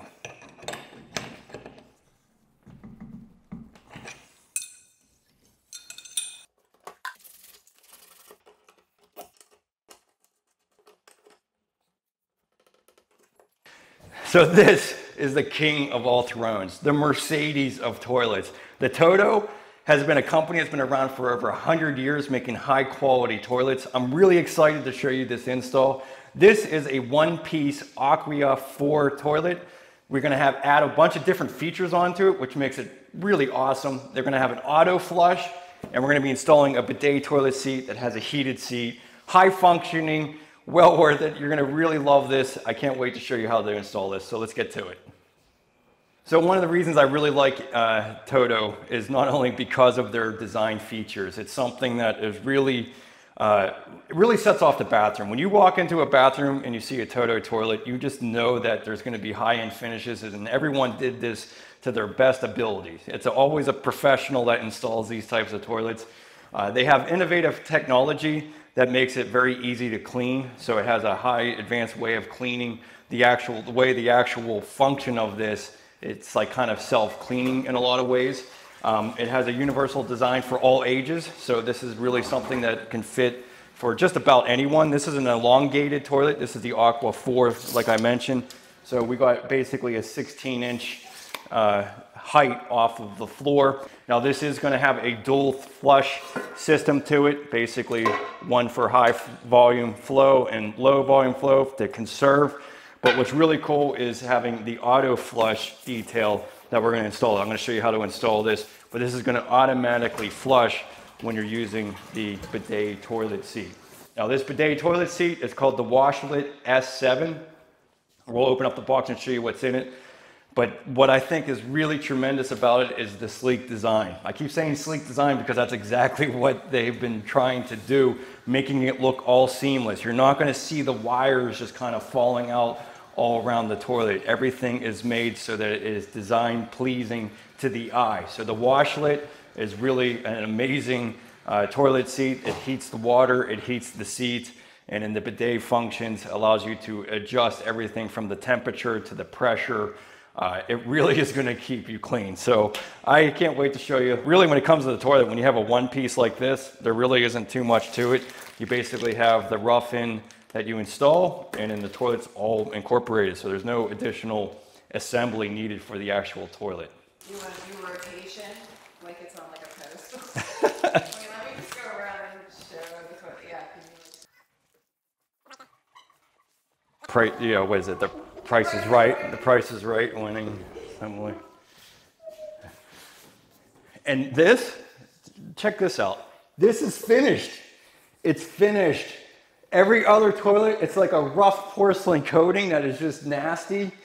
They finished the whole thing. It's just amazing. Like, why wouldn't other manufacturers do that? It's beyond me. Why you would only do up to the back edge and then have this all raw. I absolutely that really drove me nuts when you saw that. And a lot of these other toilets, the cheaper ones you get from the big box stores, sometimes the coating didn't even come all the way around the edging and you could see the rough surface of that porcelain. So thank you, TOTO, for actually paying attention to every aspect of your toilet, because, you know, having a smooth surface that's porcelain coating allows you to clean everything and make it easy to maintain.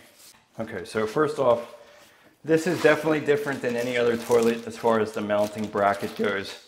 Now, one awesome thing about this is that this mechanism is what makes the difference between a 10-inch, 12-inch, and 14-inch rough end. So all the toilets are basically the same. The actual porcelain throne is actually all the same. It's just this apparatus is what's different. So it has a rubber gasket on the top. So this basically is going to sit right over top of your flange. And you have to drill holes to anchor this into place. They have a little template here, makes it easy.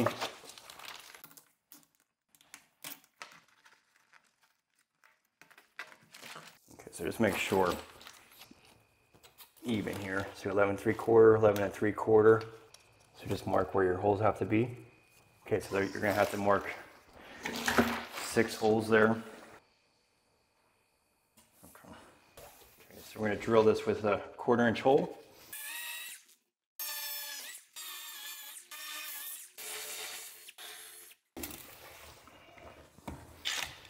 All right, so that's the hardest part of this, is actually just drilling through your tile. This is some really dense porcelain, so keep in mind that they're not always going to be that tough, but my bits were wearing down from all the jobs I've been on. Okay, so make sure that all lines up. So this really makes it easy, because now rather than lifting a heavy toilet and trying to get it over your wax ring properly, now you can just set it right here. So this is really great because it really eliminates you from screwing it up.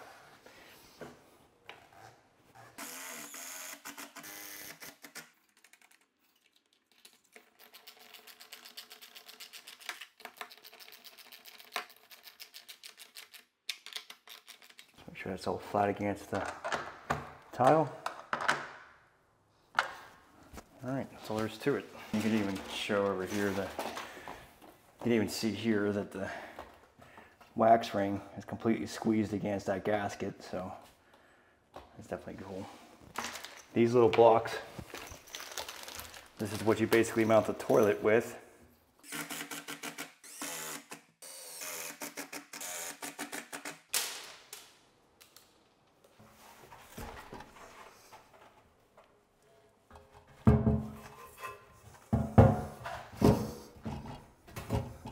There you go. It just sits right in there. What's really nice is that you don't have to worry about the wax ring, you know, just as long as it sets in there, it sets in there. Okay, so then you have those mounting blocks in there, and now you just screw this straight into those mounting blocks.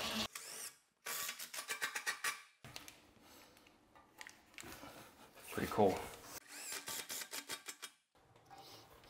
Nice. So this is a nice little idea. They got a little Velcro on the back here, so when you set this on here, now it just holds that into place. All right, so when it comes to the washlet, this is going to be a very simple process.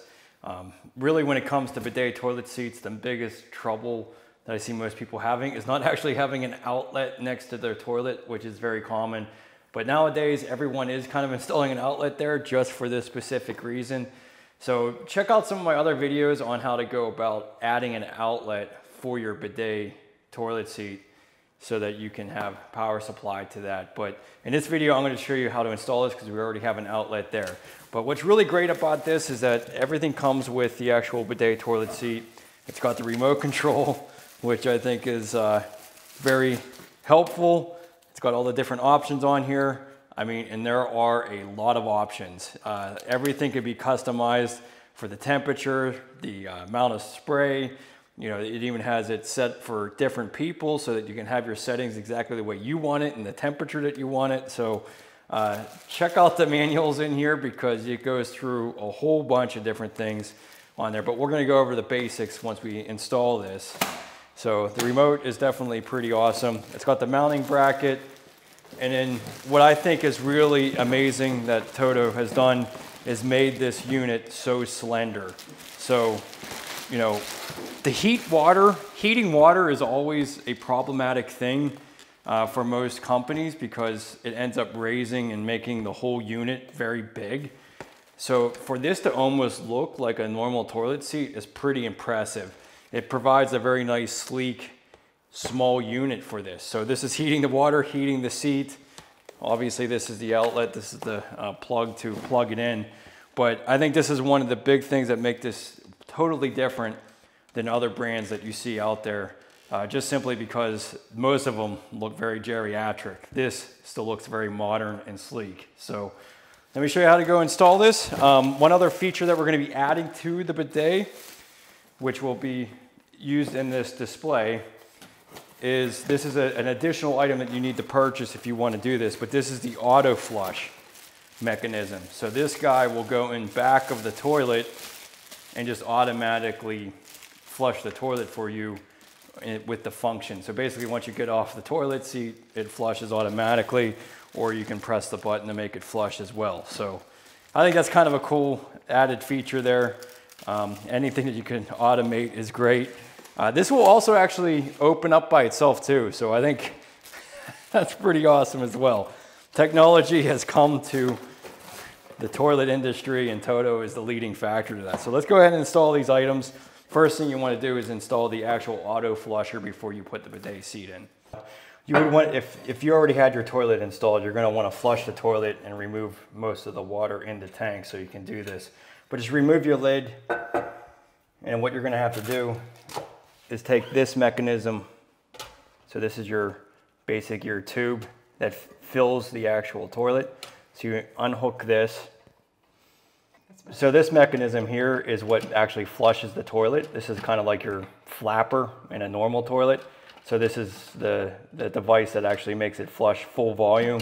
This is your energy water saver aspect to it. So you just basically twist this. So you just turn this counterclockwise until it clicks out and it'll come out. So this is actually what stops the flow of water going from in the toilet, or releases it, I should say, to allow the water flow. So this would be your normal 1.28 gallon. This is your energy saver, which it brings it basically halfway. Anyways, this auto flusher, pretty simple. It has two different sides here. As you can see, there are two different types of mechanisms here. So when you look into the side here, you can see that this has a ribbed section here. So the one with the ribs, go with the one with the ribs. So you just press the fill valve up until you can see the actual plastic holder. So that slides right in. And then you can this just presses right into place. So same thing with this one, just hold down on your mechanism here. So this little wire end slides into that. So then you can see it's hooked on to the actual plastic. Can you even see that? You see how this is flat? Yeah. So this is going to basically pull on that plastic piece. So you slide it in to that little groove, and then now it's hooked onto the flush valve. And you just press this into place. So now this is hooked. The wires are hooked into this flush thruster here. So now that the wires are connected there, when you press the auto flusher, it's going to do it. So now that you got that connected, now you can just put this back into place.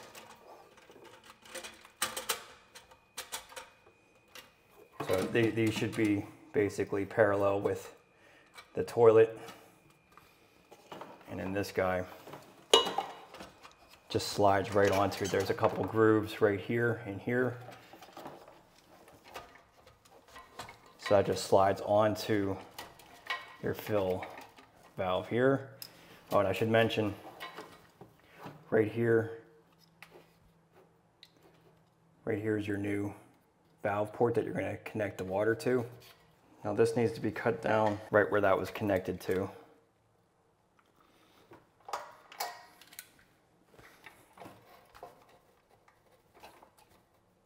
There's two different ports here that you connect your water to. So depending on the model that you got, so if your port was flowing into this actual fill valve, then you want to put it on the one that goes into the fill valve. So you can see this one, the black one, is in the same position as this. So it depends on what model you're going with, but since ours was already here, we're going to go on the one that goes into the actual tube. So then this just has two little grooves on it. Just slide it into place, and then this wire will go behind the toilet and connect into the feeder. So that's really all there is to it. Now everything's automatically connected. All right, so one other thing. So, you know, that was the automatic flusher. Now you're gonna need to put your little tabs on here for a manual flush. So these actually come with two little stub out plastic pieces. And these will, there's a locking nut here. So if you need to adjust this up and down, you can. So let me just show you what you want to adjust this so that your buttons are flush with the top of the tank. So just tighten these and that'll keep these in position. So you can see how that's nice and flush there. So when you press this, you can easily press it. So this one's a little bit lower, so I might just tighten this one up a little bit. So just loosen this up to make this go out further and tighten it. Yeah, so now they're both, you know, it still could go a little bit more. You can just adjust it until those buttons look right. I thought they were supposed to do that because then you could tell which one was like the energy saver and which one.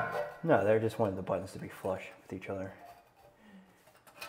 So, yeah, so the smaller one is going to be the less water. The bigger one's going to make a full volume flush.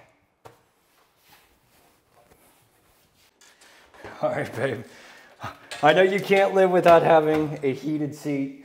So we have the Mercedes of all toilets, the TOTO toilet. This is the Aqua 4.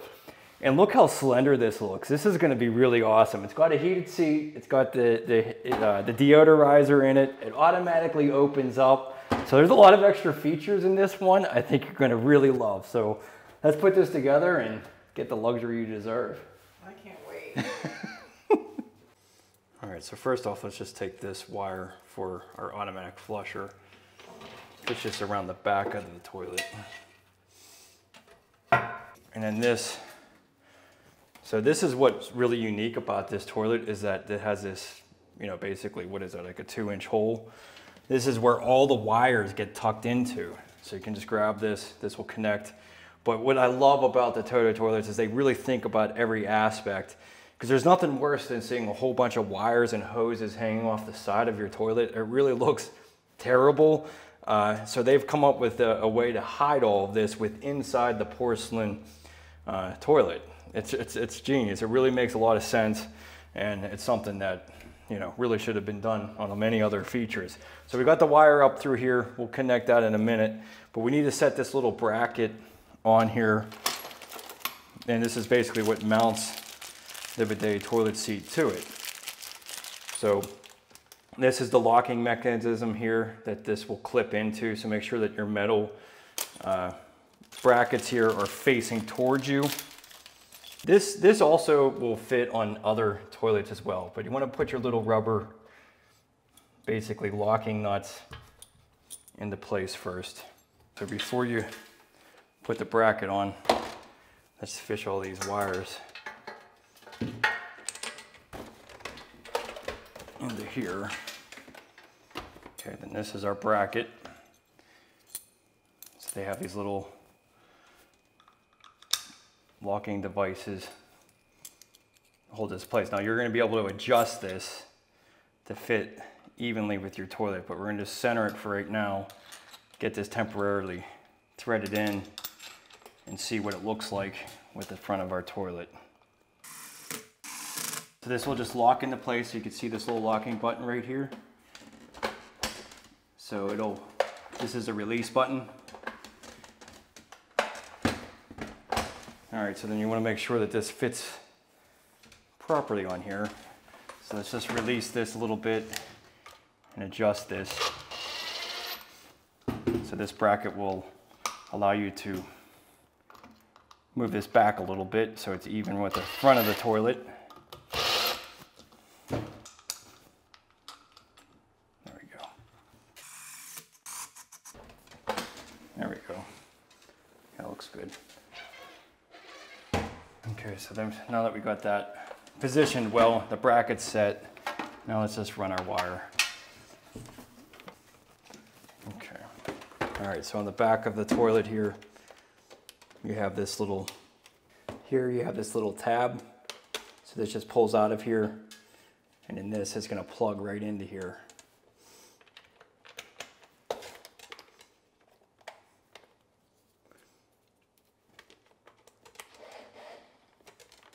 Okay, so that holds it into place here.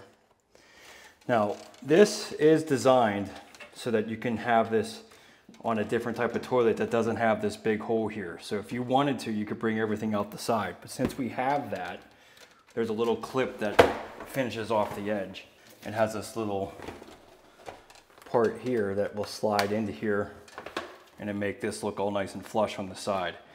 But they designed this so that you can put this on multiple types of different toilets.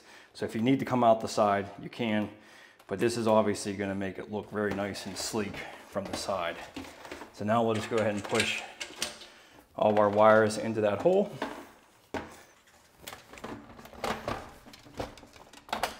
Okay, it's clipped in.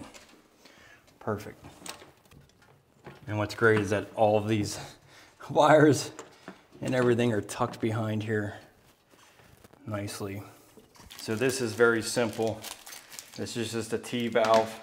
It's got a rubber gasket inside of here, so this just threads onto your toilet, and then from your toilet to your actual valve, you connect it below, and then you connect the actual bidet to this.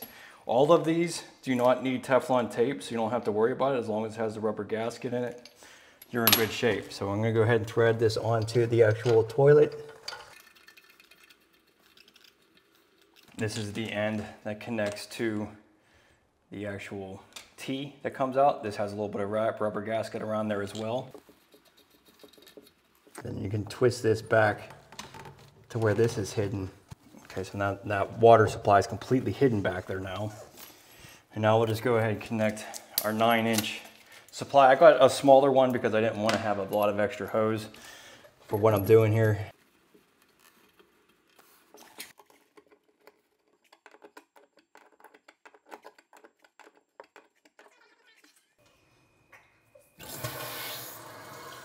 Okay. Make sure there isn't any leaks. It should be good.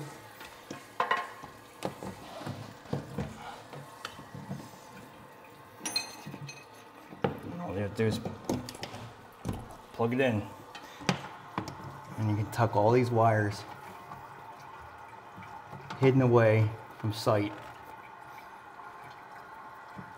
Huge, huge improvement compared to other toilets. So everything looks nice from the side.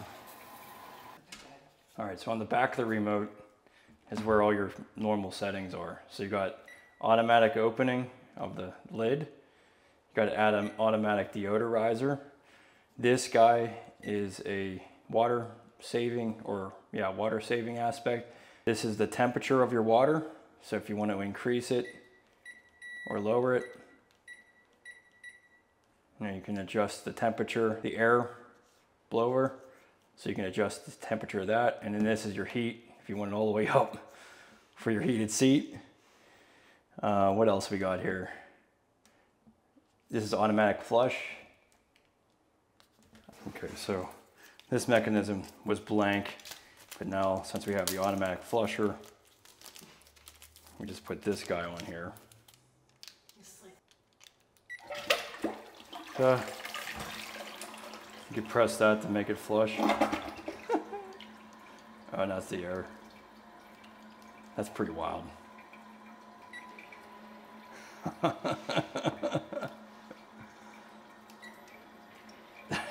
That is so cool. Oh my goodness. How technology has changed. What in the We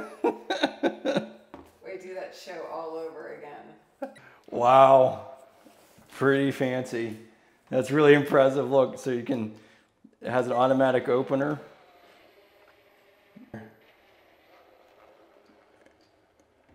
And then it also flushes by itself. Wow. Pretty amazing. Does it have a nightlight in there? Yeah.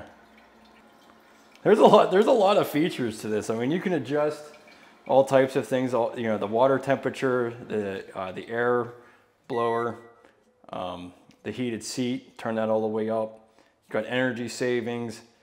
You've got the automatic opener if you want to have it automatically open when you come to it. Automatic deodorizer, so it will automatically deodorize when you leave the room. You can also press the deodorizer on here as well. It basically just filters like kind of like your ventilation fan in a way. Pretty wild.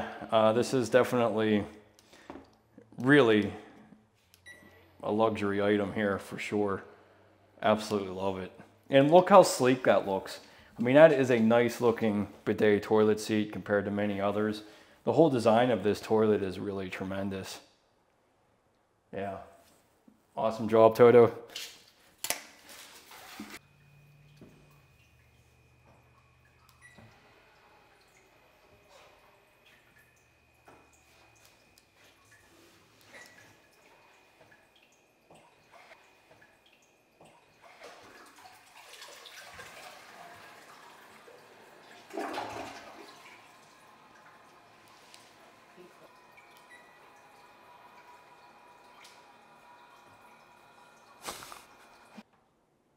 All right, so everyone deserves a massage in their shower.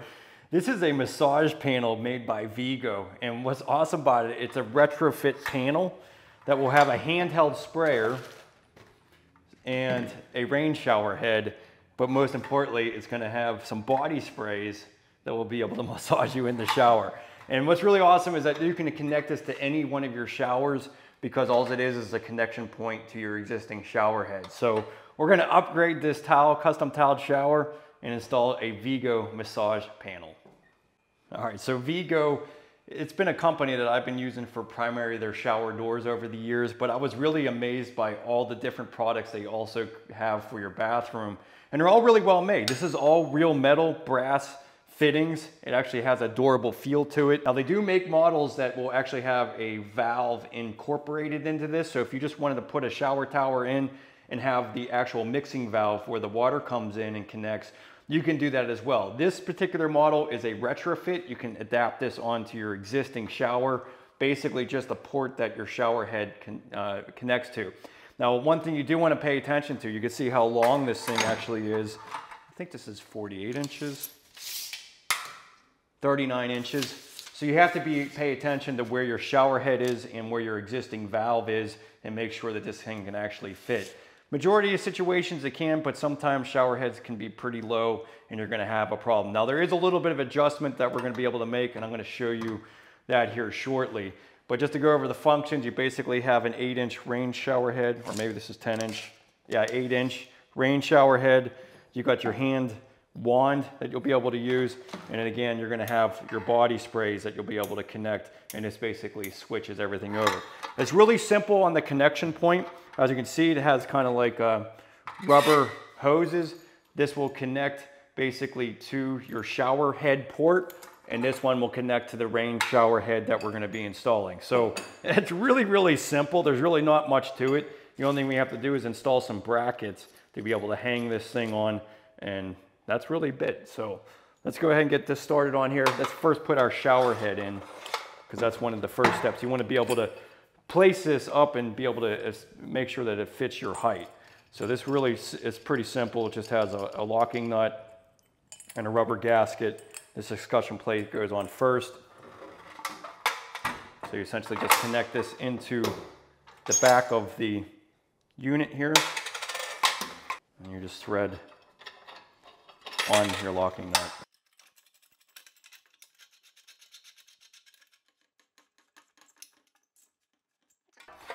And in this guy, a little rubber gasket, and you sit in the back of this.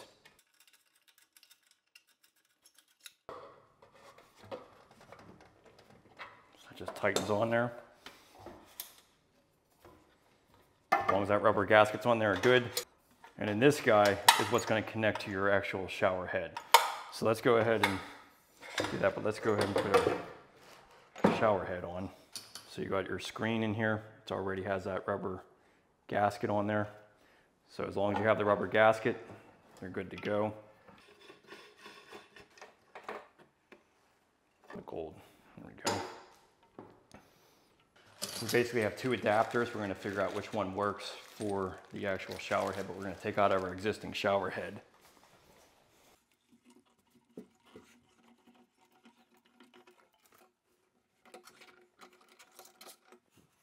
All right, so these adapters really depends on how far back your actual port is for your shower head. So they have 1.5 inches. I believe this is 1.75 inches, and this must be a 2-inch. But really the important part about this is just having these threads. See, that one's going to be pretty, by the time I thread that in, that's going to be too close to the tile. I won't be able to thread on my adapter. So we're going to go with the bigger one. This must be like 2.5. Yeah, 2.5. So whichever one comes out of the wall. You can come out of the wall a little bit, but we're going to prepare this with some Teflon tape. So make sure you go clockwise with the rotation, 4 to 5 revolutions. Make sure it's flat, because when you thread this in, it's actually going to tighten with the actual thread. And then just put a little bit of pipe sealant. This gives you a little bit of extra insurance over top of that Teflon tape. You don't need a lot, but that'll make sure it's sealed in there, because you're not going to be able to really see this connection point. So make sure it's threading in before you put some pliers on it.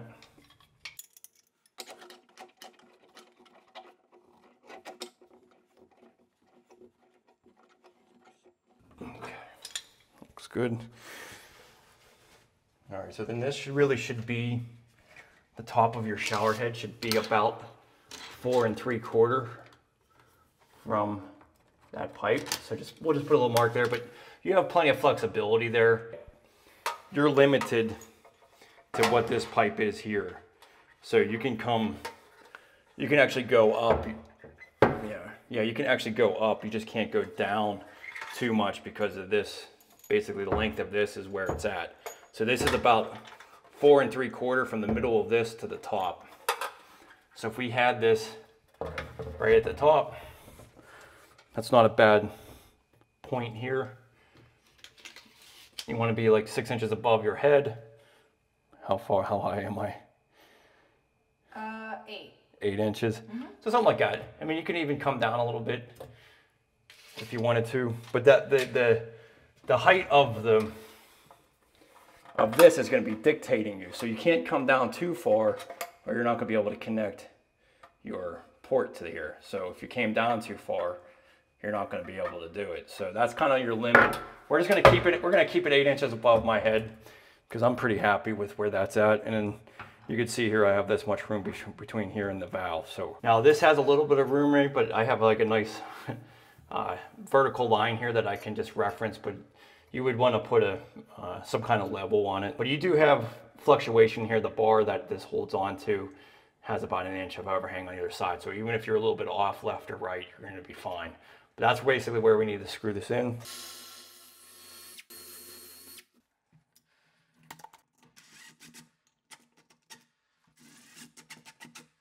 .25 5/8. This is 1/4 inch. Biggest thing about this, if you want this to last, is you have to keep the blade cold. If this gets too hot and turns red hot, it basically just ruins the entire bit, and these things are a good $20. So have a cup of water, try to keep this cool so that you can actually get, you know, all the function you can out of it.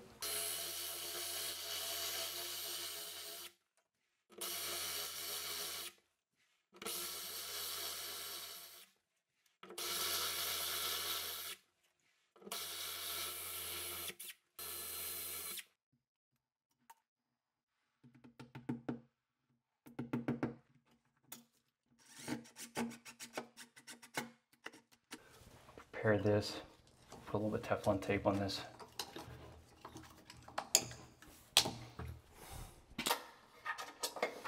So this guy, again, you want to have this little rubber gasket on there.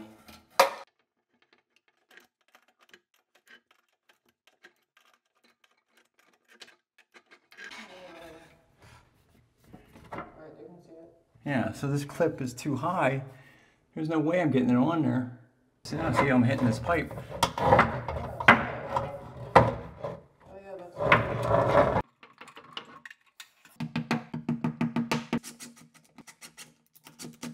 Yeah, it should be all right then. Should be able to lift this up.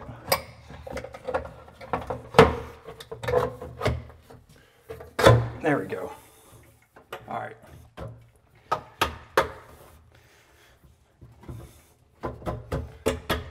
So you can see how this can be moved over a little bit, the center things. But yeah, now it's in there. Okay, so for the handheld, make sure you have your little screen in here. This will just connect right to a little shower wand.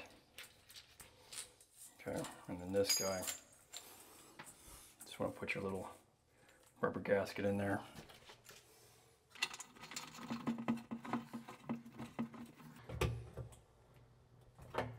And this, you can pretty much put this kind of where you want. So this has a little sleeve that this holds on to, so if you wanted to put it over here, you could. Or do you think it makes sense? I don't even know. Yeah, right there. Does that look right, or? Yeah, maybe closer. Yeah, there you go, that looks better.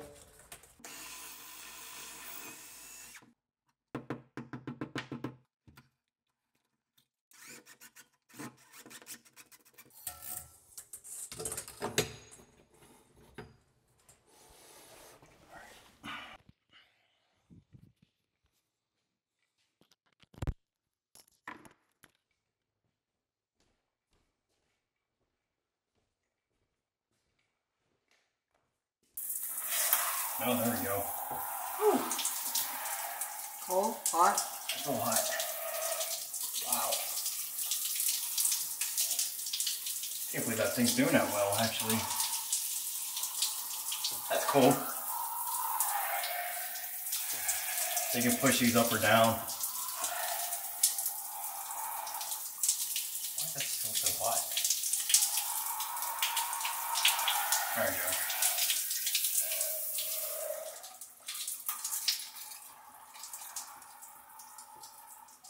So it only does one function at a time. Huh. So there's a... Alright. I mean, I guess if you had it both functions at the same time, it would take too much water away from each one. So it really depends on how many gallons per minute your system will hold. But it's nice. It's nice to have these options. Cool. You just have to show it off at the main valve. It's a fun little accessory. I definitely think it'd be something cool to add on to your existing system for sure.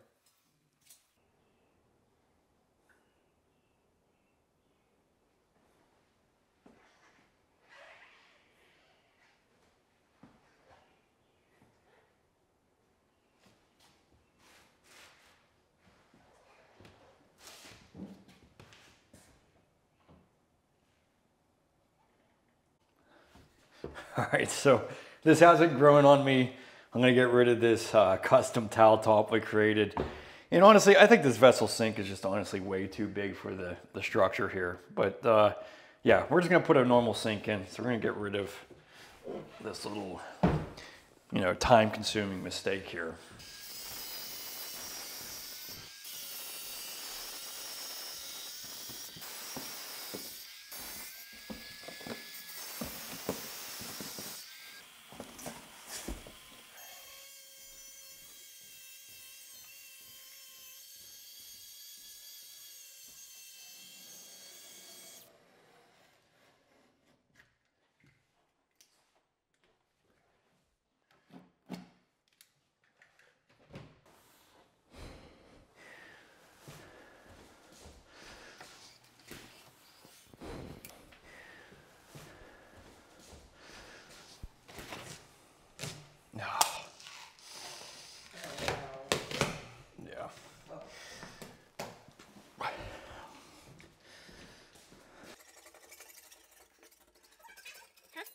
All right, so we got some 20-minute mud.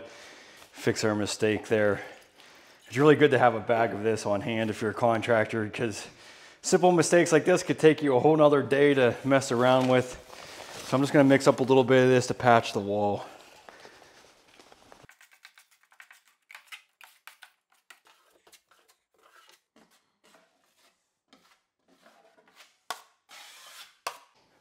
All right, so we're gonna just put this basic white sink in. This actually came with the vanity, and a lot of times when you order a vanity with a top, it usually becomes the most affordable way to go.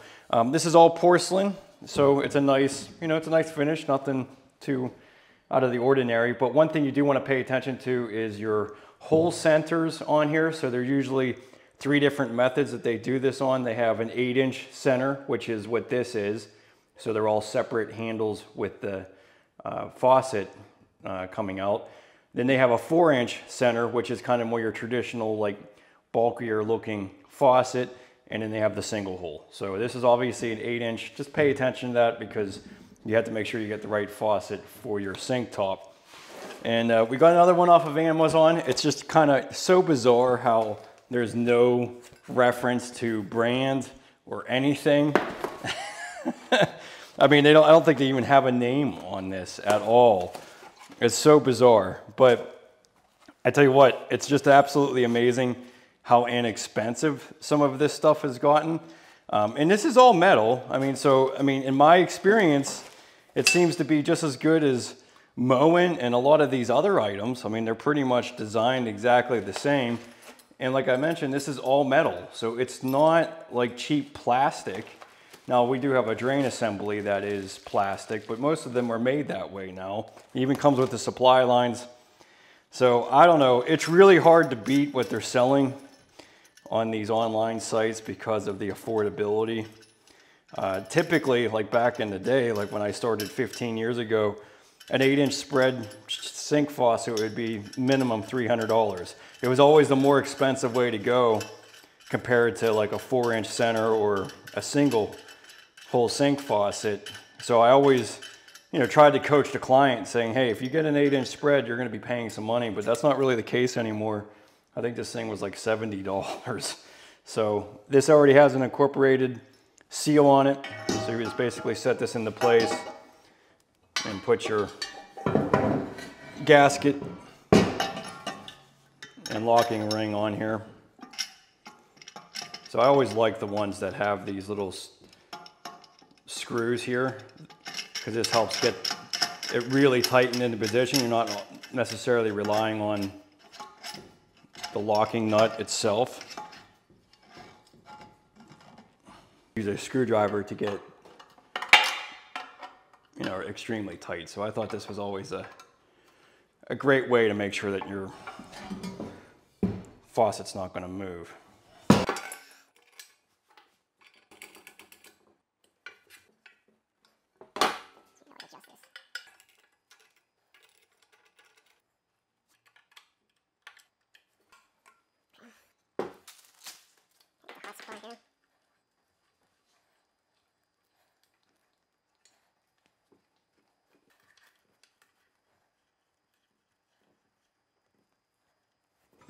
So this is very easy. It just has a little,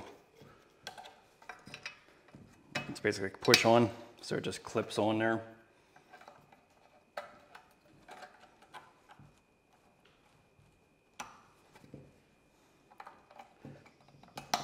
Very simple. This is a pop-up drain, so that really makes it simple.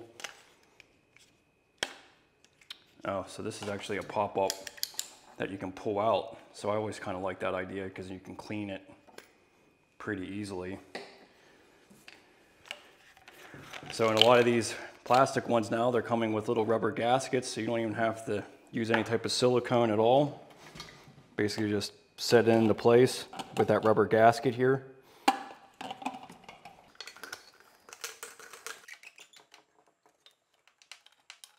Get much easier than that.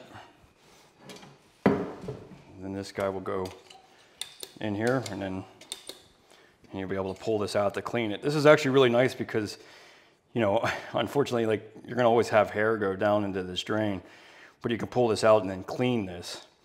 rather than having all your hair going into the actual drain. So it really does two things. It makes the installation of this very easy, but it also makes it better for cleaning ultimately.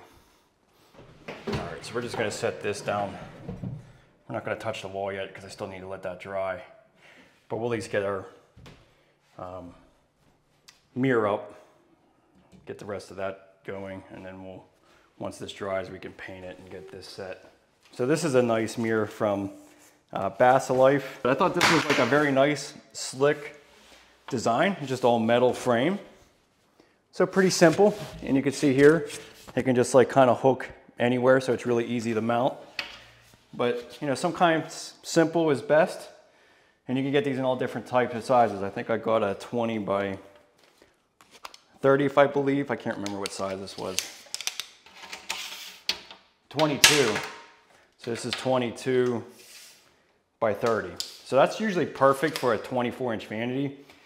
You know, it's all personal preference. You can go as big and as large as you want, but I felt like 22 works pretty well over a 24-inch sink. And then we're gonna be having light sconces on either side.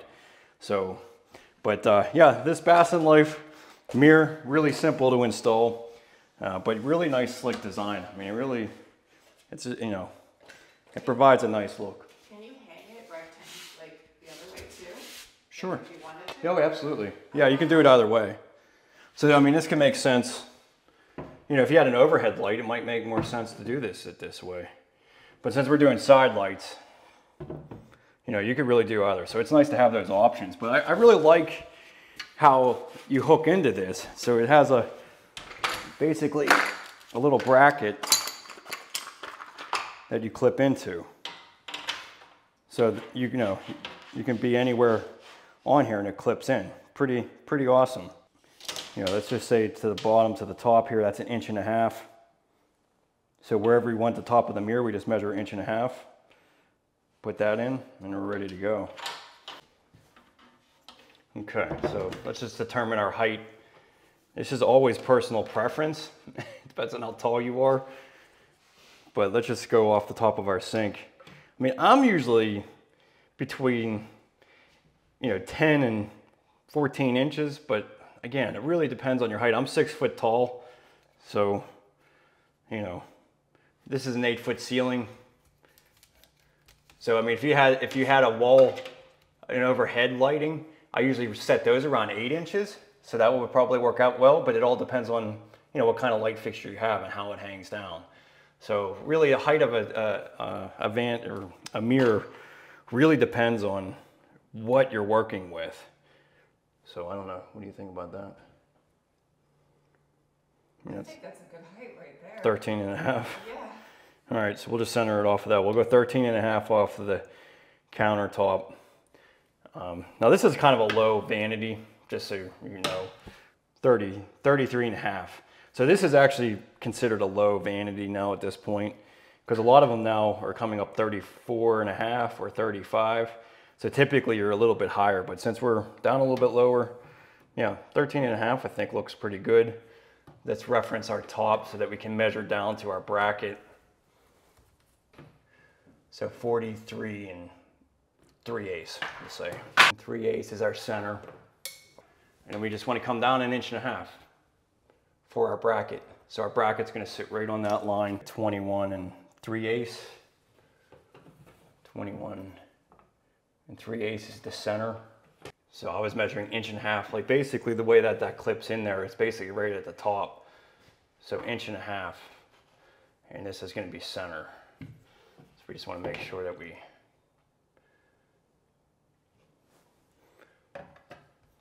Now you could be, what's nice about this bracket and the way this mirror is designed is that you could be off center like 1 inch and it's really not going to matter because this just slides into the back of this. And so it's not like a picture frame. It's not like something you have to have exactly center so that you can center that mirror. You can be off one way or another. And then again, just choosing the height from 1.5 inches down makes it easy to set that bracket so you have your mirror exactly the height that you want it. Okay, so I have blocking behind this one. So it makes this really, really easy when you have blocking.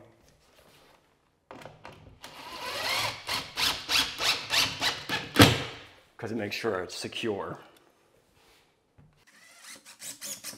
But if you didn't have blocking, you'd want to put one of these plug anchors in, and this will basically hold it in drywall. So again, this is really simple. Just right into the back of this groove. So again, it's all the way across. So you can be anywhere within this top layer and probably get this mirror to set really nicely. I mean, that's pretty simple.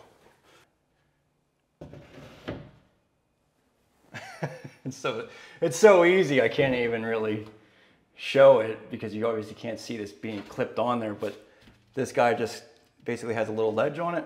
It just sets right on there, and that's it. Makes it really easy to set. Just double check your levelness, and we're good to go. Yeah, Bassin Life definitely makes it easy for hanging a mirror.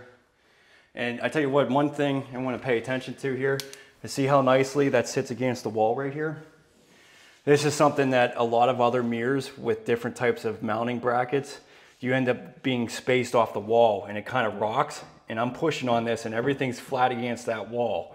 So as long as your wall surface is flat, this is going to sit nicely. This is one awesome design feature of this, because like I mentioned, other type of picture hanging type of mirrors, they always kind of lean out of the wall and you really can't do anything about it. But so the bracket system on this makes it very, very simple.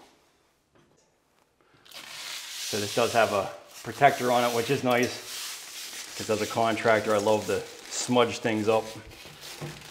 There we go. Now you can see the clarity of it.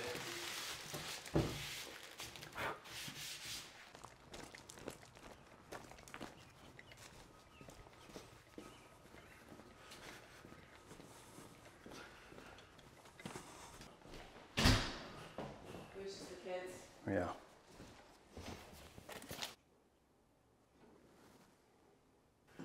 That way, or this way. The camera so I can see if you need to go a bit higher. Yeah, like right there. Yeah, yeah. You sure?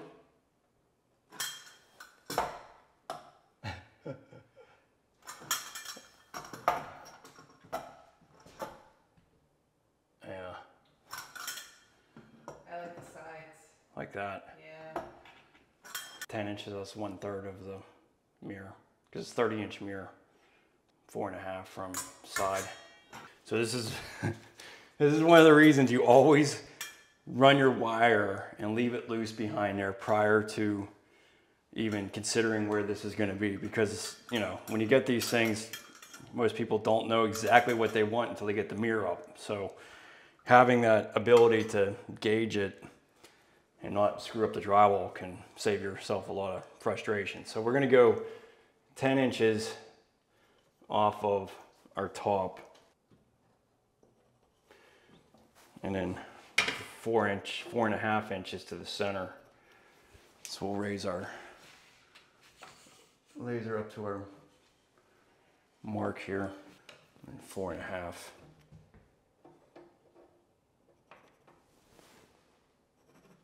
Okay, so this is where it's nice just to have these little metal boxes. I think this is 3.5 inch, yeah, 3.5. So I got a 3.5 inch bit. So we're just gonna drill this out right on that center line. Grab our wires that we have tucked behind here. So it still was live, I had the switch on.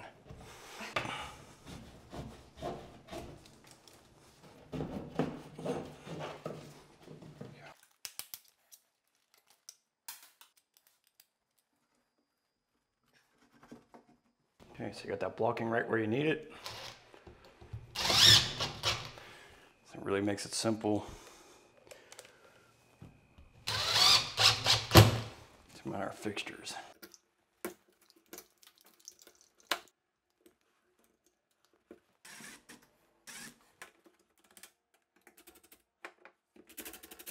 These Vigo clips really make it easy for all connections.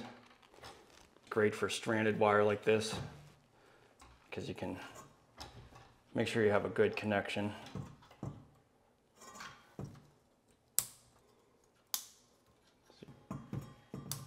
really, I mean, seriously, this is so easy. You don't have to worry about a wire nut not being connected. Just slide them in, clip them down, make sure everything's good. Now we'll get all these grounds connected here. What we'll do is just wrap one of these grounds, and that grounds the box because this is connected to the box. And then we'll take another Wago clip and connect all the grounds. Pretty simple. Okay, so again, just make sure you tug on everything. Make sure you can actually see the wires coming in to the back of the Wago clip. That's the most important thing. If you don't have that in there, then it's not being connected well. But I mean, you really can't get much easier than that.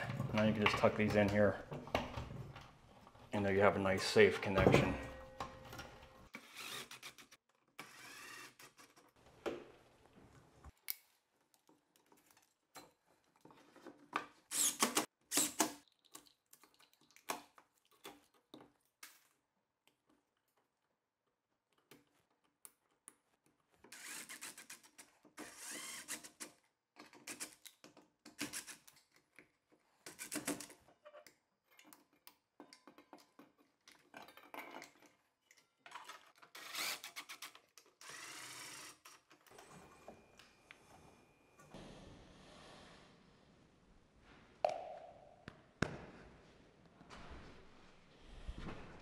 Okay, so for something like this, you can just basically wet sponge it, wet sand it, I should say, to make it quick and it's not so dusty.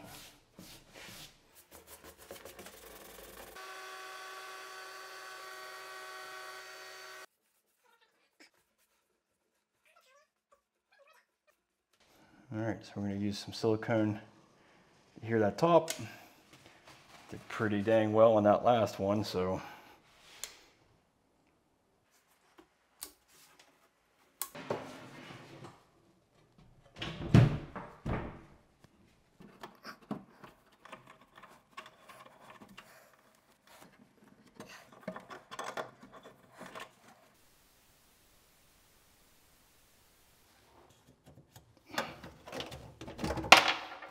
So when you bring that in there, just take this a couple inches. You don't need to have that all the way into your piping.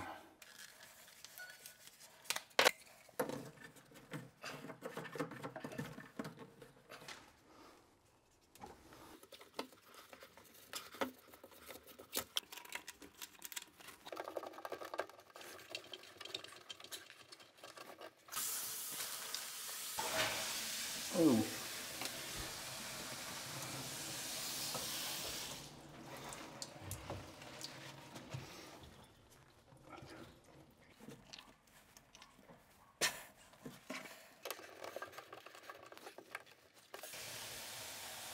Yeah, just have to make sure it's tightened. And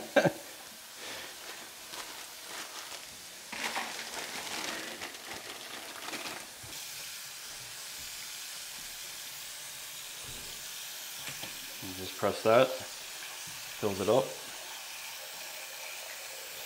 Just make sure everything flows without a drip. Good to go.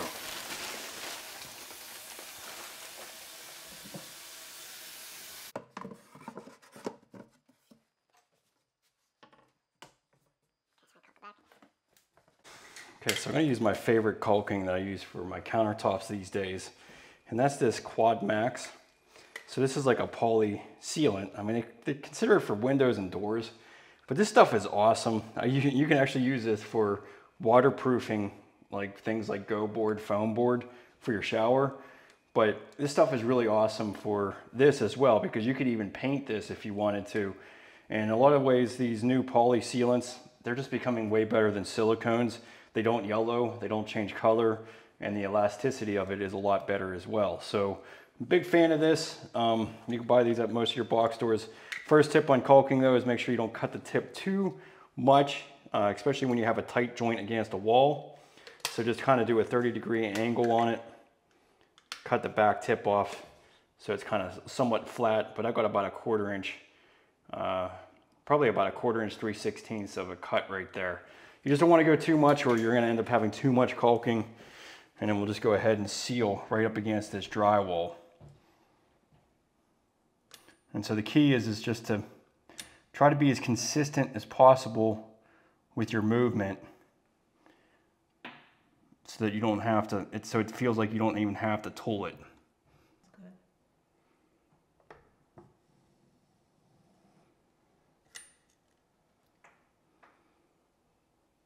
So we got some caulk spray here. Spray right over that. Then we got our anvil caulking tool.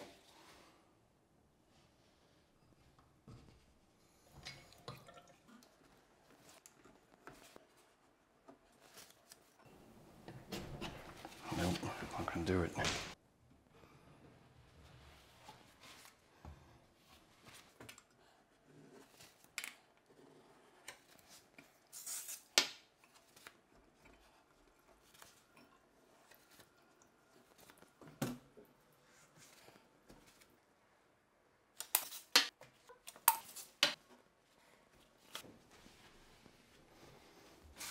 Do the light reveal too, huh? Huh? The light reveal. Yeah. So much better countertop. Much easier all the way around. This didn't take any time at all to put together. But it's nice. Nice slick design. Matches the countertop really well. But this faucet's really cool. I like it. Really good flow. Nice look.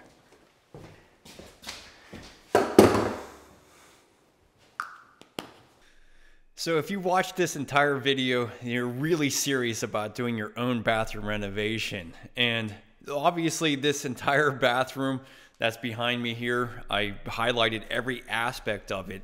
But if you want to get a little bit more details or you need more support, check out my course. I go through this entire process step by step, basically just like I outlined in this video. But I also incorporate a lot of links and additional items that are going to help you out. And you also don't have to go back and review a section of this video or a video in my course. I have a lot of written tutorials that go over each section of the project, so you can just quickly get the information you need and move on with your project. I also have guides and checklists along with this, and I have a full material list of every item that I used in this bathroom so that you can be organized and detailed and be able to find all of the products that were used in this, and also give you, a lot of benefit by being able to plan ahead for this project. The longer it takes, basically the more that you spend time running around getting materials and having to be held up by different parts of the project, the longer this process is going to take.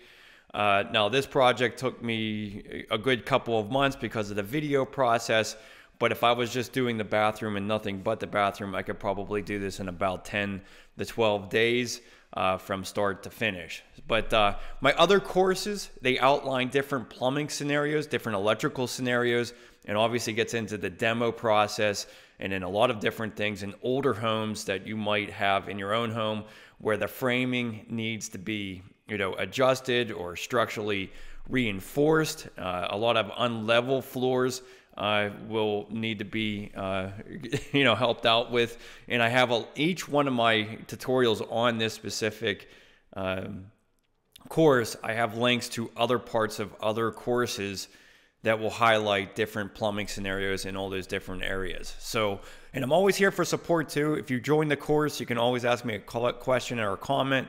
I'm much more able to get back to people that buy into the course versus being here on YouTube. I just don't have the time to be constantly answer questions here on YouTube.